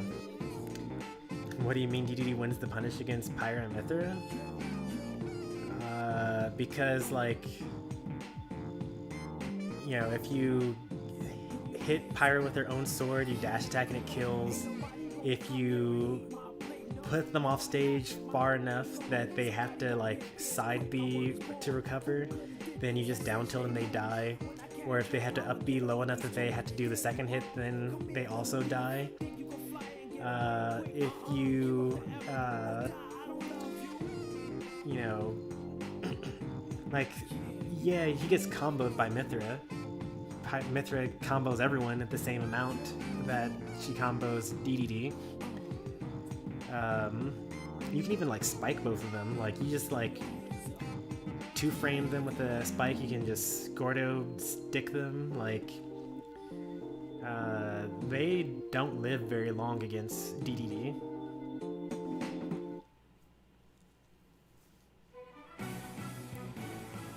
Doing a lot of damage quickly doesn't make them the punish character, because this is a game about taking stocks off. Pyra kills with Dare. Like, why are you getting hit by Dare? Like... if that's the case, then you could say like, oh, well, Dedede kills off of Nair. Like, I can do Nair up air, right? Like, it's the same argument. Don't get in the situation where you get hit by that. Or like, you know, you could just say the same for the other character, right?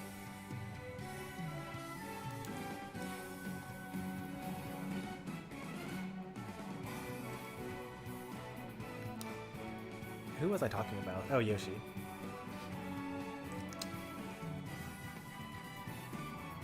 Getting hit by Dare because that's all they use. I mean, if you kill them for doing it, then they'll stop doing it. Or if they don't stop doing it, then you just kill them for free. I use Dare a lot. But, you know, it's like... I guess in that case, like, that's still not, like, punish game even. That's, like, neutral, right? Like, once you've hit them, and, like, how much more percent are you going to get? Are you going to kill them off of your move, right? when it comes to Dedede having hit Pyra or Mithra, he gets a lot of damage and possibly kills them off of like most interactions. And for Pyra, like there's specific percents where Dedede dies, but like most of the time he's fine. And like for Mithra, all it's going to be is just more damage, and it's probably not going to kill.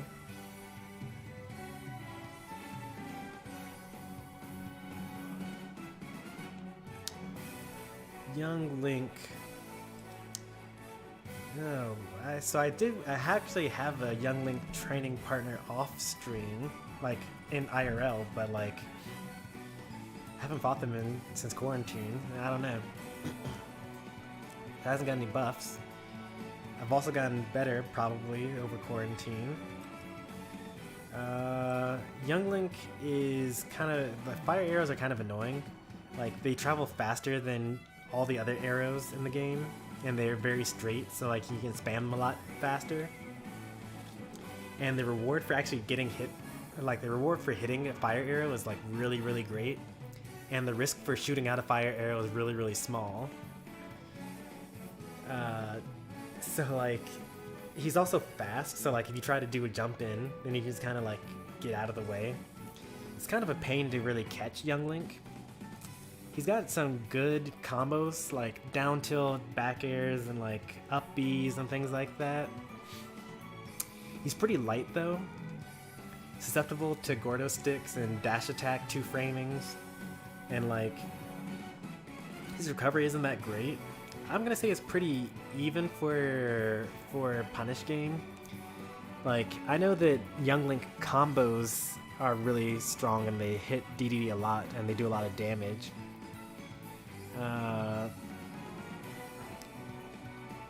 But like the percent that Young Link dies at is pretty low.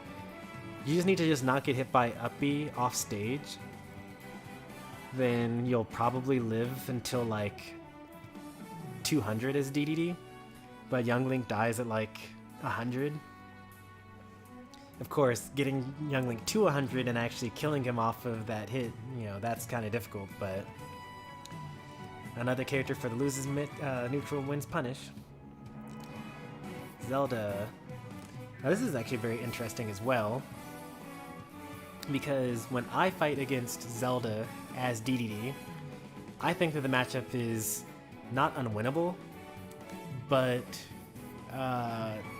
like it's like a hard losing. Like it's one of the few matchups in the game that I will say is actually like definitely a losing matchup. But when I play as Zelda against King Dedede, maybe it's because I use more aerials and less specials, because those are the things that I find annoying in the matchup. But like I don't really see, like it feels even, my Zelda into a good Dedede, and then my Dedede into a good Zelda seems impossible.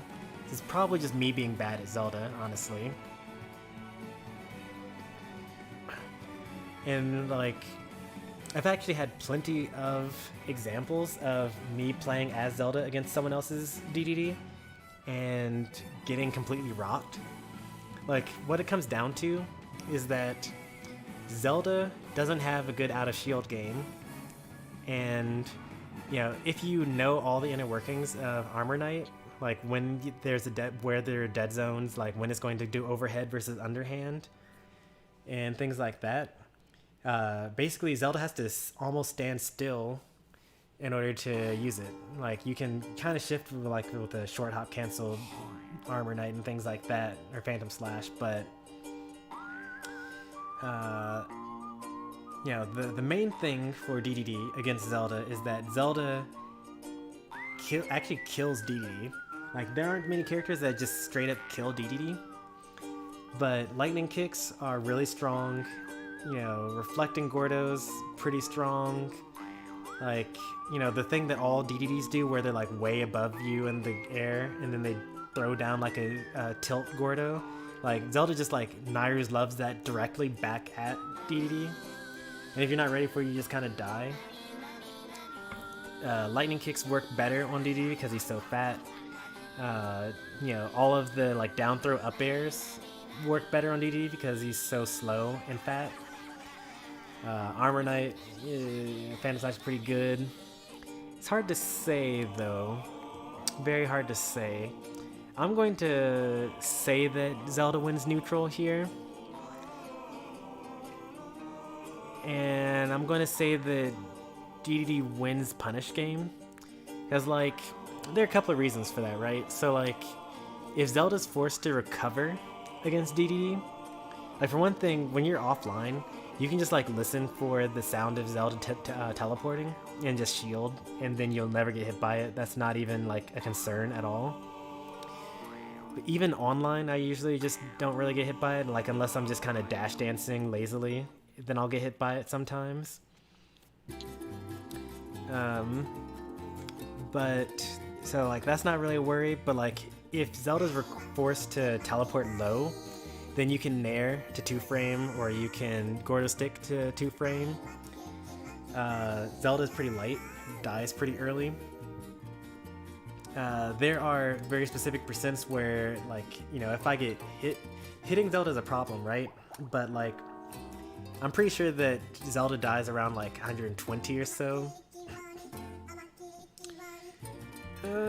Is it actually winning? Because like Dedede also dies around 120, and like Dedede's not supposed to die at like 120.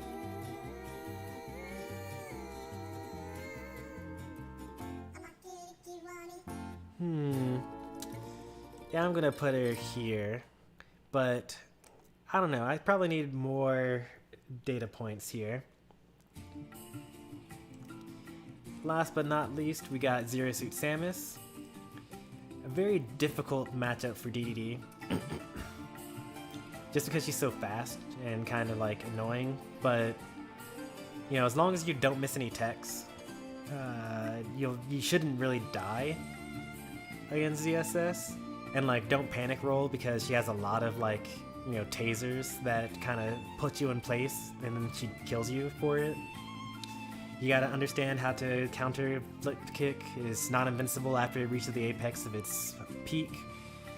So you gotta try to bait it out and then forward air her out of it. It's pretty difficult to... like I think that is another one of those like they both lose neutral. Like Zero Suit Samus has no approach options whatsoever against Dedede. She's gonna have to just like, you know, dash in forward air. Actually, you know what? Now that I'm thinking about it, if you were to play Samus, Zero Suit Samus in the same way you play like Fox, it probably is definitely winning for ZSS. Where you just kind of like sit outside of Dedede's range and then like keep on short hopping, and then when he jumps, when he dashes forward, you zair him. When he throws out Gordo, you zair him. When he dashes away, you just keep on short hopping but getting closer. If he jumps, you zair him.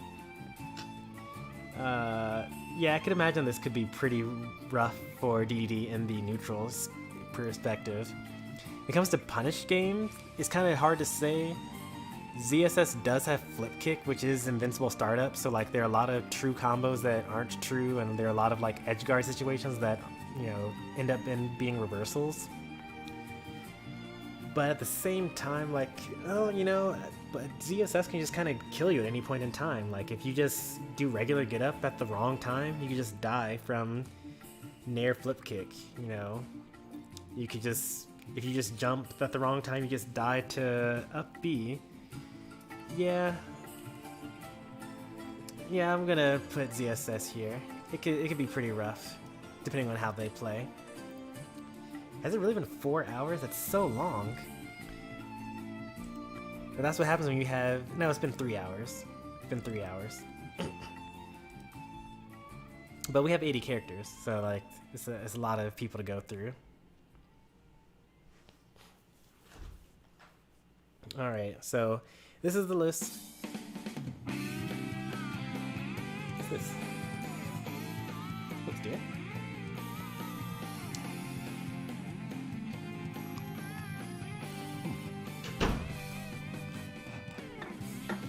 Oh. So here we have the list. This is we did these matchups. Not a traditional tier list, because those are boring. What about Daisy? Because it doesn't exist.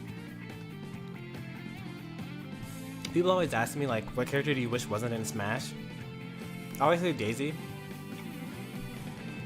Because Peach already was in Smash. And, like, Daisy already was an alternate skin for Peach. And we already have Olimar and Alf. So, like, why is Daisy a separate character? I don't get it. Put her in anyway? Nope. This is the second time we've done a tier list, and the second time that we've neglected to put Daisy on the tier list. We will do one more thing, though. I want to use the other hero alt.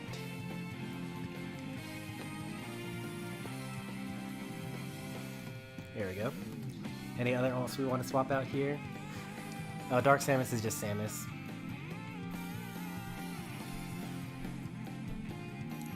Alright, I think that we're good. Probably should put Sand instead of Me Gunner, but I can't bring myself to do that. Alright, well, this will be posted in the tier list channel in the Discord. Hopefully everyone enjoyed themselves. If you did, be sure to leave a like. And be sure to subscribe for more. We'll be back with Bravely Default 2 tomorrow and the next day. And on to Smash on Friday. Might not, if we do Smash, it'll be a later stream on Saturday. And then Sunday, back to Bravely Default 2. I would try to find actually I can find someone to raid using my phone. Yeah, let's do that, actually. Oh, perfect. Electro is actually streaming right now. So this has all been theory crafting, but if you want practice, then be sure to join this link that I'm about to take you guys to. Hit you with the Stormy raid.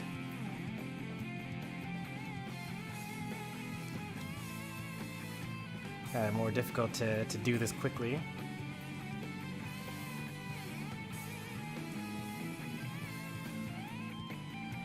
Oh man, it takes forever to do this on mobile.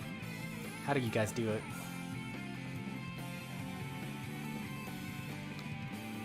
There we go. So thanks for watching, everyone. I'll see you next time. Have a good night, and bye.